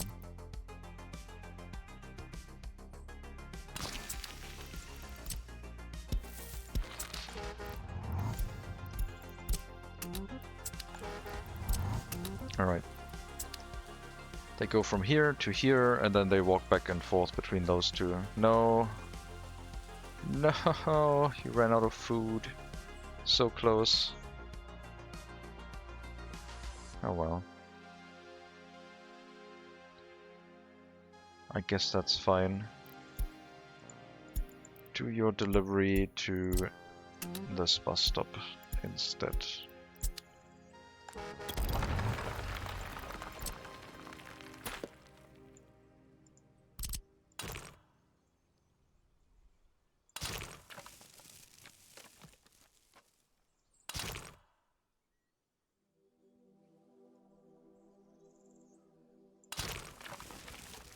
And then there could be a road through here somewhere. And then an access road for the sewage with a switch over here in case we have another settlement nearby, which can also run its sewage pipe to that switch. Maybe lower down. So from 8.7 meters down to have the switch at like 7 meters. Or here, I guess, 4.8. Doesn't really need a switch because sewage discharge has multiple connections, but I kind of like switches. The possibility should be there. And then here we have to draw a sewage pipe through a hill, which is going to cost us a bit. From 18 meters to somewhere here, and then go down. This is all around 18 meters, so that should be fine. Can run the sewage pipe through the main road and hook up the sewage network, which is going to reduce our export costs a little bit. The wastewater is going to go away. And because we have so little exports, it's a pretty big part of our republic, at least like the negative part of it. It's still, I mean, it's 10% of the steel cost, more than 10% of the steel cost, so not dealing in large volumes at the moment.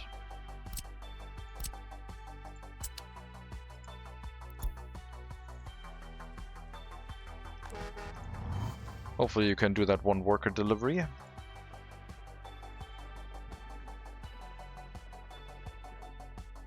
And then I can do the terraforming, set up the sewage discharge. And I guess we'll start working on the sewage setup. Because I want the settlement to grow, but water is holding it back so badly. We'll start water production here and only bring in chemicals. And then we could have a water pipe going all the way to the other settlement. So the whole water tower idea isn't even relevant anymore.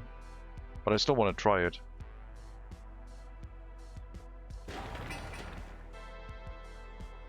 These bus stops with the massive groundworks are quite large and way too big. Construction cranes. I don't know if there's an early construction crane. I mean, there's a tower crane. Tower cranes exist. So we have a horse crane, but if you want something that is transported by truck, you need a tower crane, which you get... I guess you get it in 1928. Yeah, cranes then.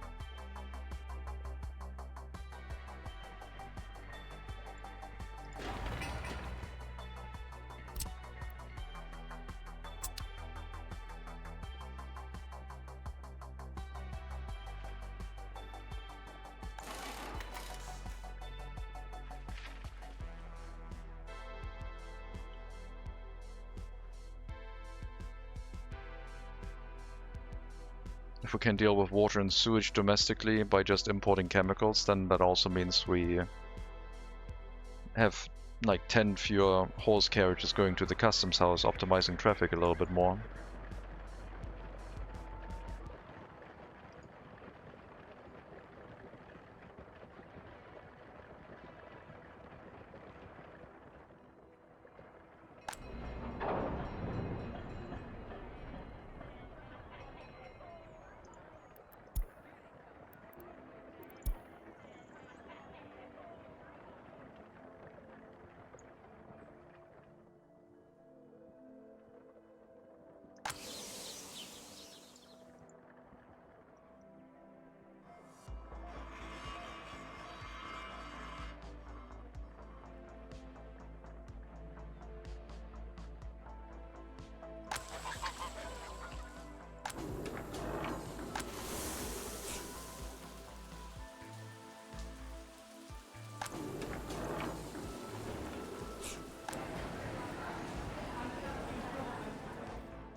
Okay, we can have a couple people walking back and forth, so that'll do.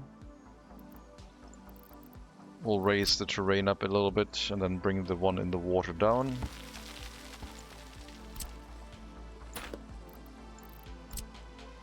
Giving it a little bit more elevation and cutting this back a little bit.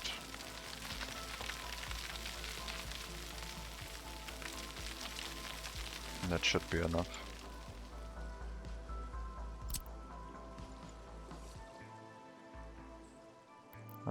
Sure. Could use footpaths, I guess, but in case we want to have the ability for sewage trucks to make their way over here, then a road connection will be useful. And then, yeah, sewage pipe and a switch.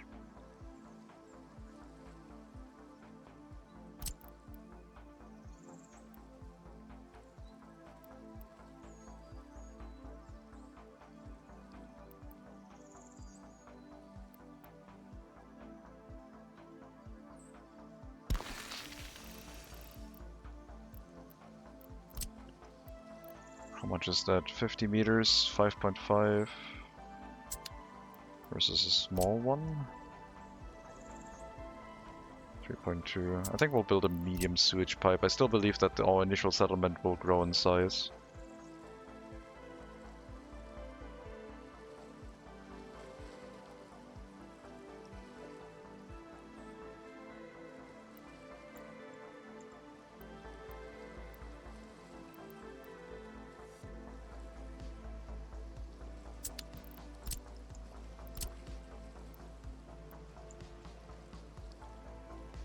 Okay.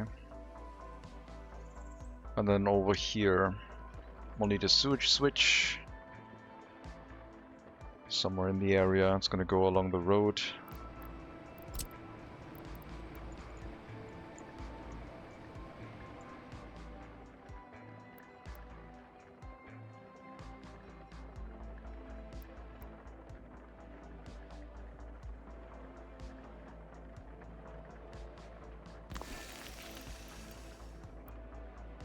.8 meters.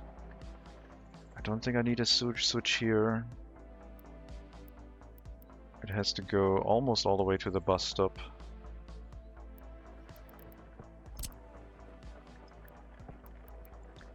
We'll just get the sewage pipe in underneath the road so it looks nice, and then we can fix the layout afterwards. This was expected.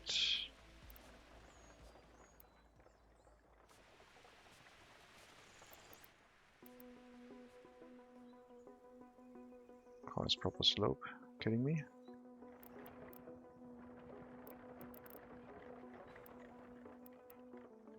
It's going downhill. What are you complaining about? Is it too long? You're not doing the calculation anymore. I think it's actually above the ground somewhere, so we'll get it set up here, I guess, and then run it along this road up to the other sewage switch. And this one should probably also go along the road.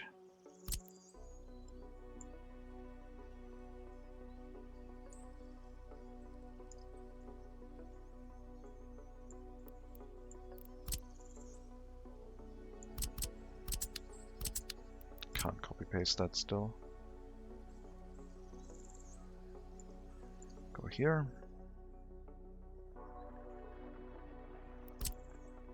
Make a nicer corner here, I guess.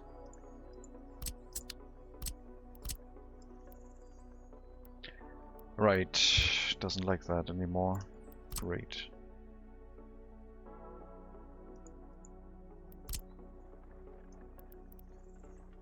Not sure why, but guess it's fine. Does it think it's going uphill now or something? Like, why is it confused about this? We did hook up the output.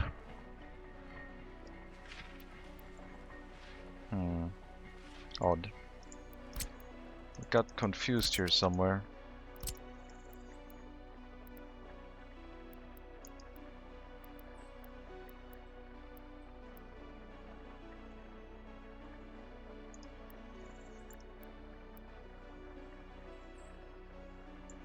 Not sure what it is on about.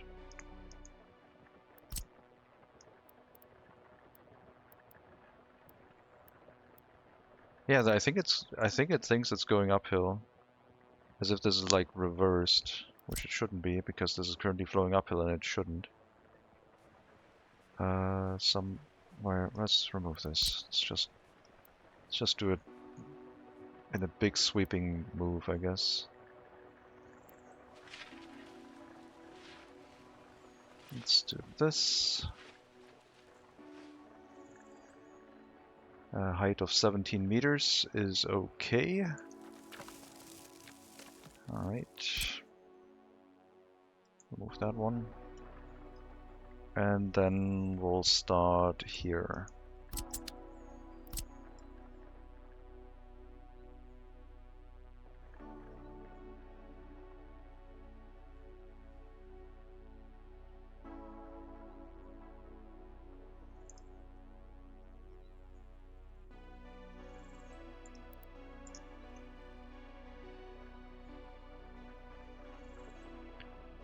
Okay, that'll do. I'll leave the sewage pipe, I think. That hooks it up. It's gonna be quite expensive and time consuming to build, but I guess that's what we get. And then we'll have to hook up the sewage pipe network to the switch, I guess. Wherever our sewage tanks are. 1, 2, 3. I mean, we will be able to deal with fewer sewage tanks than we have right now, I guess. We don't need that many anymore.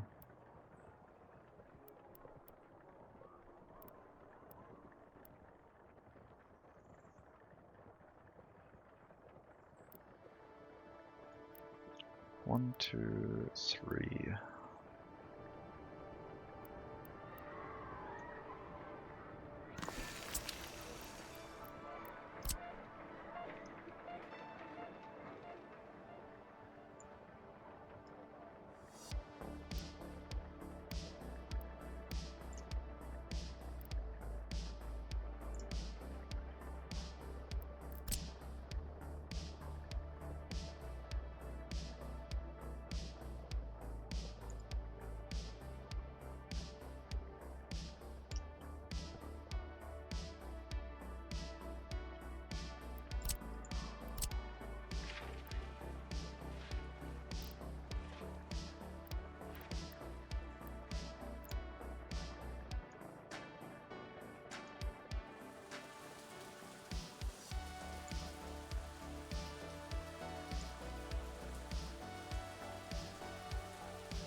Yeah, I guess we'll just hook it up.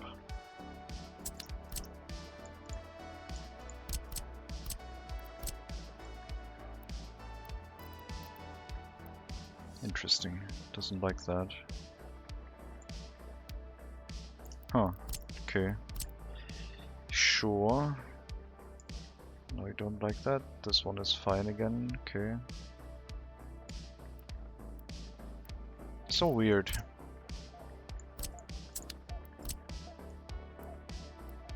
I'm so confused. As soon as you hook up a second sewage pipe, it gets really confused.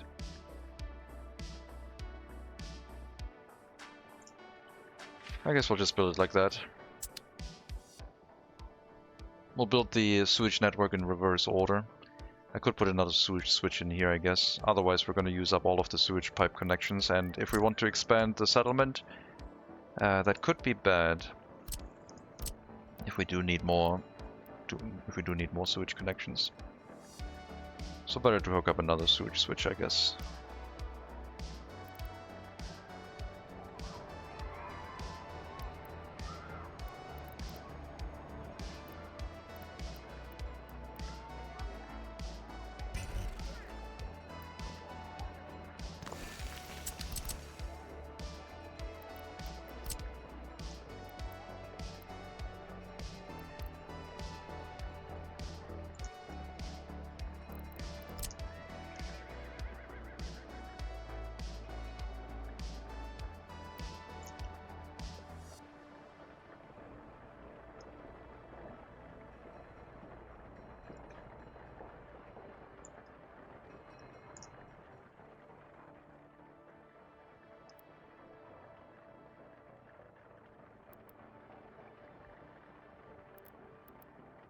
I don't know what it's doing. It's complaining a lot about slope. But I guess that's fine. Alright. Sewage setup. Means we'll have an extra connection out this way as well. In case we need to expand it some. And other than that, that should hopefully allow the sewage to flow outside of the settlement. With a water setup to follow.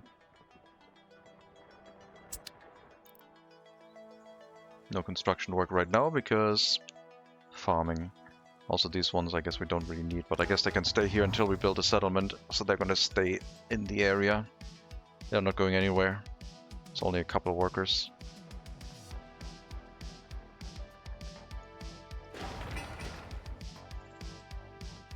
Half a month until harvesting season ends. We have not gotten it as far as I would hope we would. But the end station is now ready. Not for feeding, but for line spacing. Should allow us to split up the vehicles more efficiently. So they arrive at the labor pickup hall with more distance to each other, maximizing the amount of people we pick up. I have not looked at how long our route was or anything. Happiness at 55 is kind of concerning with the crime. I might have to research brutalism, I don't know. Because if crime starts lowering our happiness, then we're gonna have other issues, I guess. I mean, crime at some point will also create orphans, I guess, with brutal crime. Killing people's parents. That might be a thing.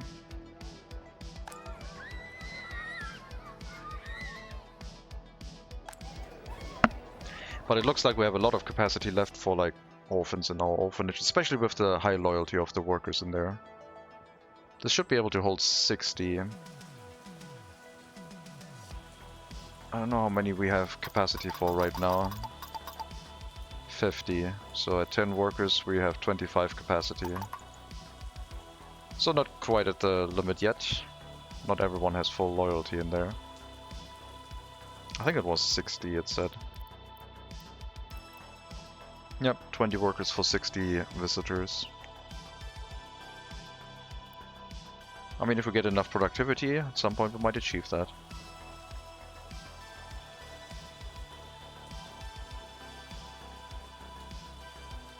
Stop the rain, more workers. Still ongoing harvest. I think it's going to be a little bit more than last year, but not by much. For next year we'll have an end station. We'll make it a little bit better. Plus we started harvest earlier this year.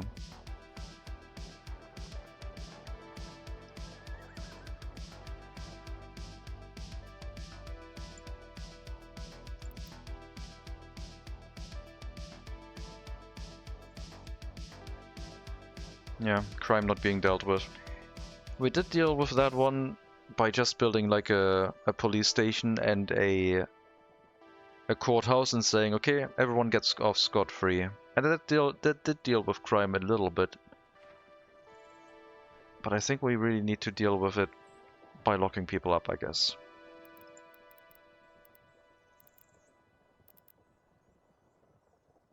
It's only 88 cubic meters of heating, but yeah. 40 workers. It would require a while to build, but I guess it would be the prison of the Republic, I guess, for a very, very long time.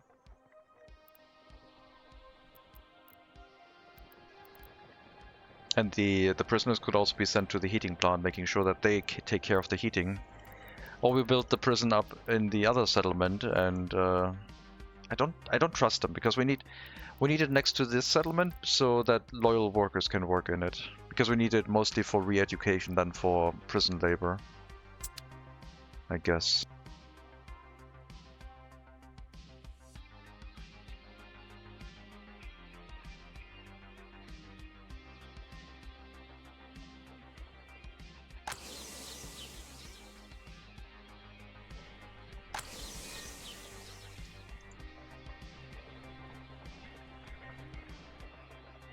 Looks like not all of the farming vehicles are busy right now, so maybe adding those extra horse carriages was not necessary.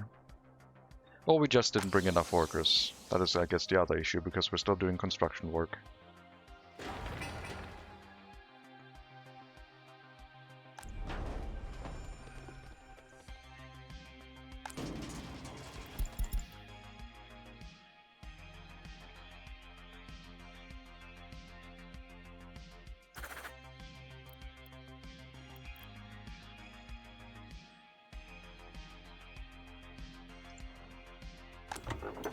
That's the wrong gas station. We need one that can actually hold crops.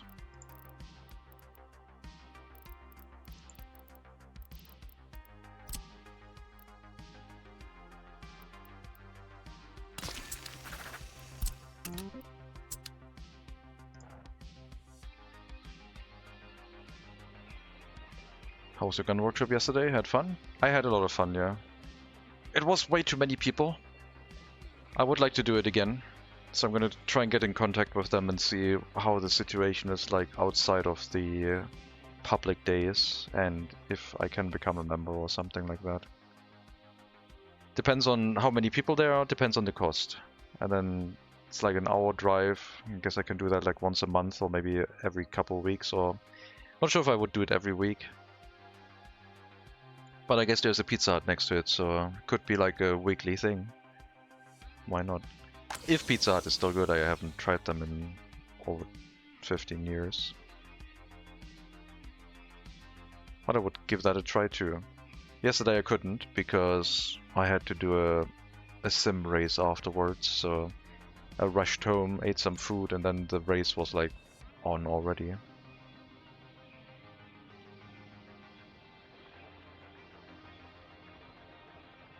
It was quite good. I liked it. Very loud indoors. Once you get to 38 or 357 caliber rounds, it was really loud. Also got to shoot a revolver that had both 38 special and 357 rounds loaded at the same time. That was cool. Hello Carpethus. Welcome. So I think today, after my break, we're gonna probably go into VR and do a bit of shooting. I don't know if the game we're gonna play has all of the weapons, but I think I'm gonna start with that, and then maybe we'll go and check out some other games afterwards. Non-VR games. Or maybe I'll go and do some VTOL VR. Maybe some flying in VR would be cool. I could see that happening too. Oh, one thing I need to get rid of is the waiting for passengers, I guess.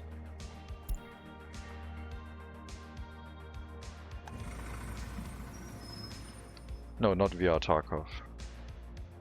I don't think I'm ready for Tarkov.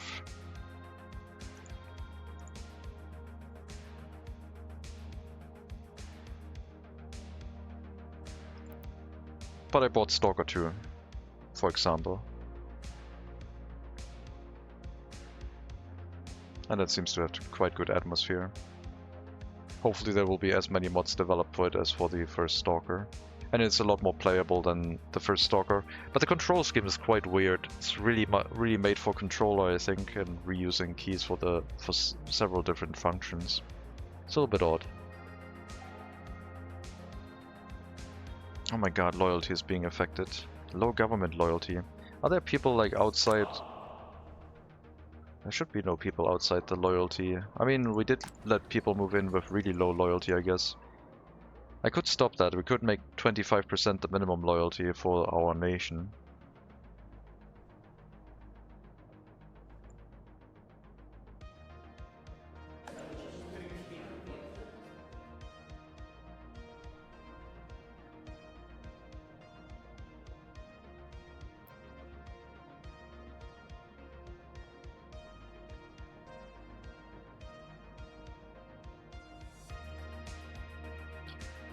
I'm interested in the VR thingy. My nephew will bring his device over New Year. Ah, okay, cool.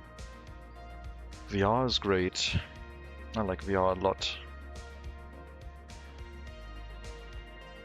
Haven't been using it much outside of racing, but if you get some VR experience and you haven't tried it before, I think you will love it. Just make sure your nephew doesn't... I don't know how old your nephew is. It's really important to not get motion sick. That's like the main thing. So have to like ease yourself into it. I did racing in the beginning and got motion sick after 15 minutes, but it is something that you can practice to get used to. I can do 3-hour races if I want to and not feel anything anymore. And also not get motion sick. But yeah. Most experiences are like standing or like slight movement. Room scale experiences where you're just standing in a room and you're getting to experience VR are cool. I recommend starting with seated experiences, not standing, in case something goes wrong. Like Google Maps had like a feature, or has a feature, where you can just browse Google Maps in VR, and it's really cool actually standing on Mount Everest in VR.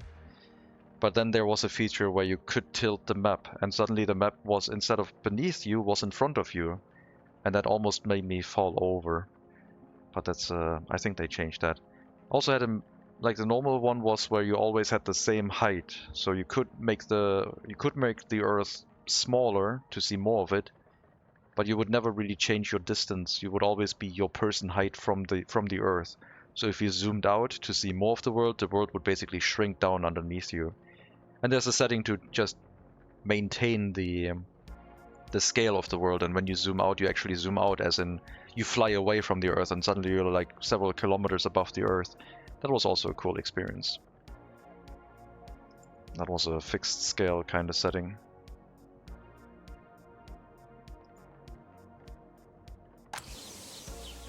So how much did we harvest?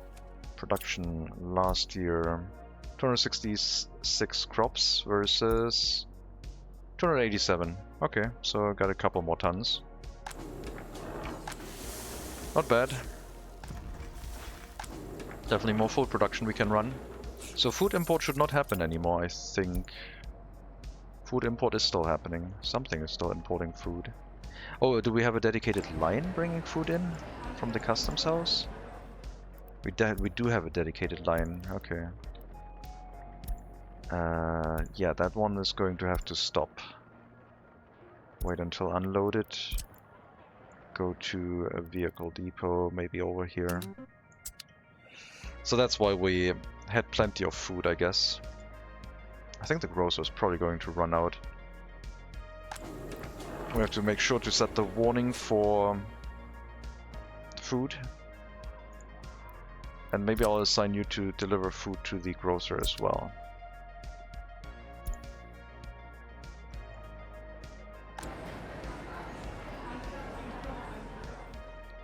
Because they're delivering like 0.6 tons of food, and the meat capacity is almost the same. So they're not really going to wait for too long in the parking space. And the meat truck should be able to make its way in here every now and then to unload meat before it runs out. But it does mean I think I can have both of them set to wait until unloaded, and it might work.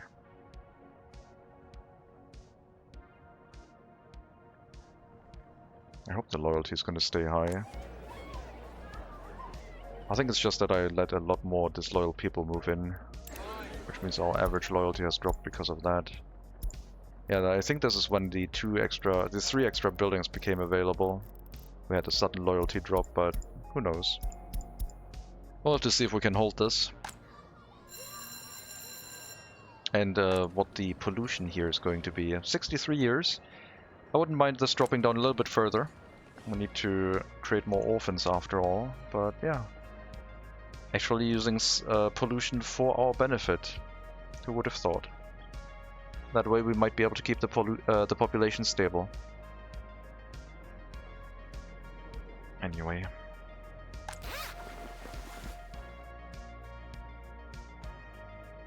I think I'm going to take my break now. I'll be back later. We're slowly making progress. Still 4 years away, 3-4 years away from actual trucks. I don't think we've made enough crops and food to feed our population yet, so that's going to be an issue next year. Production was last year was really terrible. This year 93 tons, and consumption for citizen facilities was 80 tons. Okay, never mind, I guess we have produced enough so far. Maybe it'll work out, at least for food. Clothing, meat, alcohol is not included in that just yet. We'll see. But yeah, I'll call it here for now. Thank you very much for watching, hope you enjoyed the stream. Is Sadlier still streaming? Sadlier is still streaming Float Sim. If you want to stick around for that. A floating settlement builder. You can also go to Project 7, who's streaming Workers and Resources, or Percussigan streaming Vintage Story. But I'm gonna raid over to Sadlier. If you want to see a cutesy, oxygen not included art style-ish settlement builder on an ocean, like Raft as a management game, I guess some people have described it, stick around. But if not, that is fine too. I wish you a very good start to your week and to your Monday. I'll be back in like 2-ish hours or so. Until then, take care everyone, all the best, and maybe I'll see you next time.